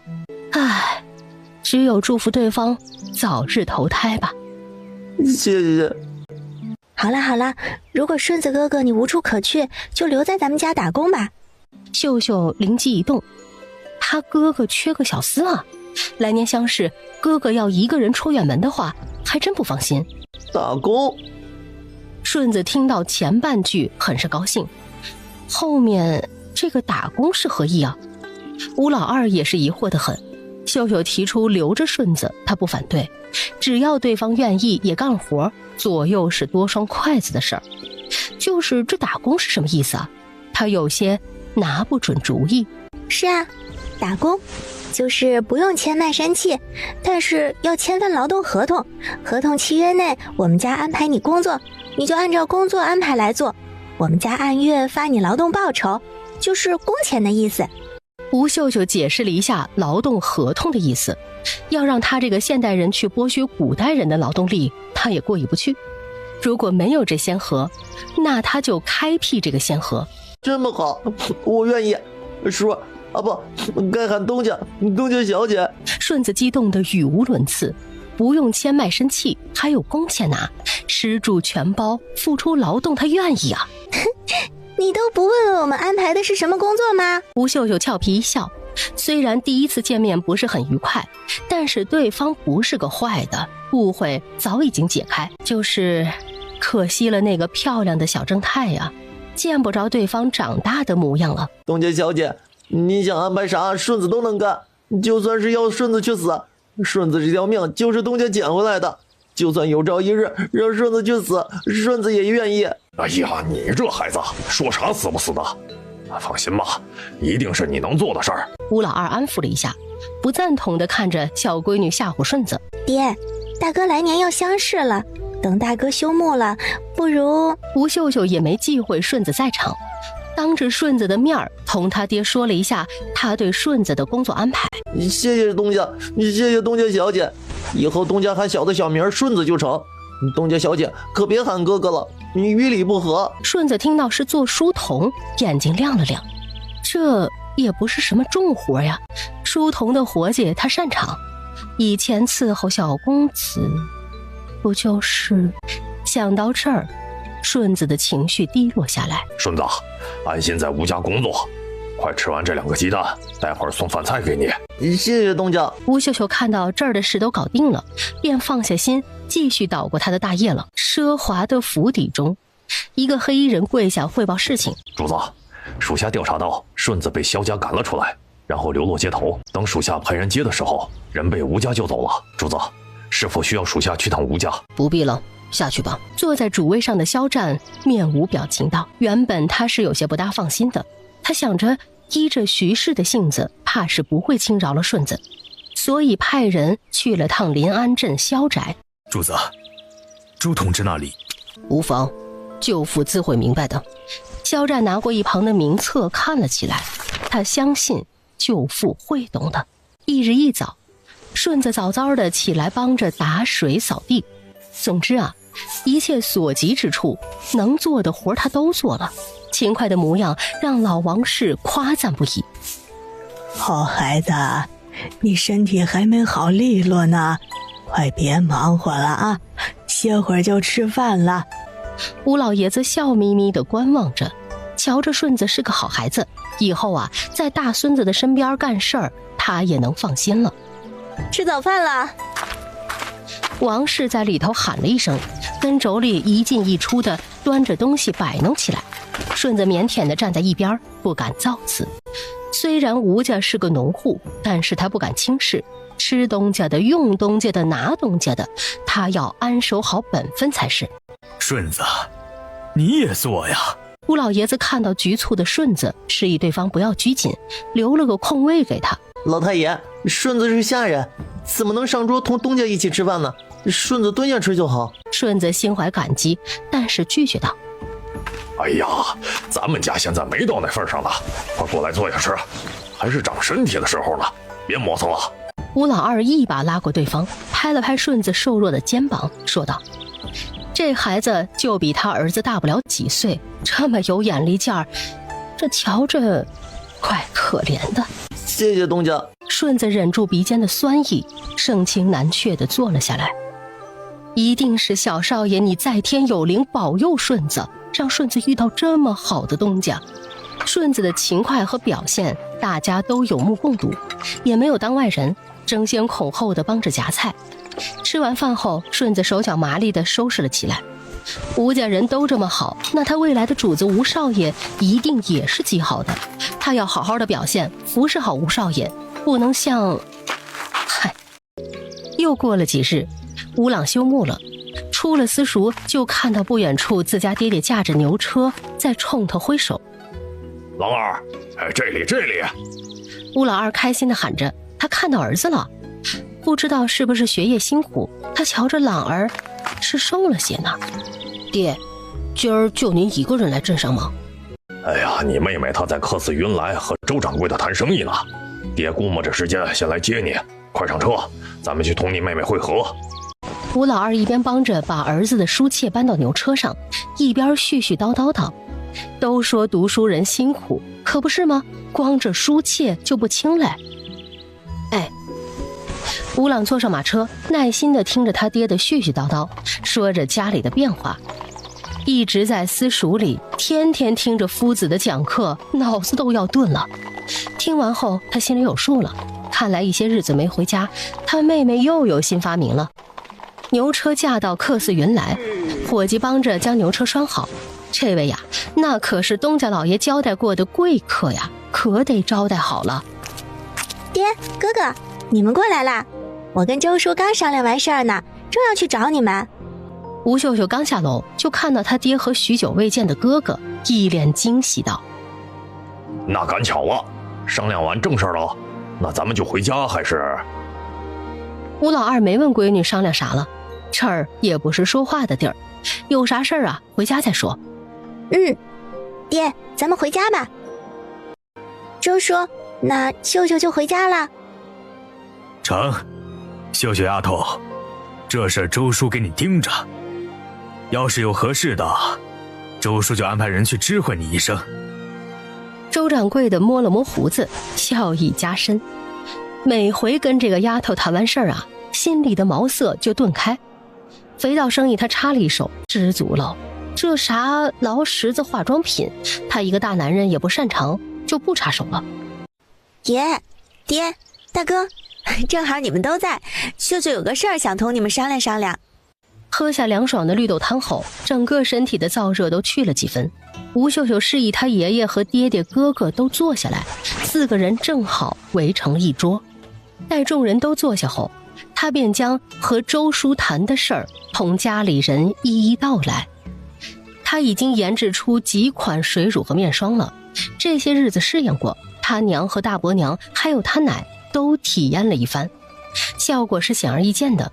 他大伯娘脸上的雀斑减少了不少，相信长期涂抹一定能够去除掉的。而他娘因为底子原先就好，现在锦上添花，肤色不仅更白嫩了，气色还变得更加红润。而他奶奶毕竟年岁大了，改变肉眼是看不着的，但是仔细瞧着还是能察觉到细纹少了一些。万事俱备，只欠东风。他决定在镇上买个铺子，专门售卖这些护肤品。周叔在镇上人脉广，他拜托周叔在镇上留意一下哪家旺铺在售，如果有合适的就买了下来。值得一提的是，这2回肥皂作坊的分成，他们家分了快上千两。这个月的分成再出来，那么可就不得了。没想到这小小的肥皂生意能做这么大，里面自然是有周叔和周同之的功劳。这事秀秀你跟你爹商量好就成，爷爷不提意见。都已经分家了，你们做主就好。吴老爷子听了个大概，生意的事儿他不掺和，也不会让老大家掺和。既然都分家了，那就是老二的家事儿，无论是赚了还是赔了，他也不会干涉的。爷爷，其实秀秀是想拉大伯家入股，就是投入最少的钱，获得最高的收益，可持续性经营分成。此事爷爷虽然不懂，但是也能猜到秀秀是为了你大伯家好。但是爷爷要说句公道话，不能给老大家开太高分成了，养习惯了可不好。都说了，亲兄弟还明算账呢。吴老爷子听出来了，这事儿是好事儿，跟肥皂作坊差不多。虽然他没问，但是老二会跟他说一下这个月分了多少钱，想给些钱给他们老夫妻提己。他又不是老糊涂，总不能老让老二家吃亏不是？爷爷，其实这……吴秀秀正欲解释，被身后的一道声音打断。公爹说的极是，秀秀啊，大伯娘替大房上下都感激不尽，大伯娘就厚着脸皮投机取巧一番。秀秀，你说要出多少钱入股？总之按照正常生意上的来，别给我们太多分成了。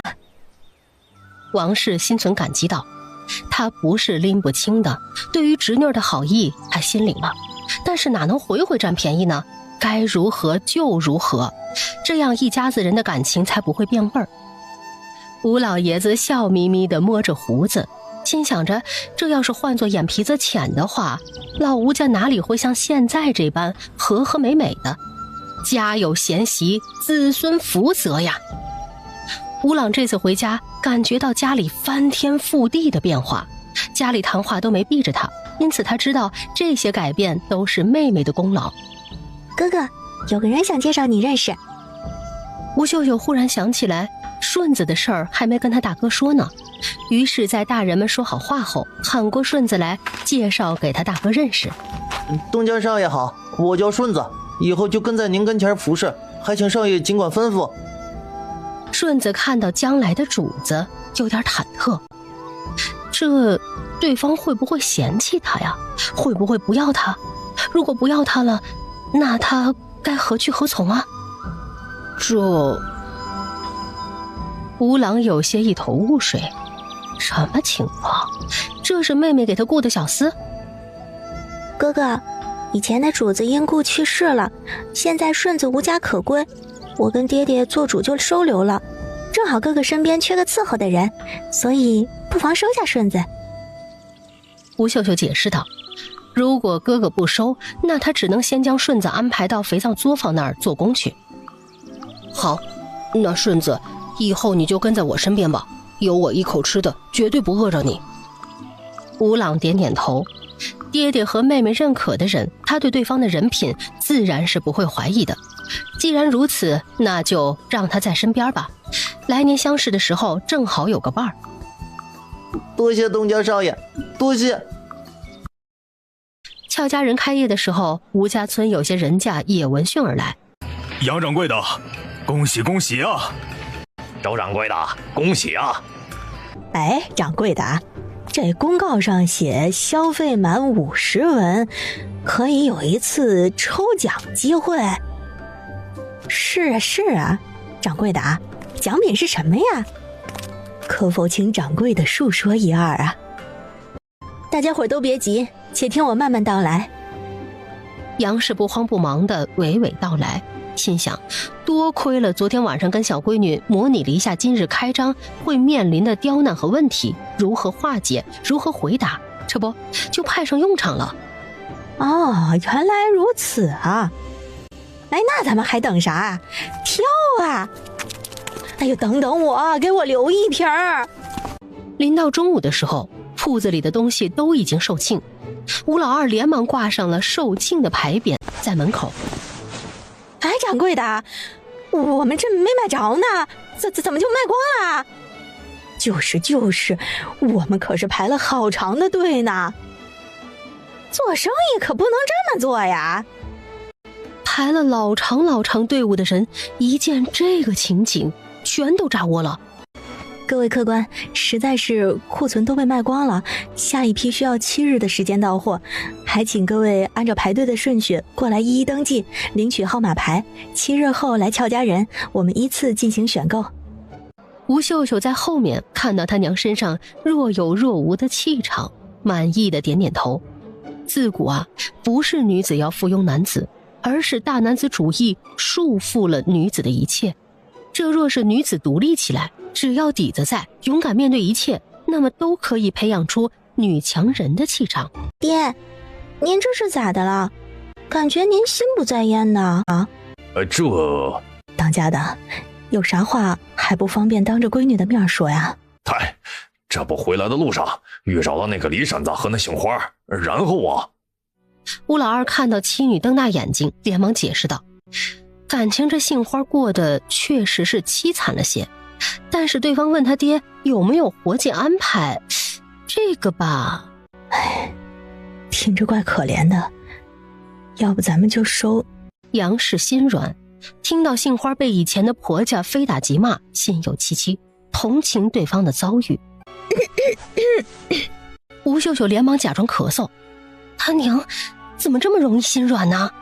万一人家动机不纯，那他不就多了个二娘吗？这从始至终那个杏花都没说什么，都是他娘在说，这正常吗？如果真想做工，那为什么只找当家的说？为何要拦下当家的牛车？你是怎么打算的？哎呀，我感觉不合适。咱们家铺子做护肤品的，来往的夫人小姐都是为了变好看才选择购买我们铺子的东西，而那吴姓整天愁眉苦脸的，怕是不适合。哦，那当家的，你真的这么想呢？那是自然，俺从未欺骗过媳妇儿你啊，咱们闺女可以作证，是吧，秀秀？娘亲，爹没有拈花惹草过，洁身自好的很呐，这点秀秀作证。这李婆子她见过几次，也不坏，就是人轴得很，认准的理儿就10匹马也拉不回。制作新一批护肤品需要时间，一连3日，吴秀秀都在捣鼓新买的花瓣和原材料中忙个不歇。秀秀，快歇歇吧。娘，等这瓶装满就可以了。杨氏看着闺女专注的模样，不再劝说了，她去做饭。媳妇儿，多吃点肉。哎，秀秀，多吃点排骨。说来也奇怪，这些日子没有女子应聘，爹打听了一下，好像是咱们告示写的不清不楚。最近这铺子里只留了一个预定的窗口，来问的人挺多，但就是没有人说想来做工的。原本他想的是女人出来做工的可能少吧，所以这个招工至今无人应聘。直到今儿个在外头擦拭柱子的时候，一个老者提点了一二，他这才意识到是工钱和待遇没能写清楚，导致很多人在观望，并未付出行动。啊，原来如此啊，光顾着面谈了，倒是忽略了。这好办啊，咱们在告示后头加上工钱就成了。知道了娘，待会儿吃完饭，秀秀待会儿就去加上。秀秀，说到这花啊，隔壁镇上有户人家专门制作香囊的，爹想抽空去谈下，以后从他家进货可能便宜些。就依着爹，这事儿爹就大胆去做，要是银钱不够就跟娘说。吴秀秀笑眯眯地望着他娘，家里头的财政大权可都在他娘手里，钱财都是存他娘的户头里，家里的地契都是写他哥的名字，房契都写的他自己，倒是他爹名下是什么也没挂。哎，知道了。吴老二傻笑，他心里头有数。杨氏瞥了一眼傻乐的当家的，手里动作不减，给他添了一碗排骨汤。这日子呀美哎，放眼村里哪家媳妇儿像他这样清闲的，还越过公婆住到镇上，经营自家的铺子。闺女说的对，这女人呐，得掌握家里的财政大权，腰板挺直，说话硬气。恭喜2位，以后你们就是俏家人中的一员了。月钱是押1付1，每个月10号发上个月工钱，基础底薪是300文一个月，然后每卖出1件护肤品是提成1文到100文不等，每个月考核1次，3个月后晋升1名组长，月薪翻倍。凭什么选择他们2个丫头片子？我们年纪大些，不应该更适合做工吗？小丫头哪里懂得招待客人？要不东家娘子再考虑考虑。就是啊，我们几个年纪大些，更懂得察言观色，凭什么选中这2个黄毛丫头啊？原来我家娘亲不想将话说得太开，旁的人反而蹬鼻子上脸。那我们就说明白吧。这位婶子，你牙齿这么黄，平日里不刷牙吗？客户看到你这样的牙，还敢买我们乔家人的东西吗？这位阿姨，你脸色蜡黄，还长满了雀斑。我们乔家人卖护肤品的，没道理雇一个砸自己招牌的店员吧？这位大姐，你出门应聘，不知道形象很重要吗？满头的头皮屑不说，还油的可以炒菜了。至于你们，需要回家多练练话术，主动些，不要畏手畏脚的。我们乔家人还会招工，但是要落落大方，谈话得体，形象过关。这次没有录取上，下回加油哦！哎呀，你这个死丫头！请注意言辞，若是这位姑娘再出口不逊，休怪我们请衙役来说理了。哼，咱们走着瞧。秀秀，娘想问你，适才为何选择小月和春燕啊？娘瞧着落选的里头有几个姑娘挺老实的呀。娘亲，就知道您跟爹爹会问这个问题。爹爹娘亲，从一进门我就开始观察这些人的举止言行。小月和春燕不是最漂亮的，但是家教好，进退有度。最主要的是，小月和春燕2人都认识字，这样就不怕拿错东西取错货了。2人都还年轻，有机会培养成心腹。哦，原来如此啊！吴秀秀起来之后，脑袋空白了片刻，慢吞吞地打了个哈欠。昨夜脑细胞活跃啊，做了一整夜的梦。可奇怪的是，他梦见了之前面试被他淘汰，也就是当时带头反驳他的女子。在梦境里，对方乔装打扮了一番，买通了几个混混来闹事儿。秀秀醒了没？娘亲。吴秀秀回过神来，一把搂住近在咫尺的娘亲。梦境里的场景令她害怕极了。秀秀做噩梦了？不怕，娘亲在呢啊。不是的，娘亲，我是梦见有人要害您，您摔倒在地上，身上流出好多的血。好秀秀，娘亲这不是好好的吗？再说了，老人常言，梦境都是相反的。没事的啊，快洗把脸，起来吃早饭了。真的是相反的吗？吴老二买的早饭很是丰富，有辣糊汤、豆腐脑、油炸烩、春饼、煎饺，还有水落馍。吴秀秀看到这些熟悉又陌生的食物，不禁胃口大开。你们也吃，别客气。以后早饭要是来不及吃啊，就在铺子里吃；中饭也可以在铺子里吃。谢谢东家。哎呀，别谢来谢去的了。下午忙碌起来啊，有啥不懂的可以问我和秀秀。记住，态度要和善，服务要用心。有了小月和春燕的加入，杨氏终于清闲了一些，就连吴老二也没有那么焦头烂额了。吴秀秀见铺子走入正轨，不禁满意得很。等这个月底核算铺子的净收益后，他来算算小月和春燕的工钱。这些日子2人的表现他们是有目共睹的，除了月薪和提成之外，他还想加一些绩效。